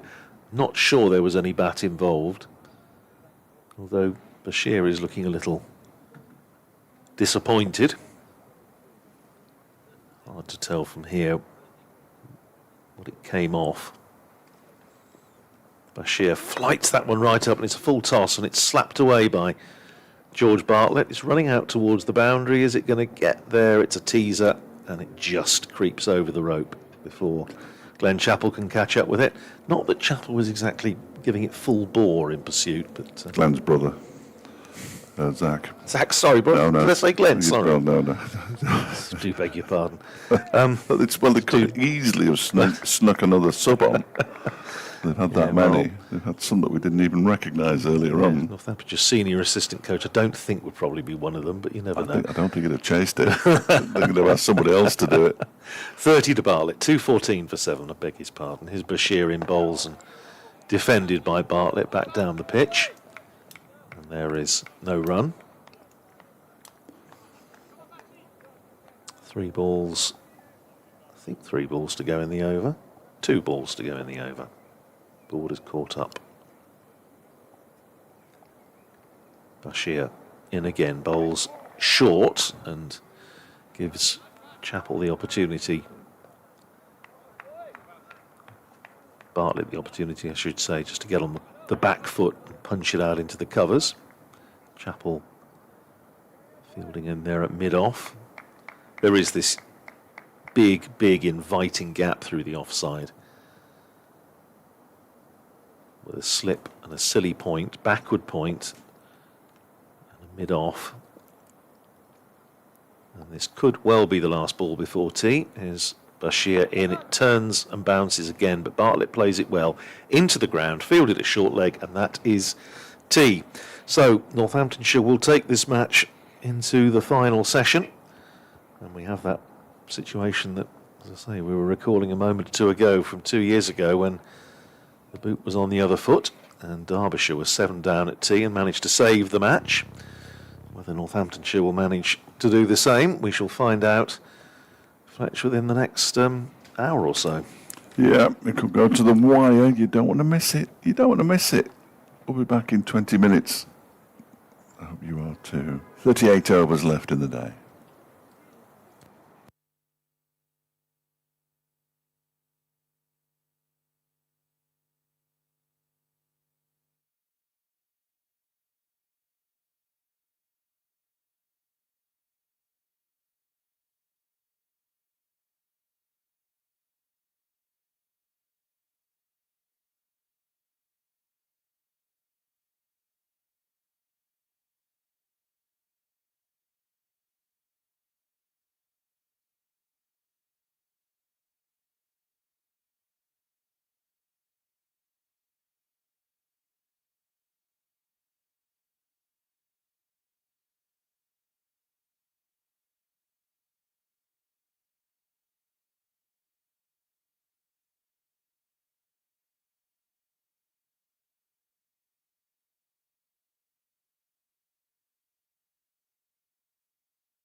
Well, good afternoon. Welcome back to the Central Co-op County Ground here in Derby, where we are about to get underway in the final session of this match, the final session of the final day between Derbyshire and Northamptonshire. Andrew Radd and Dave Fletcher with you for the, well, for as long as it takes, long as it basically, takes. Fletch. Yeah. It's Lovely to be back with you. I'm just going. Yes, it wasn't anything I said, honestly. 214 for 7. Fletcher has to go and update BBC Radio Derby. So 214 for 7 Northamptonshire. They're still trailing by 162, which is academic, really. But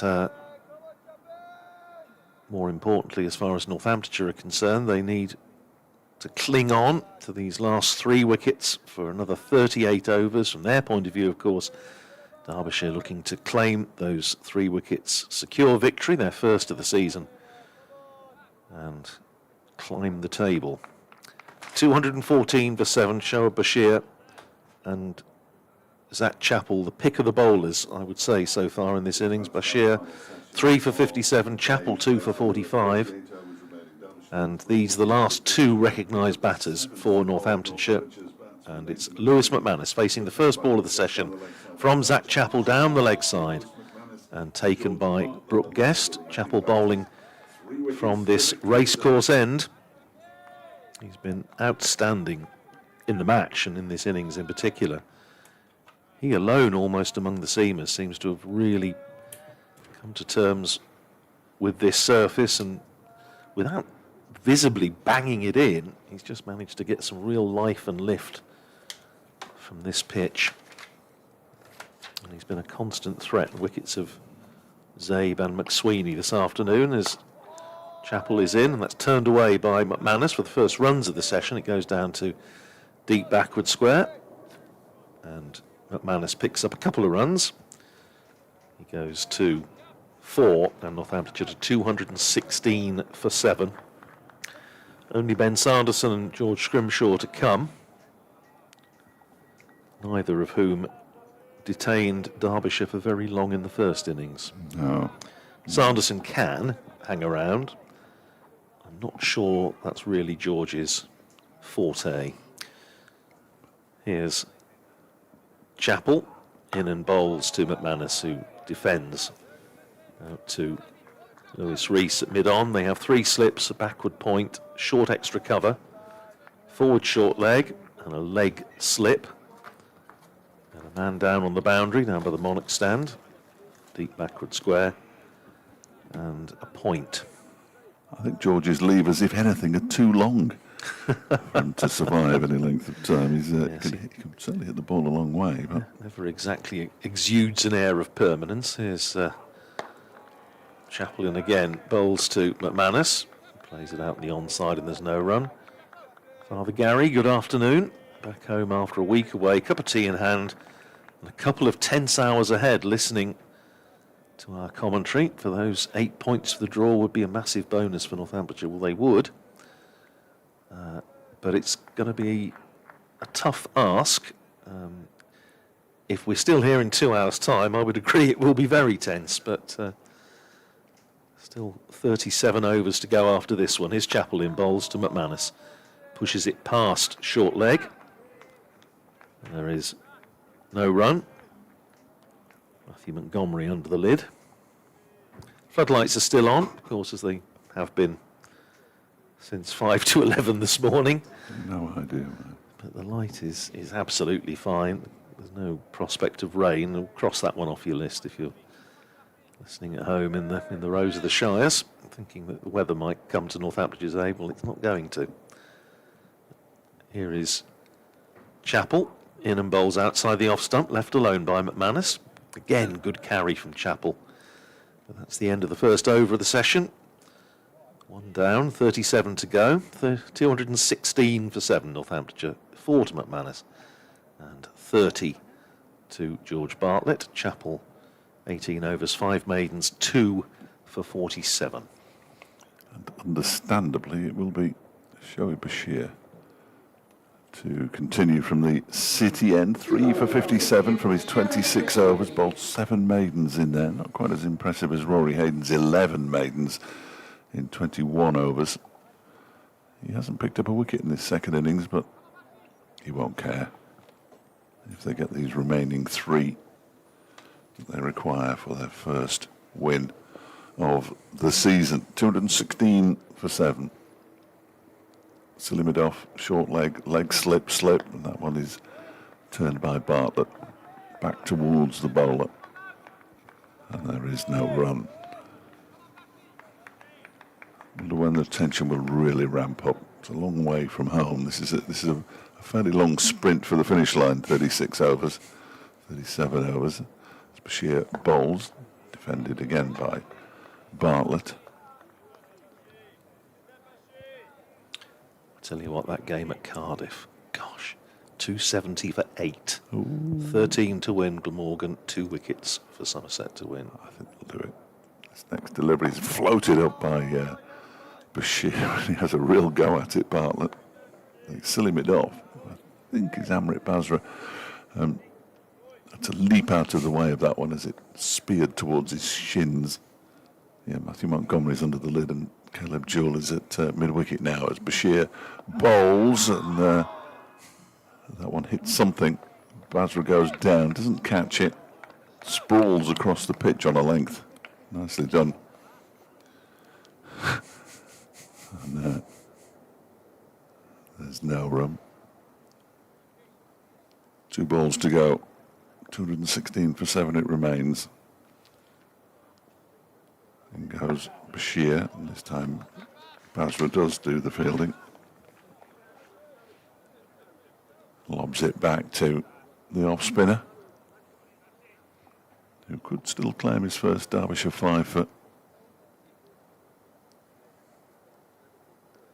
He bowls to Bartlett, who goes back and punches that out into the offside. Hayden gives chase. They've run 1, they'll come back for the second. I think that's all they'll get. They will indeed settle for 2 as Hayden throws the ball back in. In fact, he was aiming towards Brooke Guest, but Amrit Basra intercepted, kept the ball off the deck and immediately starts to polish it. End of the over. 218 for 7, 36 to go. McManus has 4, Bartlett has 32. Meanwhile, the other game in Division 2, down at Bristol, Kent, with a victory target of 261 or 177 for 4. So looking pretty good for Kent at the moment. Wanda Mayeye, 89 not out. He's lost Daniel Bell Drummond for 38, but Chris Benjamin is settled in. 17 not out. So good chance for Kent there. Here's Chappell. In and bowls first ball of the 3rd over after tea. It's short and McManus ducks underneath it. It's taken by the keeper. 3 slips, leg slip, forward short leg, short extra cover. Runs, as we've been saying since first ball this morning, wholly academic. Northamptonshire still 158 runs behind. Just those 7 wickets, that's the main thing to bear in mind. 3 more Derbyshire need. They don't get one there as McManus blocks that up towards mid-on. And there's no run. Plenty of blue sky around now. A few hardy souls in the Seat Unique stand at the far end of the ground here at Derby. And as yesterday, I take my hat off to them because it is not warm out there. Far from it. Here's Chappell. Bowls to McManus, and McManus in behind it. Nudges it out into the onside. Again, Reese Fields at mid-on, and there is no run. Talked to the youngsters who were operating the cameras when they came in at tea, just for a little bit of a warm. I said, when the sun's out, it's perfectly pleasant, but it has warmed up since this morning when it was particularly cold. I think Freddie's still got his hat on though. Hip, hip, hip, hooray. Freddie's got his hat on. Here's Chappell. Running away from us. Bowls to McManus outside the off-stump. Left alone by the Northamptonshire keeper. Was vice-captain of the Red Bull side for 2 or 3 years, but handed that on at the start of this season. He was also captain in the 50 over competition. Don't think that will happen. I think the idea is that he'll basically concentrate on his own game, and Nathan McSweeney is now vice captain of the Red Bull side, and the decision on the 50 over captaincy has, best of my knowledge, not yet been made. Here's Chapel bowls outside the off stump, left alone by McManus, or if it's been made, it hasn't been communicated at any rate. And I'm not sure who'll captain Derbyshire's 50 over side, because and Aaron Donald is the T20 captain, but he won't be here in August. He's the only player at the moment who won't be here in August. Well, I suppose an obvious candidate, assuming he's fit, is Justin Broad, who is vice captain now of the T20 side. Obviously, David Willey doesn't play in the 50 over. Here's Chapel poles to McManus, who again is in behind it, pushing it up to mid-on. Reese fields, and another over goes. 35 remaining, 218 for 7. McManus is 4, Bartlett is 32. So I would think he must be a contender. Calvin Harrison, I think I'm right in saying, hasn't been snapped up for the 100 yet. Of course, there's always possibilities of. I'm not quite sure how it all works, but between now and then, wild cards. Well, yes. So I suppose if he wasn't involved, he might be a possible. Louis Kimber, of course, is involved in the 100. Here's Bashir from the city end. Back goes Bartlett and cuts this one away towards the cover boundary. That'll go all the way to the rope for 4. Nice shot. He moves to 36, 222 for 7. Conversation at some distance going on between Wayne Madsen and Shoaib Bashir. But I would have, my money certainly would be on, I think, Justin Broad to do the job. Say, fitness permitting. Bashir has the ball and he's just moving Lewis Rees back 5 yards at wide mid-off and bowls. And that one is defended by Bartlett straight back to him. It's a little walk into the leg side, kicks a bit of dust away. And comes back, silly mid-off, short leg slip. Plenty of people for company. George Bartlett. As Bashir is in and bowls to him, back he goes and cuts again, and this one is straight to Rory Hayden on this occasion, which will delight Hayden. He won't have to chase all the way to the boundary to retrieve the ball. I think most things at the moment are delighting Rory Hayden, in all honesty. Got to play at Lord's next week, where he made his debut last season. Basra Fields. I could have just carried on there. Bashir bowls, Basra Fields. The Bartlett smothers the spin.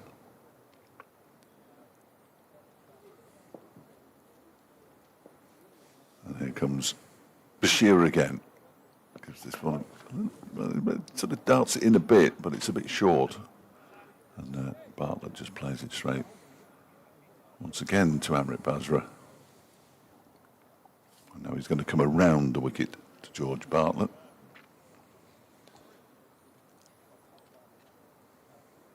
Northamptonshire flag causing chaos with the flagpole again. It is, isn't it? A serious wobble. Definitely getting up again the wind. As Bashir bowls, and it's defended by Bartlett. Fielded on the bounce by Basra. And the over ends at 222 for 7.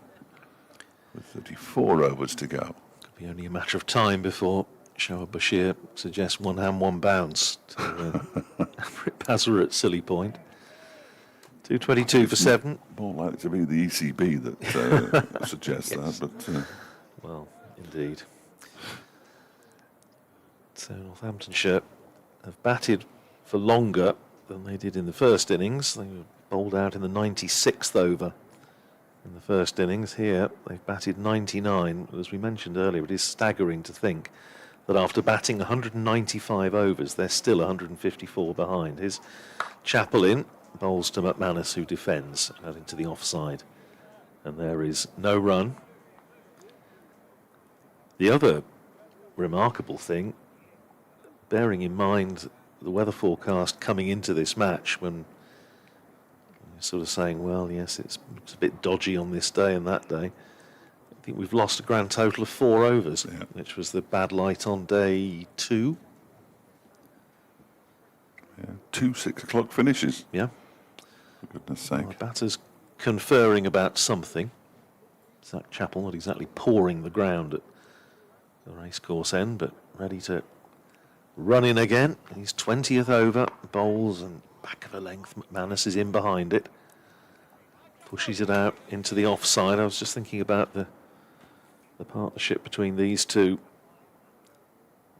in the game against Lancashire, which Northamptonshire managed to hang on to win. They only put on 57, but used a lot of time. McManus faced 116 balls for 27 in that innings. Bartlett was 197 balls for 95. Here's Chappell in, bowls outside the off stump. McManus leaves through to the keeper. Not even too many people on the balcony of the members' pavilion. There's a few. The teeth of the wind on there, though, with it blowing from the northwest straight into their faces. There'll be a fair few behind glass, I would have thought, watching. Some hiding behind the sofas in there. I was going to say that's only in here. 2:22 for 7. Chappell bowls to McManus, who takes his hand off the bat, and he's in a spot of bother here, I think. He needs a new bat. He needs a new bat. He needs a new bat. I thought well, I mean, it's better news, because I thought for a moment he was going to say, Needs a new hand. I need a new hand. But I think it is just a bat he needs. But that spat up again off Chappell, and he just keeps doing it. He has been superb today, Zach Chappell, and the effort that he's putting in, because you don't get it out unless you put it in, as they say. No, you don't. He really has been excellent. And well, Lewis McManus is waiting for something. I hope it's not a... No, it's the 12th man with some bats and drinks and all sorts. There Here he is. comes. Here he is, marvellous. Yes, the bat salesman is on the way out, Justin Broad.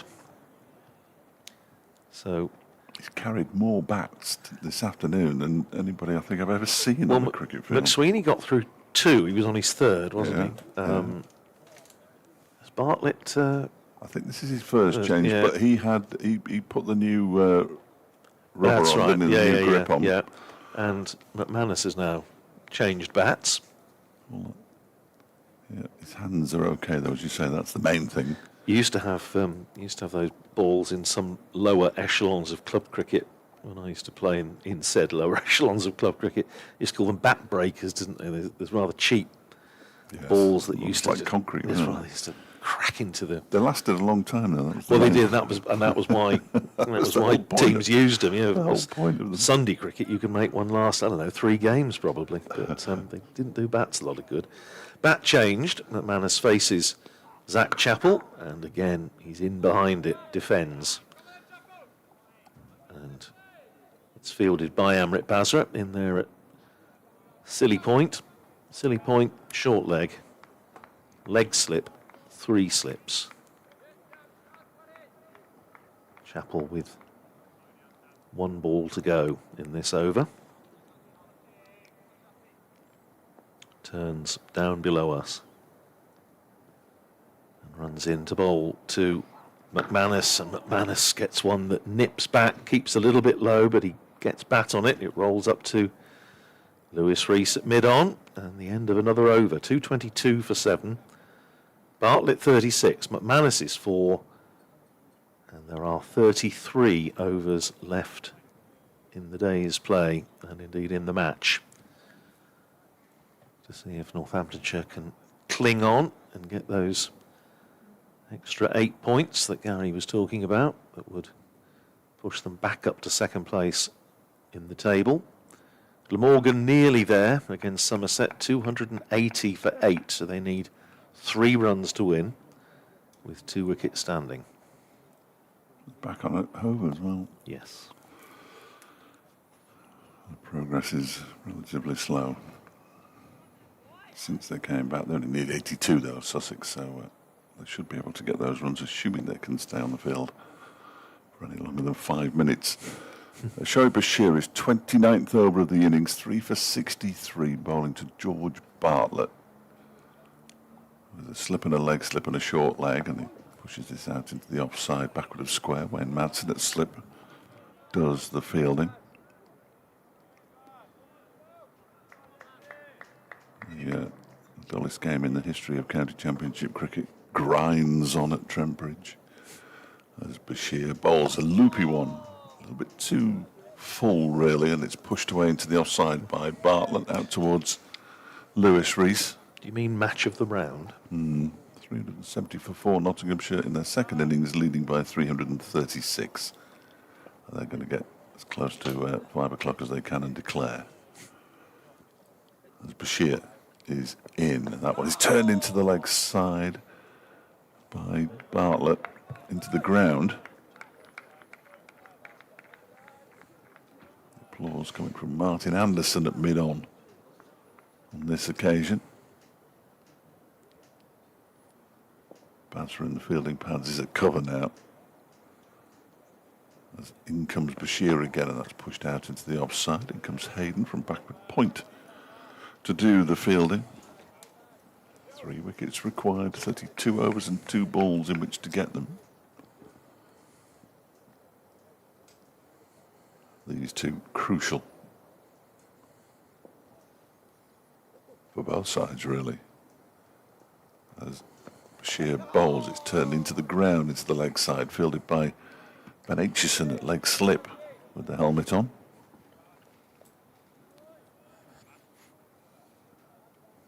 David Griffin has assumed the position at the top of the stairs, where he will hope to film something which will be a delight to the Derbyshire supporters, as that one keeps a little bit low and is pushed back by Bartlett to Bashir, who bowls his 8th maiden of the innings. 29 overs, 8 maidens, 3 for 63 his figures, 222 for 7 it remains. McManus has 4, Bartlett has 36. Yes, it's all been a bit frustrating down at Hove, hasn't it, today? They've been on and off. But Sussex over halfway to their target now. The target, as you mentioned, 131, but they're 66 for 1. They're only in the 8th over. So they've got to move on. They're obviously trying to settle it as quickly as possible against Leicestershire. Before it chucks it down again. Glamorgan have beaten Somerset by 2 wickets at Cardiff. That is a serious result for Glamorgan. Here's Chappell into bowl to Lewis McManus, and McManus on the back foot defends down to Basra at Silly Point. Field the same with 3 slips, leg slip, forward short leg, Silly Point, and they're waving at the dressing room for something. Another helmet. They've already got one out there behind the keeper. They want another close catch by the look of it. Just crowd the bat. Here's Chappell in and bowls wide outside the off stump, and McManus leaves well alone, unsurprisingly, taken by Brooke Guest in front of first slip. I'm not sure he could have hit that. No, I'm not sure, but I don't think they'll probably worry too much about not having another ball. No, gosh, no, the batters don't need an extra settle ball. for that. Umpire Treadwell, I think, looks a bit like a snood. Yeah, it's sad, isn't it? Southerner, though. What can you expect? Well, I suspect it is, as you mentioned, a bit drafty out there at the moment. McManus just giving himself a moment before Chappell runs into bowl to him again, and again he defends out into the onside. Basra trots across from Silly Point to field. It's an interesting field because they've obviously got the number of men round the bat as you would expect, but they've also got a deep backward square, and Lewis Rees is there at sort of deep mid-wicket. Sheer out here. yeah, sort of lurking. Oh, well, Reese is now going in. The other helmet has come out, so they've now got, I think, going to have 2 short legs. Yes, they are. Is Reese going in the slips? Looks like it. So there's now 2. Bashir's been called in as well. So they only have one man out now. So they only have one man out, which is right down at deep long leg. Bashir is in there at extra cover. 2 short legs in now as Chappell bowls. And McManus is played on. And Chappell gets his man. McManus playing defensively, drops down onto the stumps. And McManus goes for 4. And now the crucial wicket, you feel, the crucial partnership broken. McManus goes for 4. Chappell, who, as we've been saying all day, has been excellent, and he's reaping his rewards. He's got the wicket of Lewis McManus. And Northamptonshire now 8 down, 222 for 8. And Ben Sanderson and George Bartlett, with echoes of that game against Lancashire at the start of the season, are going to have to do now what they did then. They've got 31 overs to try and survive, and Derbyshire need just 2 more wickets to win. Big wicket. Big wicket for Derbyshire. Zach Chappell probably deserves it. You don't always get what you deserve by a long chalk. But he's bowled as well in this match today as he has bowled all season, for my money. As we just watch a replay on the big screen, it bounced down into the ground, and McManus knew straight away, and he turns around, looks, and is bypassed by the entire Derbyshire team, who celebrate with Zach Chappell. He's a little unlucky because it actually bounced down off his bat outside the off stump and must have just taken a little bit of a spin. He was trying to kick it away, wasn't he? And missed and managed to do so. So it brings Ben Sanderson to the crease. And they may be saying, as he speaks to George Bartlett, who comes halfway to meet him, haven't we been here some time before? In fact, I said they've got to do now what they did then on that occasion. Sanderson was the last man in, and they survived the last 16 overs, the last hour basically, to save the match against Lancashire. But, of course, here they've got twice pretty much that length of time to try and survive. And Sanderson is going to have plenty of company. yes, he is. Silly point, 3 slips, leg slip, a square short leg and a forward short leg, short extra, Chappell. He's going to have 2 balls potentially at Ben Sanderson. In bowls to him, and his appeal for Robbie, but he's out. And he's been given, and Sanderson cannot believe it on the basis that he thinks he got himself outside the line. But he has gone. First ball, LBW to Chappell. Chappell is on a hat-trick, and Derbyshire, with George Scrimshaw coming out at number 11, possibly Zach Chappell will never have a better chance of getting a hat-trick than he does now, and into the bargain, of course, earning Derbyshire victory. Sanderson goes first ball, 222 for 9. My thoughts exactly. Having seen George in the flesh over the years, we have to wait until he leaves the field for the replay there, the ECB regulations. And he's taken a while, Ben Sanderson, such is his disappointment. He will get to the boundary rope now. And up, that's no good at all, Phoebes, from behind. It came back, he was outside the line now. I would suggest, here we go. We're seeing a big one from the slowed right down. Okay. Well, we'll move on. I'm seldom outspoken. Not sure that was. I'm not sure that was out. Not sure that was a great one. No. Bust to catch, train to catch, that kind of thing. Beat the traffic. 222 for 9 and Zach Chappell on a hat-trick, would you believe? And George Scrimshaw, he's got one, well, he's only got 1 ball to get a hat-trick anyway, but he's got 1 ball left of his over. He's got 1 ball to get it, has he? Oh, yeah. And to give Derbyshire victory, which with 31 overs remaining, you'd think they'd get a fair number of deliveries at George Scrimshaw, Yes. no matter how well George Bartlett plays.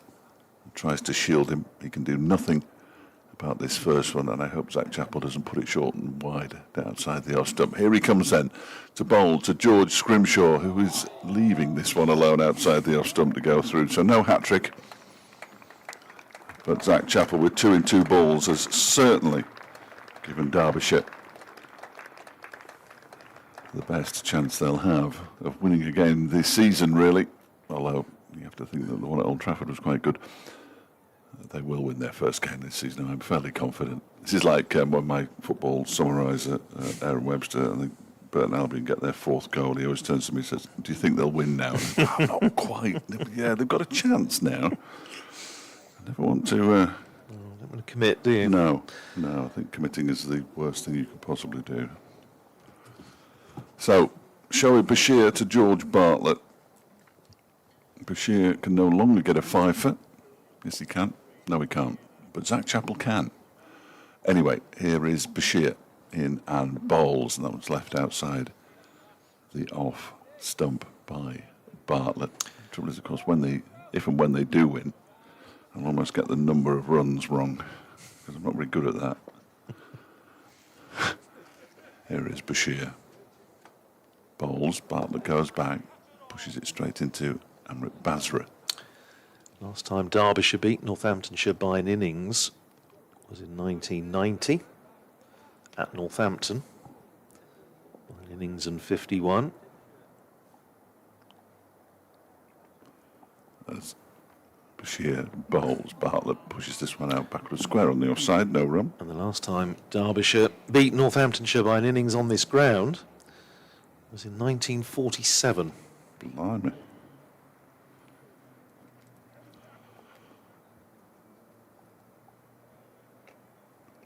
And Northamptonshire were bottom of the table. Routinely. Well, we've all been there.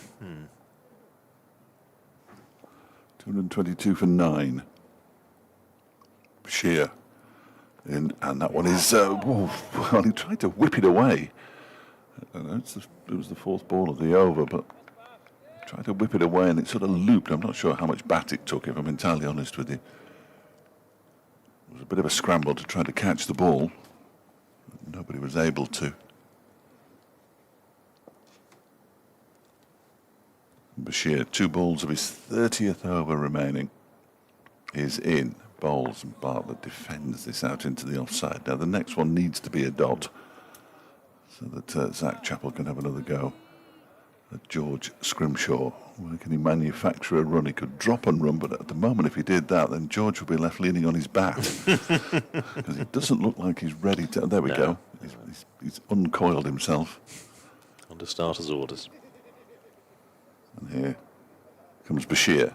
Bowls to Bartlett, who clips it into the leg side straight to Caleb Jewell. He won't get a run there. It's another maiden over for Shoaib Bashir. His 9th, 30 overs, 9 maidens, 3 for 63. Scrimshaw about to face the music again. That game here at Derby in 1947, Stan Worthington got 100. Derbyshire made 267, and then their 4-pronged attack of Bill Copps and George Pope, Cliff Gladwin and Dusty Rhodes bowled Northamptonshire out for 99 and 143, and it was over in 2 days. Northamptonshire losing by an innings and 25 runs. And the only excuse I can find for that is that Jack Timms had to retire hurt for a while, injured, but that's not much of an excuse really for getting hammered like that. Chappell in to bowl to Scrimshaw, who spoons this around the corner into the ground and picked up at leg slip by Martin Anderson. He's probably getting a bit as well out there, George, I would imagine. I'm trying to think how many of these players. Certainly neither of the players on the leg side will have played with him, or Martin Anderson. Most of the slip cordon have. Amrit Basra hasn't. It's incredible the turnaround these days in squads. Rory Hayden goes a bit square at mid-wicket. In comes Chappell and bowls. That's a beautiful defensive shot straight into the ground from Scrimshaw. Ball picked up by Basra. Sun has come out here in Derby. One more wicket required. 3 slips. Madsen, Aitchison and Rees. Leg slip. 2 close in on the leg side. 1 on the off as Chappell comes in and bowls a short of a length delivery that Scrimshaw sways out of the way off. The last innings victory that Derbyshire secured over Northamptonshire back in 1990, extraordinary game. Northamptonshire bowled out for 202, Alan Lamb and Nick Cook both retiring hurt.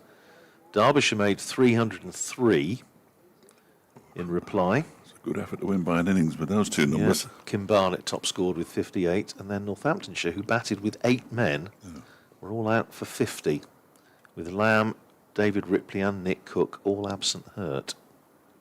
Chappell bowls, driven by George Scrimshaw into the offside. They're going to go through for a single. Now, if Chappell can keep Bartlett down at the striker's end for the remainder of this over, it will be fascinating to see how George Scrimshaw reacts to Shoaib Bashir. Decent Derbyshire pace attack again in that game. Ian Bishop, Devon Malcolm, Martin Jean-Jacques and Frankie Griffith. Yeah. Perhaps the odd broken finger here or there. Yeah, it looks like it, yes. Dim, I mean, I would have covered the game, but I confess I have no particularly strong recollection of it.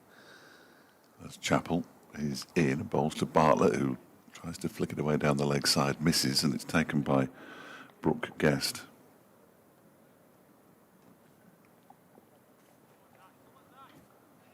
Rory Hayden. There are very few players in front of the bat now. Actually, the short leg has to be because they've got a leg slip and a leg gully as well as 3 slips. And the wicket keeper, 2 on the leg side, 1 on the off, and Shoaib Bashir creeping ever closer. Extra cover as Chappell bowls, and that is defended into the ground. Dribbles out into the offside, and Chappell has succeeded in his first mission by keeping George Bartlett off strike for the start of Shoaib Bashir's 31st over. Chappell 4 for 48 in 22 overs with 8 maidens. Superb effort from the big man, having taken 1 for 17 in 15 overs in the first innings. So he has 5 in the match, as does Shoaib Bashir. Ben Aitchison, he's got 5 in the match. Rory Hayden, 3. Good spot from Pete, one of our regular listeners, pointing out that in both innings, Northamptonshire have lost their 8th and 9th wickets at 222. So double Nelson has had a very good game. Bashir to Scrimshaw bowls, and the just pushes that into the ground. And the leg side, fielded by Montgomery. Is it tail-enders and quality spin bowlers? It's a match made in heaven. Bashir bowls, and he gets his full face of the bat on that one to Scrimshaw. Part of me would be absolutely thrilled if they lasted 28 overs. But I mean, part of me would be absolutely devastated. But if this pair just moving to a silly mid on, silly mid off, and backward square leg short, as Scrimshaw defends that one back to Bashir. Even the crowd, such as it is quite quiet. I'm not sure they can quite believe what they're watching.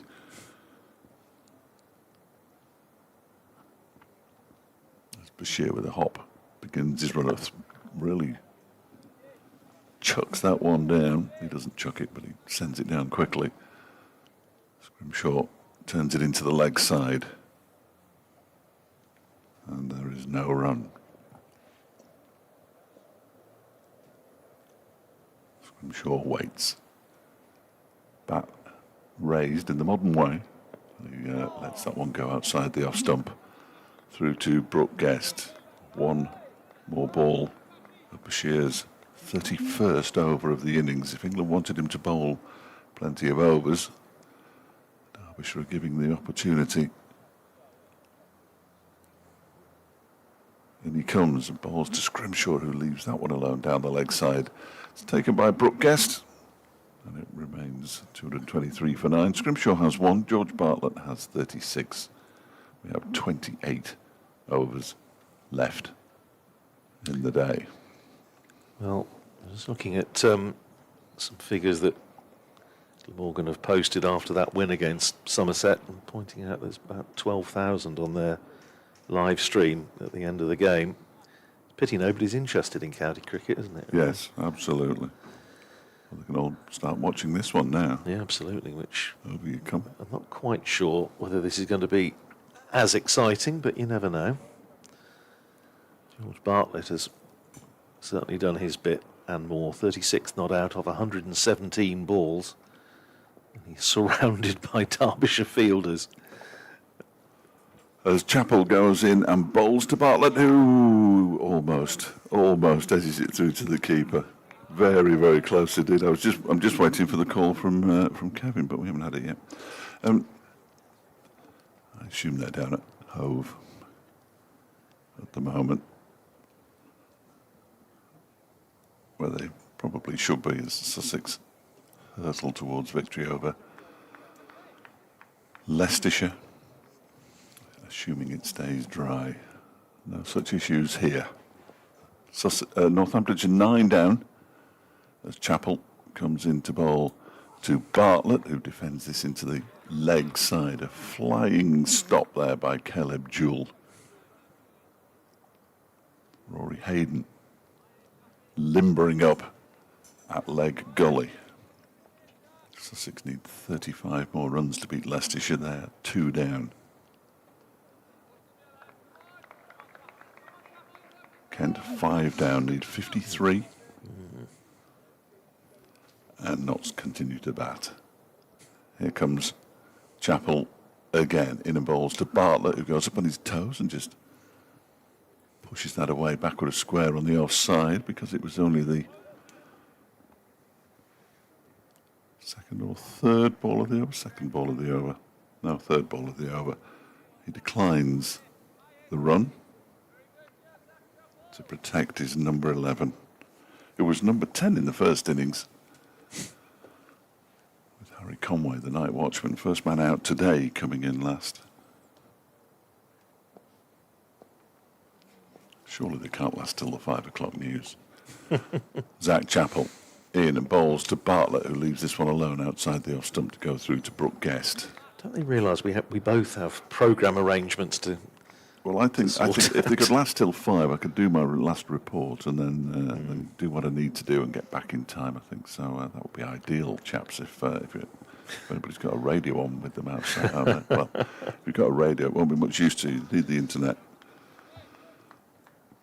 No, well, it's starting to get ever more complicated as far as we're concerned. But anyway, not to worry. Let's finish the game. I can tell you, you'll be more than welcome to stay here till 7 o'clock. Thank you, that's very kind. Chappell in and bowl short. Bartlett ducks underneath it. And can I say, just in case this finishes quickly, that is entirely typical of the super support that we get from the staff here at Derbyshire. It's always a pleasure to come here, and there's lots of very nice and very helpful people. So thanks to all concerned. The good people. Yeah, you're absolutely right. And there is always somebody around if you have a query about anything that you can just go and ask. In goes Chappell then, bowling to George Bartlett, who defends that one straight back to him. And Zach Chappell has his 9th maiden, 23 overs, 9 maidens, 4 for 84, 223 for 9 now, Northamptonshire. 1 to Scrimshaw, 36 to Bartlett, 27 overs remain. So, the sunshine, well, maybe we'll be greeting potential Derbyshire victory. It's Old Nan used to say routinely, it's the best part of the day now. Yes. Absolutely gorgeous. Rory Hayden is back. One of only 2 bowlers used by Derbyshire in the second innings yet to take a wicket. The other one, Matthew Montgomery's only bowled 3 overs. Hayden has bowled 21 overs, 11 maidens, 0 for 30. And again, falls into the deserves a wicket category. Yeah, absolutely. Or perhaps that's what Wayne Madsen has at the back of his mind, but it may, of course, be just a question. I don't know whether Shoaib change ends if He's they get, bowled from both, hasn't he? if they get through this over. Hayden in there to bowl to Scrimshaw, who gets this one out into the offside off an edge. George Bartlett was thinking about a single there. George Scrimshaw wasn't. Just happy to keep the ball out. Fielded by Shoaib Bashir, of course. Everybody is around the bat. 3 slips. There's a short leg, there are 2 short mid-wickets, there are 2 short covers, and there's a relatively short point. And Scrimshaw waits as Hayden is in and bowls to him, and he's almost tempted to play at that one, but he leaves it alone outside the off stump. Faces his 13th delivery.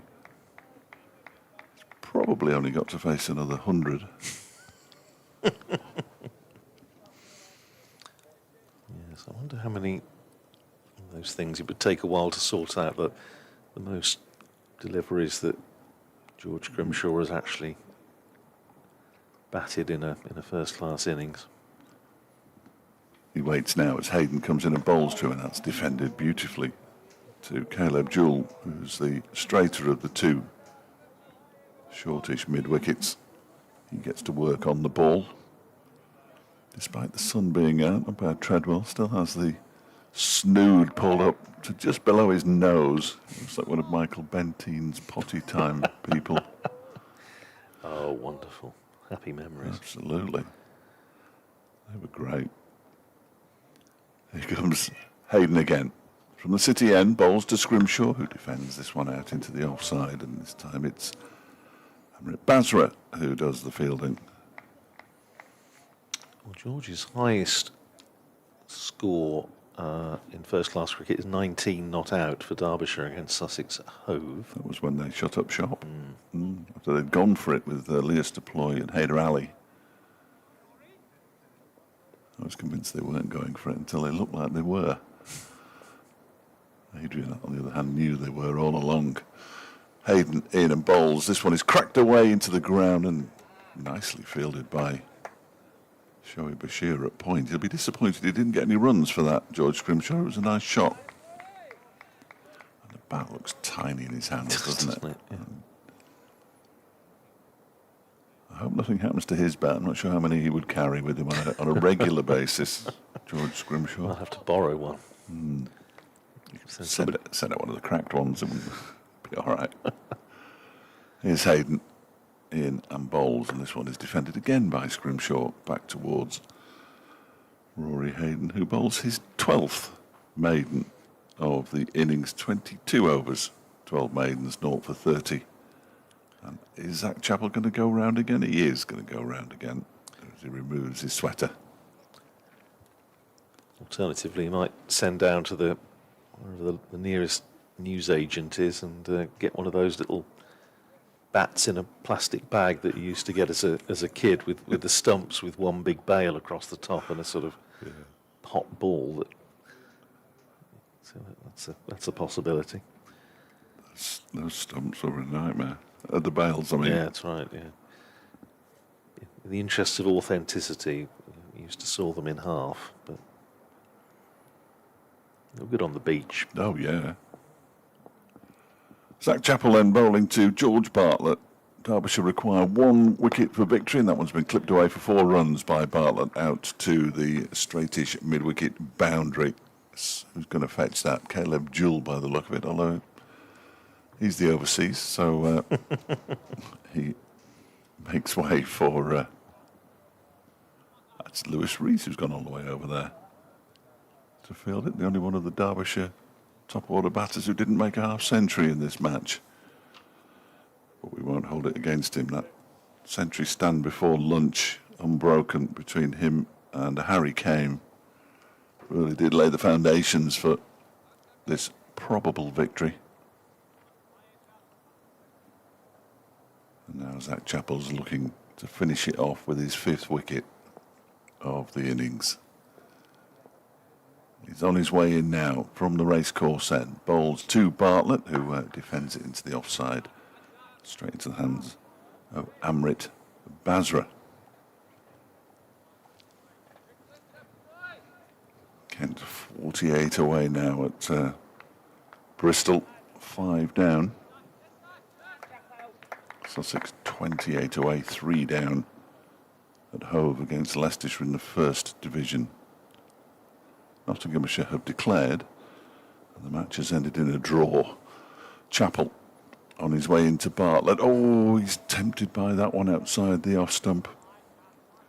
Goes through to Brooke Guest. Just feeling for it a bit. Yes, we just think of that, the game at Surrey Essex game at the Oval, which was almost equally tedious. Been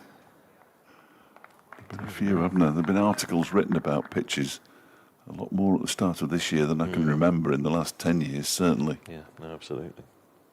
Here comes Zach Chappell then into George Bartlett, who ducks underneath the short one. Allows it to go through to Broadcast. There was a big article on the BBC Sport website this very week about pitches. You always got the feeling that Nottinghamshire, the current champions, Surrey, the previous champions, that they weren't going to give each other anything. No. And nor would you expect them to, and therefore, if you have a pitch that's very good for the batters, then you're going to get a draw, no matter how short the boundary might be at Trent Bridge. Chappell in, it bowls to Bartlett, who clips this into the leg side. He might get 4 more here. Caleb Jewell has already decided it's 4, and it is. Or is it? Oh, no. It isn't. It's stopped. So George Bartlett will take 1, I think. Did you see that? George Came down and said, get up the other end. Yeah, but George Grimshaw was sort of like giving it the whole fist pump bit. But it hadn't gone. Brilliant. I have to say, whatever happens in this game, we've had some wonderful entertainment. We have. And, We absolutely have. Players revealing their characters. It's great fun. It's what county cricket should be about, well, amongst other things. 1 ball for George Scrimshaw to face then, and bowled by Chappell. He leaves this one alone. A good leave that from Scrimshaw. Ball goes through to Brooke Guest. And their over comes to an end. 24 overs now, 4 for 53. Zach Chappell, 228 for 9. Still trailing by 148. They've now scored the same number of runs they got in. Is that right? It is, in the first innings, yes. yeah. In 13 more overs. Watchful. Watchful indeed, yes. They've batted combined total of 203 overs and 5 balls in this match so far. And that's what the Derbyshire bowlers have had to bowl in a row. Forcing the following. It was a similar story against Worcestershire. 200 and plenty. Here's Rory Hayden. I'll give you the field in a moment. As Hayden is in, bowls to Bartlett, who defends it straight back to the bowler. So 2 slips now. Ben Aitchison warming up a second slip. He's alongside Wayne Madsen. Matthew Montgomery is in at short leg. There are 2 catching mid-wickets. Zach Chappell and Caleb Jewell. Lewis Rees and Amrit Basra are catching covers. And there is a point who is Shoaib Bashir. And here comes Hayden and bowls, and that one's dabbed down towards third man, being chased by Ben Aitchison, who, having seen the previous ball not reach the boundary, knows he has to go and fetch it, and as a result, they don't take a run. So that will help Rory Hayden notch up a 13th maiden, should he bowl the remaining balls without conceding a run. Just has to be wary of the 5th and 6th balls of the over. This will be the 3rd. Hayden is in and bowls, and Bartlett pushes this out into the offside, fielded by Lewis Rees, who threatens to throw down the stumps at the non-striker's end. Anybody who's watching or inside the ground will see that George Scrimshaw is not leaving his ground. He's probably more relaxed out there than he was waiting to come into bat. Certainly giving that impression. Bartlett on 41. Hayden in and bowls to him. That's keeps a bit low, pushed out backward a square on the offside. Shoaib Bashir is racing after it as though, oh no, they have taken a run, in fact. I was going to say as if they were going to take a run, which they eventually decided to do. I think we're going to see Ben Aitchison replace Zach Chappell, so he'll miss out on a fifer in the same way that Aitchison did in the first innings. And Hayden will have 2 deliveries at George Scrimshaw. 3 slips now. In he comes, and that is driven by George Scrimshaw out towards the Monarch stand for 4 runs. That is a beautiful shot. I'll tell you what, through half-closed eyes, that could have been Ted Dexter. That was unbelievable. I don't think I've seen him play one of those. I don't recall. No, I don't think I have. Oh, that was remarkable. I'm not sure anybody has. He may well have dreamed about it once. Woke up in a cold sweat, I should think. Putting a dent in Rory Hayden's figures. Hayden's on his way in now from the city end to bowl to Scrimshaw, who gets a little bit squared up by that one. Goes off the leading edge of the bat along the ground to Lewis Rees, and the over comes to an end. 233 for 9 now, and Sussex, who really have put their foot down, are just 4 runs away from victory, according to my computer. I wonder if it's started to drizzle. It's possible, isn't it? Well, Ken 40 away. Sussex have won. Got there by 7 wickets. Yeah. Knocked off 131 in 15 overs and 3 balls. So I thought Leicestershire's bowling was going to be the issue. So the only matches still being played are at Bristol and here. Still, we haven't had the call. No, I know. I'm going to have to do a news bulletin in 2 minutes. You know what'll happen? I do. Yes, I know exactly what'll that's happen. absolutely what's going to happen. I'll have to try and get the commentary off the stream, which is fine. I'm sure they have the technology. Ben Aitchison then, 4 wickets in the first innings, 1 in the second. On his way into bowl to George Bartlett, who plays the first ball short of a length outside the off stump and down into the ground, where it's fielded by Amrit Basra.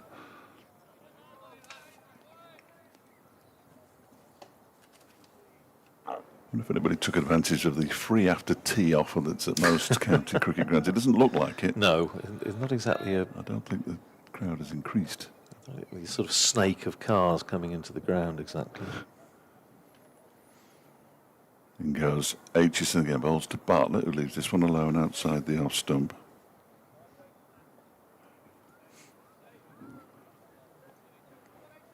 UB40 in my ears now. Oh, bit of Kingston Town. I thought you were going to say red, red wine. I was going to say, No. start to celebrate. Yes. UB40 is a far less pleasant proposition. And goes Aitchison again, bowls, and Bartlett goes back, pushes it out into the offside. They won't take a run.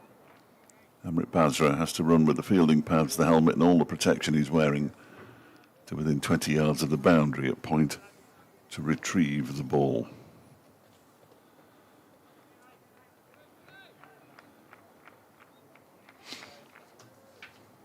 Then he trots back into position and gives the ball back to Ben Aitchison, who turns at the top of his mark. 2 slips and a gully, a leg gully and a leg, oh, I don't know what they are. In goes Aitchison and bowls. He bowls outside the off stump anyway.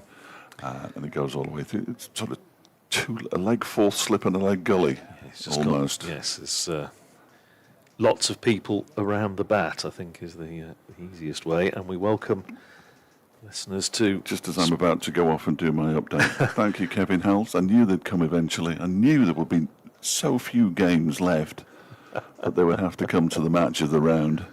Well, you're very welcome.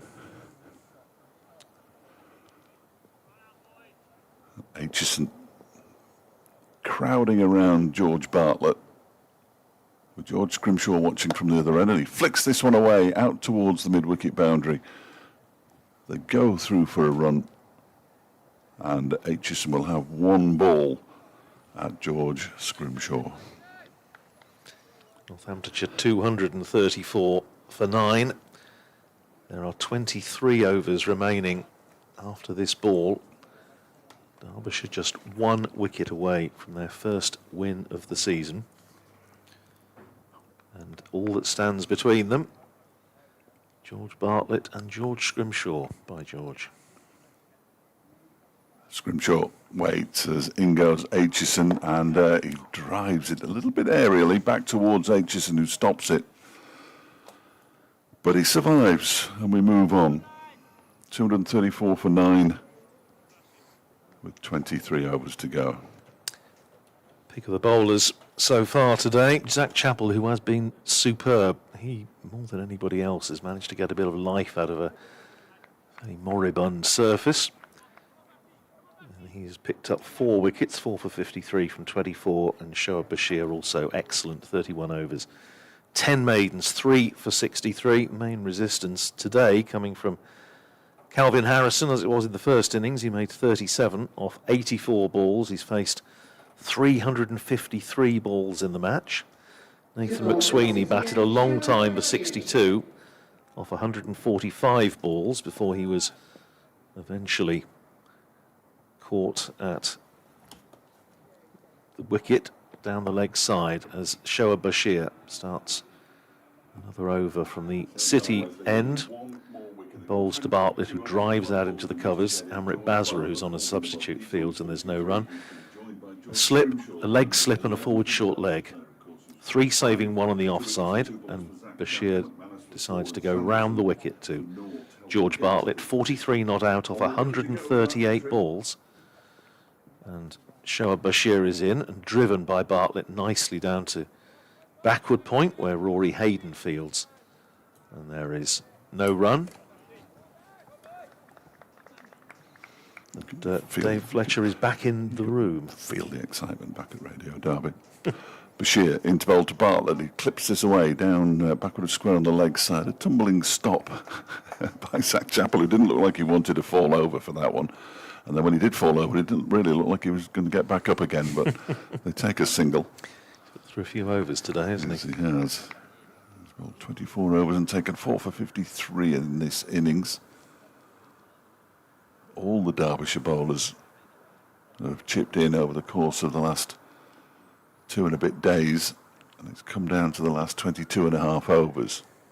Scrimshaw waits as Bashir bowls to him, and that one is guided into the offside.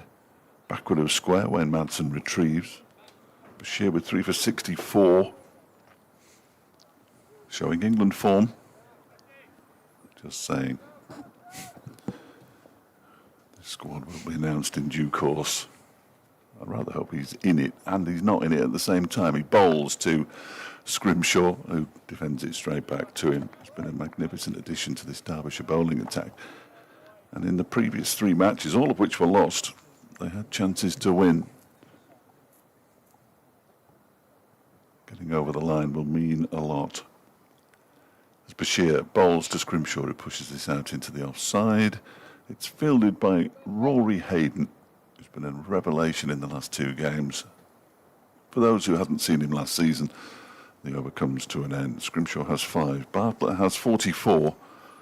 235 for 9. 22 overs to go. Well, if Derbyshire do win this game, as we were saying earlier on, obviously depending what happens down at Bristol between Gloucestershire and Kent, looking good for Kent at the moment, it's going to bunch the table up. Durham obviously top of the table with a decent advantage, but teams below them are going to be just a handful of points.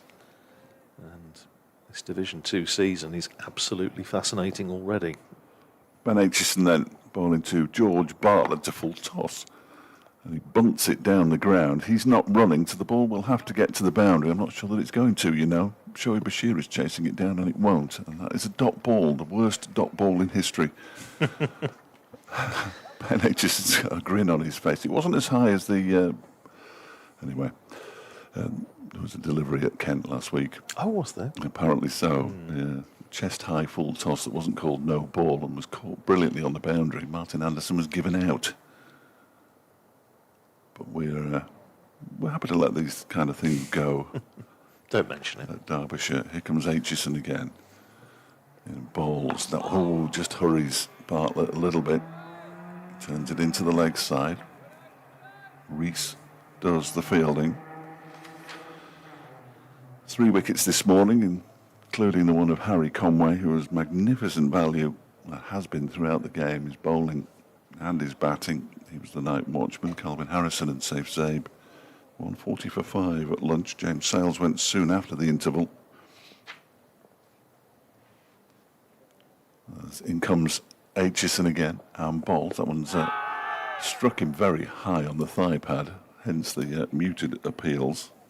Nathan McSweeney was actually dropped not long after the new ball had been taken, but didn't add anything to his 62 runs when he was caught for the second time in the match down the leg side off the bowling of Zach Chappell by Brooke Guest.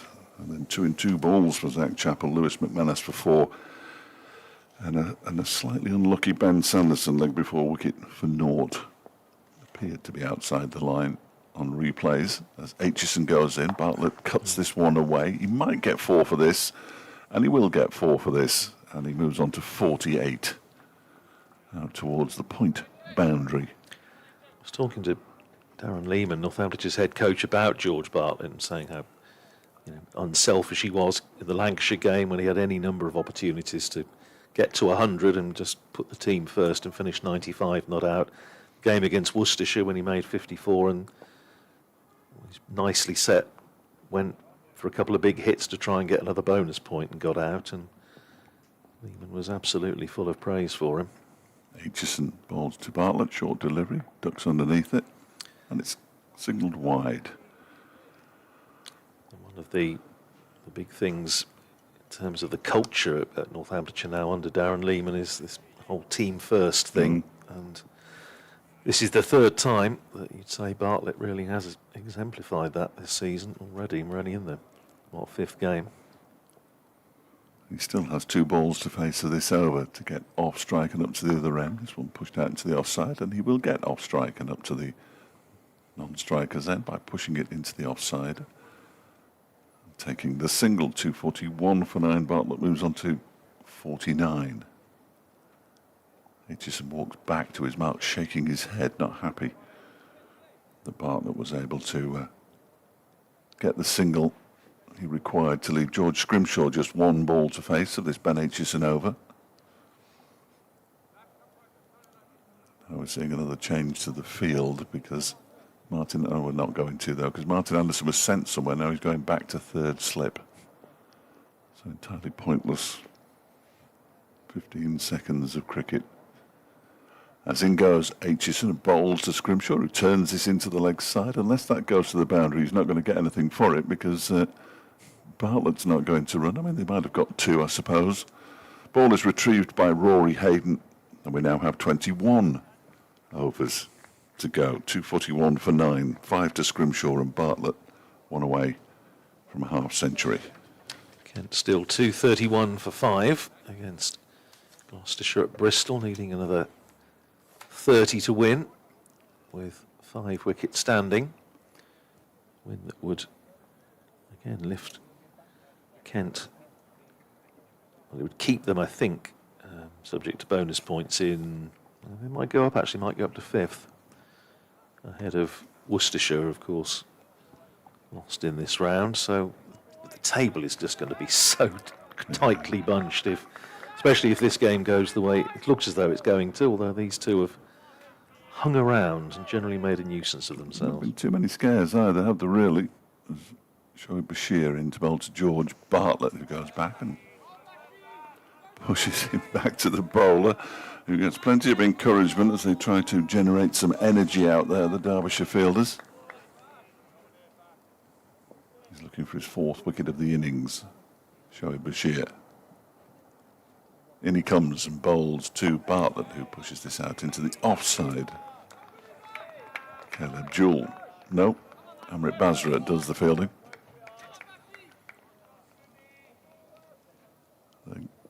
Shoaib Bashir was brought a drink before the start of this over. He comes in and bowls to Bartlett, who defends it back to him. I wonder if the message came on, for goodness sake, start making some noise, because this is as noisy as the Derbyshire fielders have been collectively for most of the day. 3 balls gone in the over. Bashir is in and bowls to Bartlett, who turns this to backward square leg. Chappell is there, though, does the fielding. 2 to go in the over. And then another 20 overs. Like the old-fashioned last hour, won't it, in the good old days? Yeah. There'll be no handshakes here. No. Don't know. Never know. Or there might be, yes, if they actually get to the end of the 20 overs and 2 balls, but with 1 wicket. I think Northamptonshire had offered them the draw. I'm sure they would. Here's Bashir, bowls to Bartlett, who cuts this away, and he's going to get 4 runs for it. And he didn't want 4 runs for it, really. He wanted 1. But he's hit that too well, and it's a half century for George Bartlett off 150 deliveries. A really fine effort from him. Not even a flicker of a celebration. That was his 7th boundary in the half century. And now he will be looking for a single from somewhere. Last ball of the 113th over of the innings.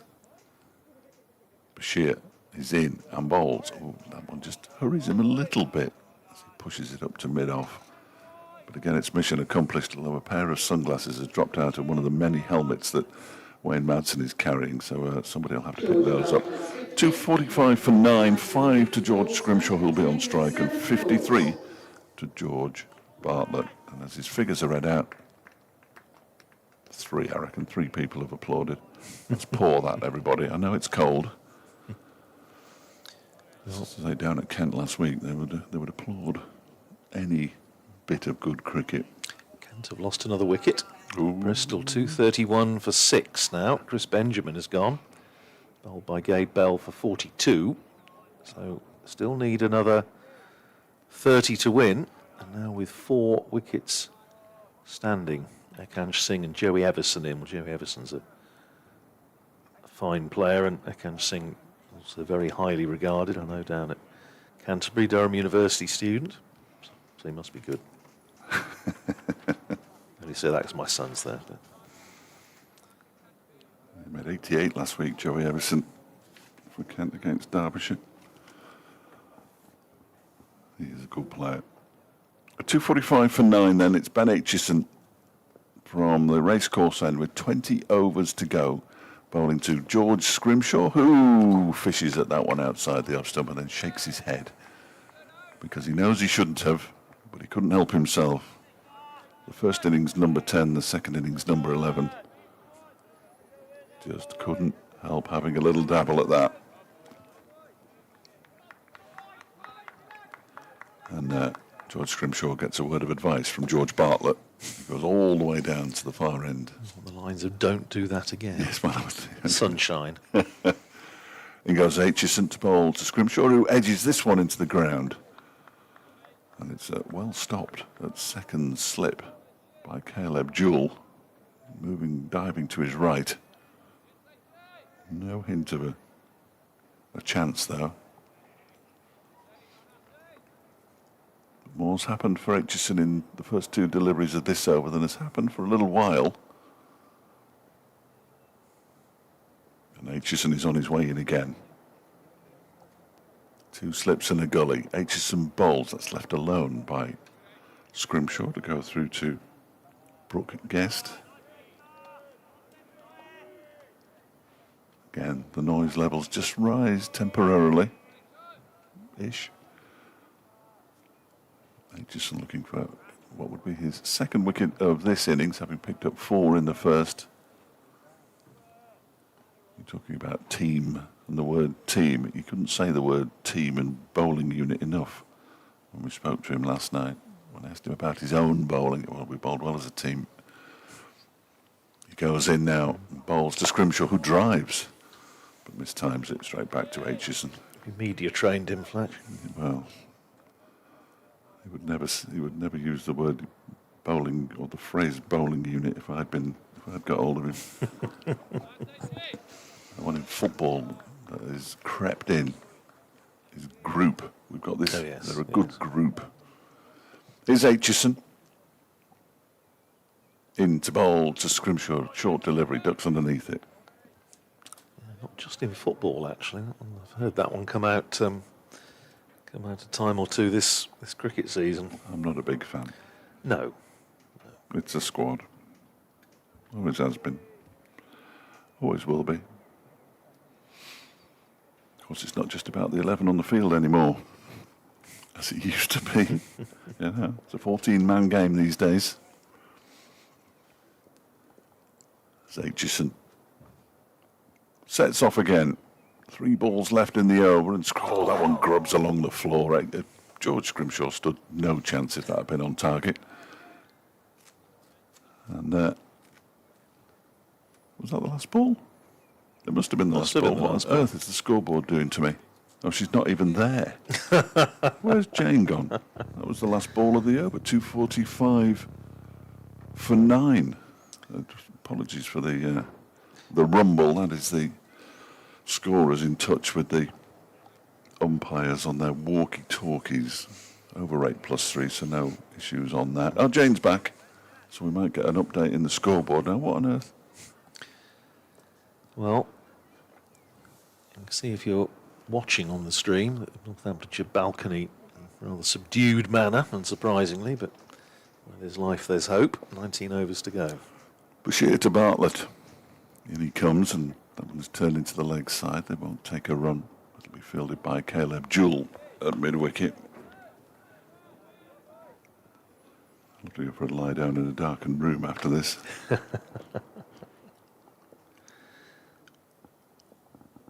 he comes again. Hop at the start of his approach and in. Bartlett clips this into the leg side. Oh, missed by Zach Chappell. What on earth's happened there? It's going all the way towards the boundary and doesn't make it. And they take a single. Interesting. Definitely with 4 balls to go in the over on this occasion.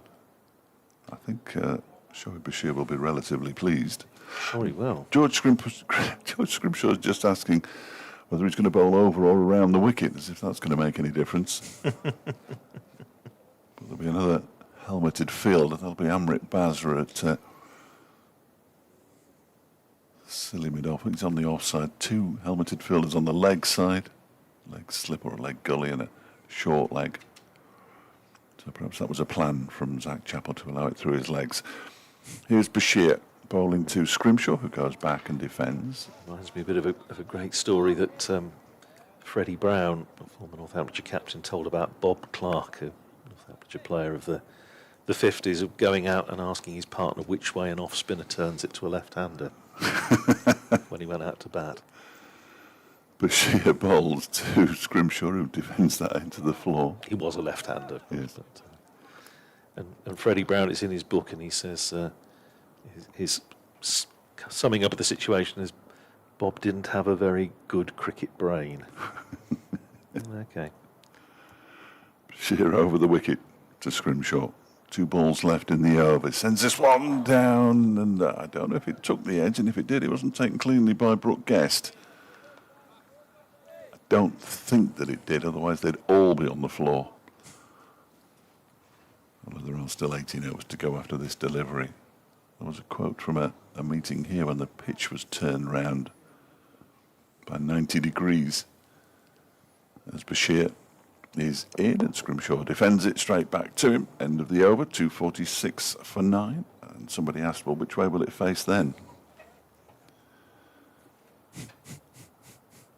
Yes. It is remarkable, isn't it? Some of the things you hear. It is, yes. Marvellous. Well, George Bartlett at the end of that over was, in fact, during that over, was making some sort of gesture towards the balcony, and the upshot of it is that 12th man Justin Broad has come on with a drink for both batters. Bartlett's been out there a long time. 153 balls he's faced, and he's batted for 3¼ hours so far of dedicated toil. Kent, meanwhile, 237 for 6, need 24 more runs to win down at Bristol. Could be a nipper. Could well be. Another one out soon, and Gloucestershire will, I'm sure, still be believing. Kevin's finger will be hovering somewhere. He's done well to stay awake as long as he has at Trent Bridge, in fairness. 2:46 for 9, Northamptonshire. George Bartlett on strike as Ben Aitchison begins a new over from the racecourse end. Full delivery pushed out into the offside and fielded by Zach Chappell. I'm afraid the match of the round failed to live up to expectations as far as results were concerned. Or perhaps it did live up to expectations as far as the result was concerned. Who knows? A draw between the reigning champions and the previous champions just down the road.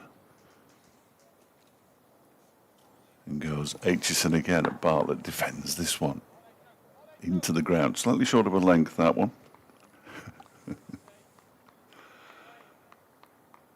Fielded again by Zach Chappell.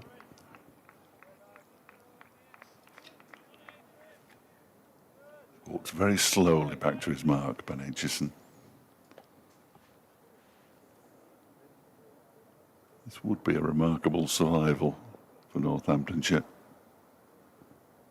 As Aitchison is in, Bartlett pushes it into the onside. Oh dear.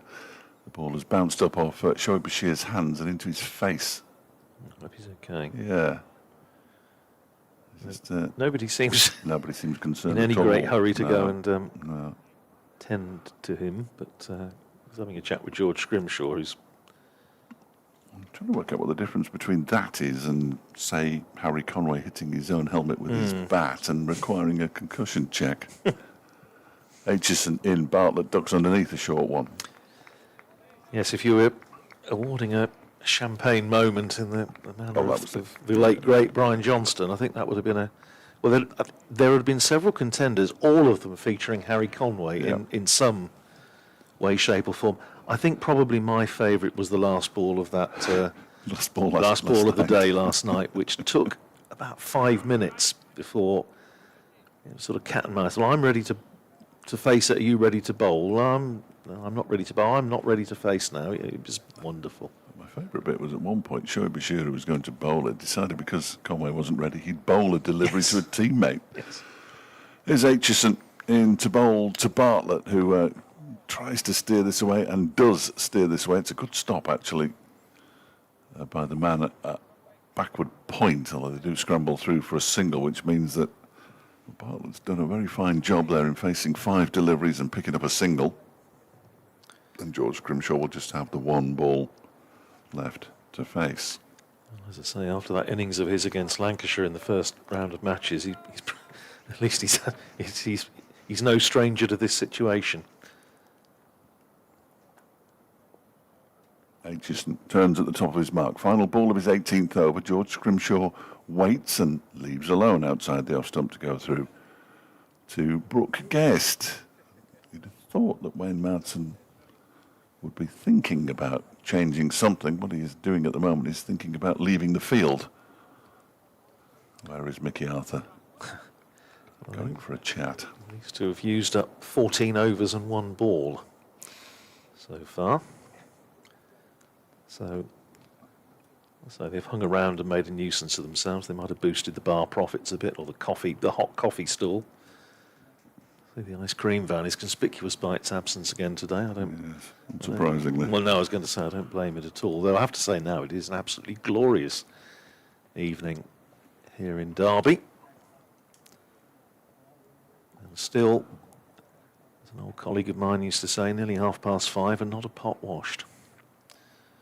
Still A bit of juice left in this one. Derbyshire will hope very little. Indeed. Sure, Bashir is going to bowl.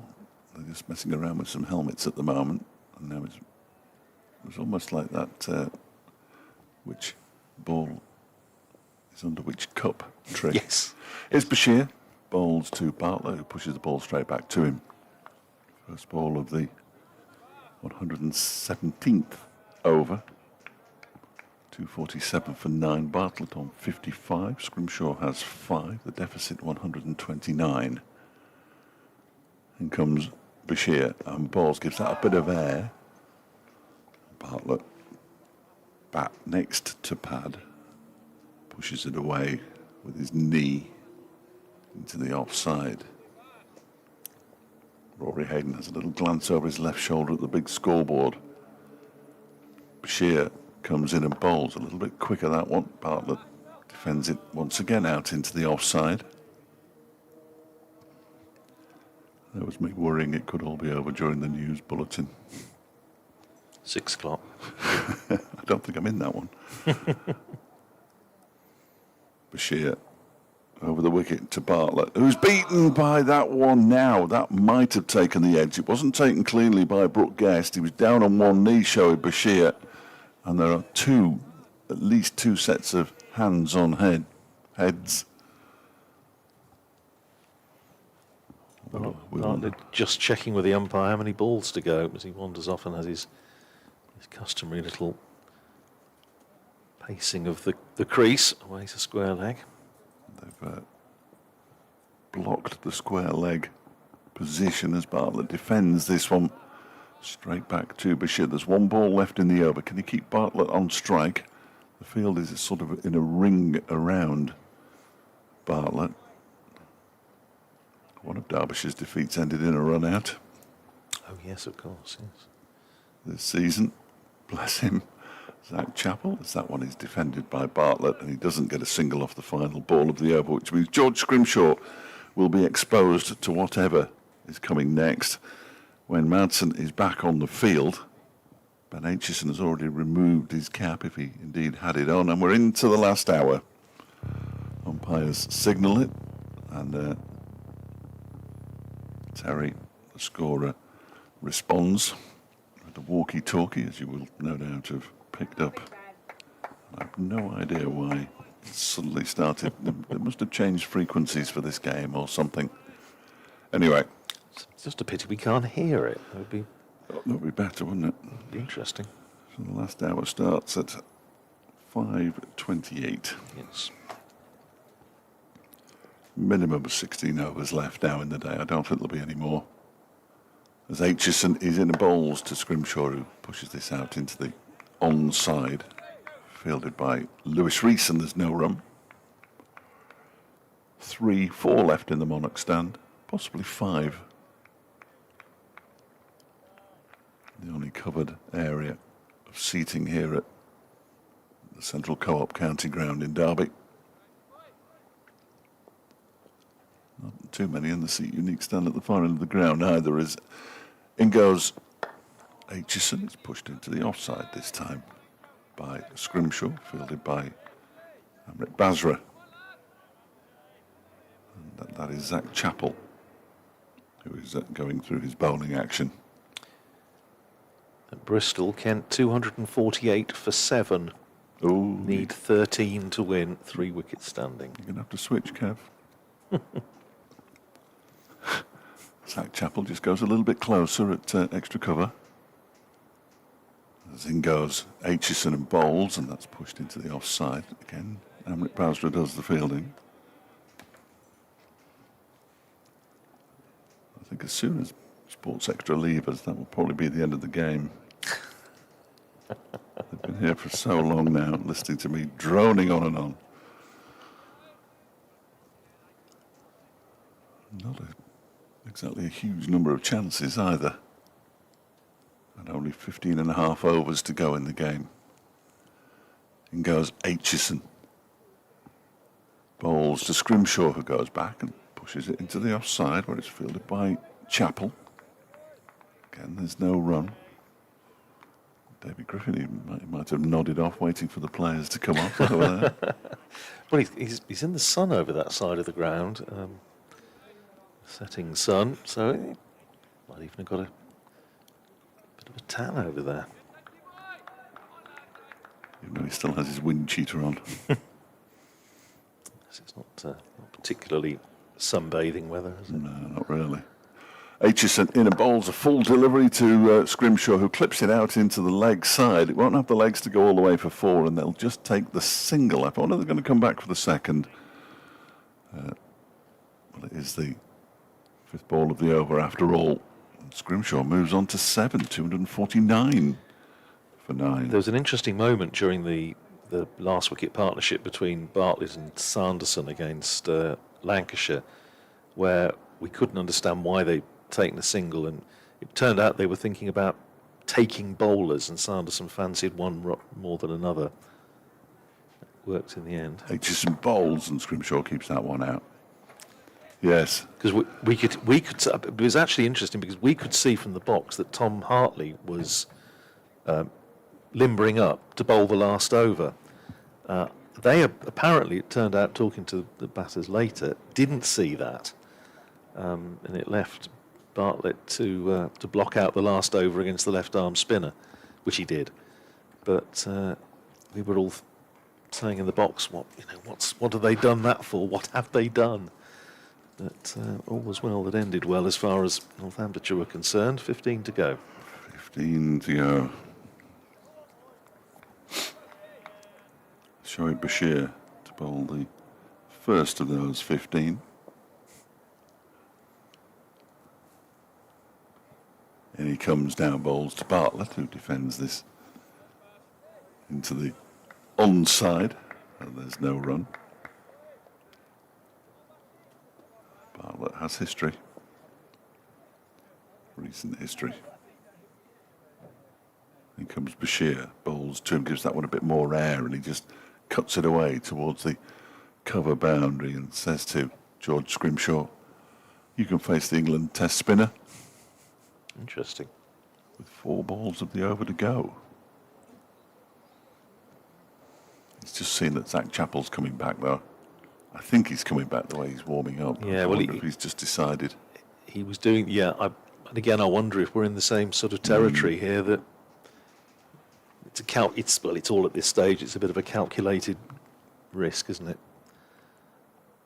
Because it's never, the chances, as you said a couple of overs ago, Fletch, that it works absolutely to plan, block, one. It doesn't happen like that, more often than not. Basra bowls quite a quick delivery to Scrimshaw, who's slightly surprised by it, and turns it into the leg side towards Jack Morley, who's on as a substitute fielder. Was that Chappell's full-blown warm-up now at short extra? Now they're bringing another close fielder in. Rory Hayden is going in to leg slip. They just need to make sure that the forward short leg stays in front.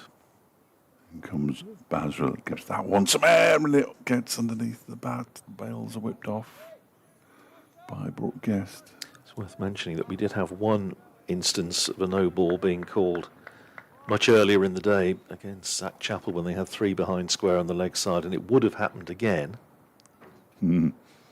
As Bashir is in, that one is left alone by Scrimshaw. But for a shout from somewhere, and we weren't absolutely sure where, you think it was just above us. The coaching staff were on the balcony above us. Okay. And pointed out that they had 3 behind square, and so let's move somebody in front. That's when they brought in a leg slip, wasn't it? They forgot. Bashir bowls air given to that one, and George Scrimshaw pushes it out into the offside. It's the end of the over. He looks very comfortable indeed, George Scrimshaw, at the moment. Slightly too comfortable for Derbyshire's liking. 14 overs to go, 250 for 9. Zach Chappell, the enforcer, is back with an opportunity to pick up a second innings 5 for. Scrimshaw has 7, Bartlett has 56. And we are going to see Zach Chappell back into the attack. For my money, the pick of the bowlers today. You almost expect spinner on a 4th day pitch just to have a little bit of assistance, but Chappell has really had very little assistance from this surface, but he's run in like a good one. Is it going to be him or Well, is he's it just no? he's put his sunglasses on, and it's going to be Martin Anderson Right. who bowls. Well, What did Jane just announce? Martin, I don't know. I wasn't listening. But Chappell looks somewhat dejected because he got his cap off and he was ready to go. And Yeah, she announced Zach Chappell. yeah, well, I thought it was Zach Chappell, but it's Martin. It's the second time Derbyshire have done that. Martin Anderson. Well, that's an interesting one. Anderson.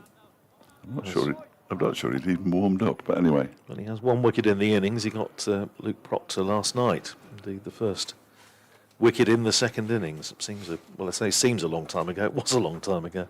It was, and that's the only wicket he's got in the match. He's only bowled 22 overs. 22 overs, 1 for 43, his match figures. Derbyshire have now bowled 225 overs. 215 overs, rather. Here comes Martin Anderson then to bowl to George Bartlett, and he defends the first ball to Shoaib Bashir, who's at a very straight mid-on in front of the stumps. Now Zach Chappell continues to do press-ups. Like he's doing, is that the plank? I wouldn't know. Just looks extremely painful. He's got 2 slips and a leg slip. He's got a backward square leg under the helmet, and there's some bowls defended by Bartlett out into the offside. He's got the man at point, cover, mid-off, shortish mid-on and a mid-wicket. Runs of no consequence, 126, the difference between the sides still. And in goes Anderson again. Bartlett always playing it down the leg side, just to the left of the man at leg slip. And away to the boundary for 4. I think that's Caleb Jewell, but I wouldn't swear to it. He's still on the floor. And he picks up a boundary as Bartlett moves to 60, 254 for 9. It is Caleb Jewell. He's thrown us by not wearing the pristine white sun hats that he's had the last couple of days. Make him very easy to spot. But if it was unfortunate. Here goes Anderson then again. Bowls to Bartlett. Gets a foolish delivery that he turns into the leg side. Rees at mid-wicket does the fielding. 2 balls of the over to go. And on it goes. And about this light. I was just thinking that when they looked slightly nervous on the balcony in front of the visitors' changing rooms, they'll probably be slightly more confident now, but nobody will want to move. No. Anderson in and bowls to Bartlett, who cracks this one away for 4 runs to the backward point boundary. Short and wide. And not the sort of delivery that generally gets you a wicket. A disappointing one from Martin Anderson. However, 2 of those, and it keeps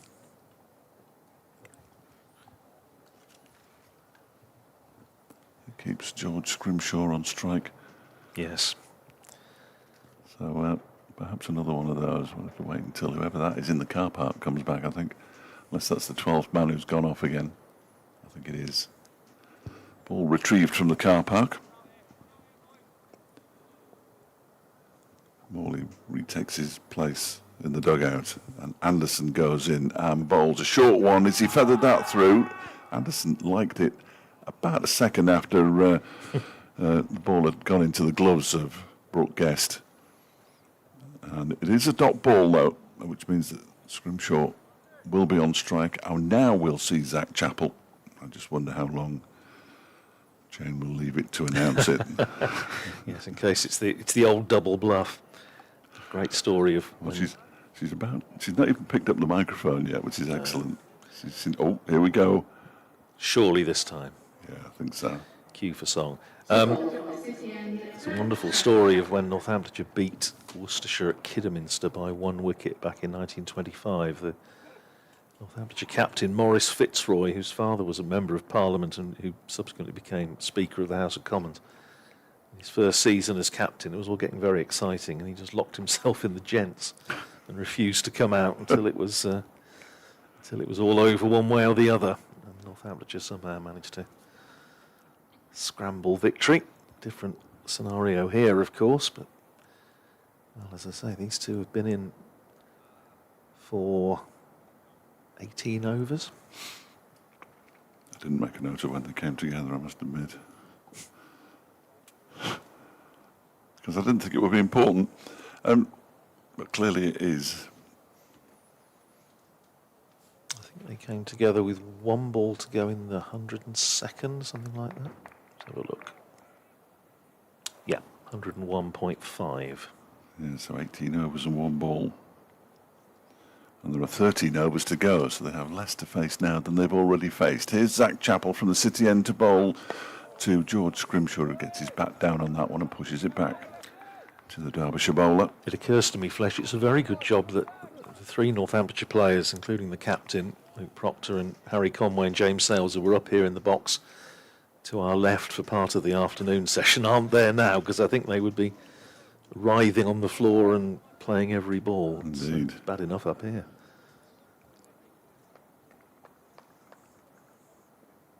.258 for 9 as Chappell is on his way in towards us. Bowls to Scrimshaw, who turns this into the leg side, but it hit the floor very quickly.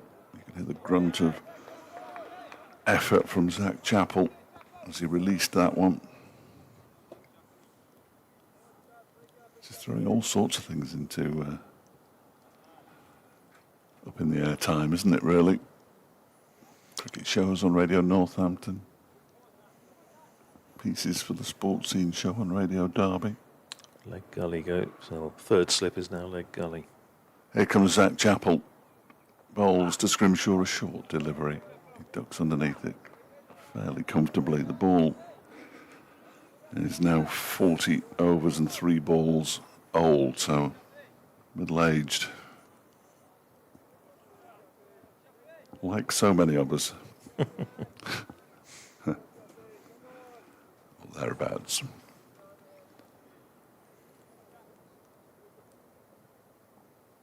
Two slips, leg slip, leg gully, short leg, silly mid-off, gully, bowled by Chappell. It's guided down towards third man by Scrimshaw, who sets off with a single and spots that George Bartlett is leaning on his bat. I don't think so, George, says George. Meanwhile at Bristol, Kent 253 for 8. 8 needed, 2 wickets standing. Second division delivering again. Absolutely. Here comes Chappell, bowls to Scrimshaw, who leaves this one alone outside the off stump to go through to Brooke Guest again. The ball is thrown by Brooke Guest to Matthew Montgomery, who wasn't even looking, and then he has got a helmet on anyway, but obviously got the word and just ducked. Basra gives the ball back to Zach Chappell. One ball of his 25th over of the innings to go. 4 for 53. Turns at the top of his mark. In the sunshine with the floodlights on. He bowls, and that is defended by Scrimshaw. Back to him. And the over comes to an end. A 10th maiden for Zach Chappell. There have been an inordinate number of maidens in this innings. I'm trying to work them out. 42, I think. Yeah, it's remarkable out of 121 overs. The bowling's been good. It's been excellent. It's just a question of overcoming the surface, isn't it? Really. Yeah. But it's what makes Chappell's performance so extraordinary, that he's managed to get so many balls to lift, to fly up around the batter's chest, to get them playing on the back foot on this particular surface. It is extraordinary just how well he's bowled today. Martin Anderson on his way into bowl to George Bartlett, who just stands up tall and pushes the ball out into the offside. Fielding changes almost every delivery, it seems, although this one isn't a fielding change. It's Zach Chappell requiring his sunglasses from the umpire.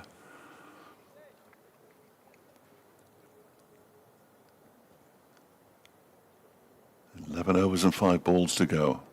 Derbyshire need 1 wicket for their first win of the season. Anderson bowls a short one outside the off stump, and Bartlett has nothing to do with it." I can't keep saying that just for the archive.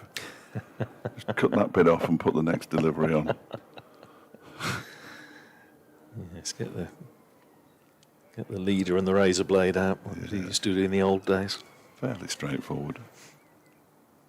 Another change in the field. Well, we're going to have a third slip. No, we're going to have a gully. 2 slips from the gully. Leg slip. Anderson goes in. That one's turned into the leg side, and they'll take the single from the third ball of the over. I think George Bartlett is starting to trust George Scrimshaw a bit more now. Or he lost count. Well, yes, there's not a lot of excuse for that, because it's one of the plus points about this very nice new scoreboard here at Derby, is you can see how many balls gone in the over. 259 for 9. In goes Anderson to Scrimshaw, who's edged it, but just to the left of the man at gully, Amrit Basra, and it goes away for 4. Been a while since we've seen a genuine edge like that. It hit the deck quite quickly and raced away down to third man. And Scrimshaw is into double figures. He's on 11 from 53 deliveries. Jack Morley making himself useful down on the boundary. 13th man. Almost going and retrieving that one. like they do at the T20, where they put players in all directions so that they can get on with it, like ball boys. Anderson into Scrimshaw, foolish delivery, turned into the leg side. George Scrimshaw wants a run, but George Bartlett doesn't, because there is just 1 delivery left. And the Martin Anderson over. And then there will be 11.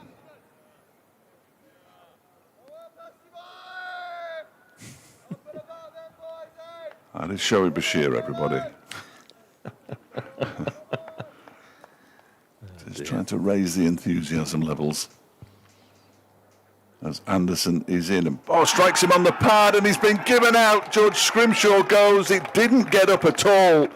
A foolish delivery. Anderson takes the wicket, and Derbyshire have their first win of the season with just 11 overs of this match to spare. Scrimshaw goes for 11. Northamptonshire all out for 263. An innings victory for Derbyshire.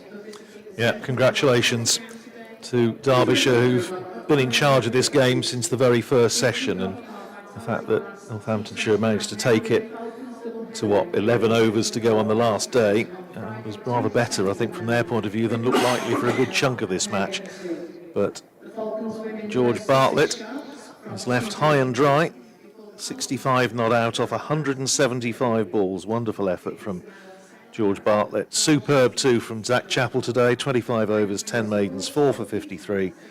And Shoaib Bashir, 36 overs, 11 maidens, 3 for 70. It's the first time that Derbyshire have defeated Northamptonshire by an innings since 1990, when they won by an innings and 51 runs at Northampton, when Northamptonshire batted 8 men in their second innings because of injuries. And their first innings victory over Northamptonshire here at Derby since 1947. Yes, I'm just in a replay of the leg before wicket. We'll take it. We've seen some decisions in this game. Yes, congratulations to Derbyshire. Their performances this season have not been as bad as the 3 defeats and 1 draw would suggest. But it was important they got over the line in this one, and Wayne Madsen will lead his side off victorious for the first time in 2026. They will head to Lords. Northamptonshire will head to Bristol next Friday, and we'll be there. Well, I'll be at Lords and Radders will be at Bristol. That's how these things work, to watch those games and bring them to you on the BBC Sport website and app. Many thanks for everybody's company. Brothers, it's been an absolute pleasure. As ever, thanks, Fletch. And we will see each other again down the line at Wantage Road later on in the campaign. We'll get some reaction for you. You'll be able to, I think there's a cricket show on Radio Northampton. Allegedly, yes.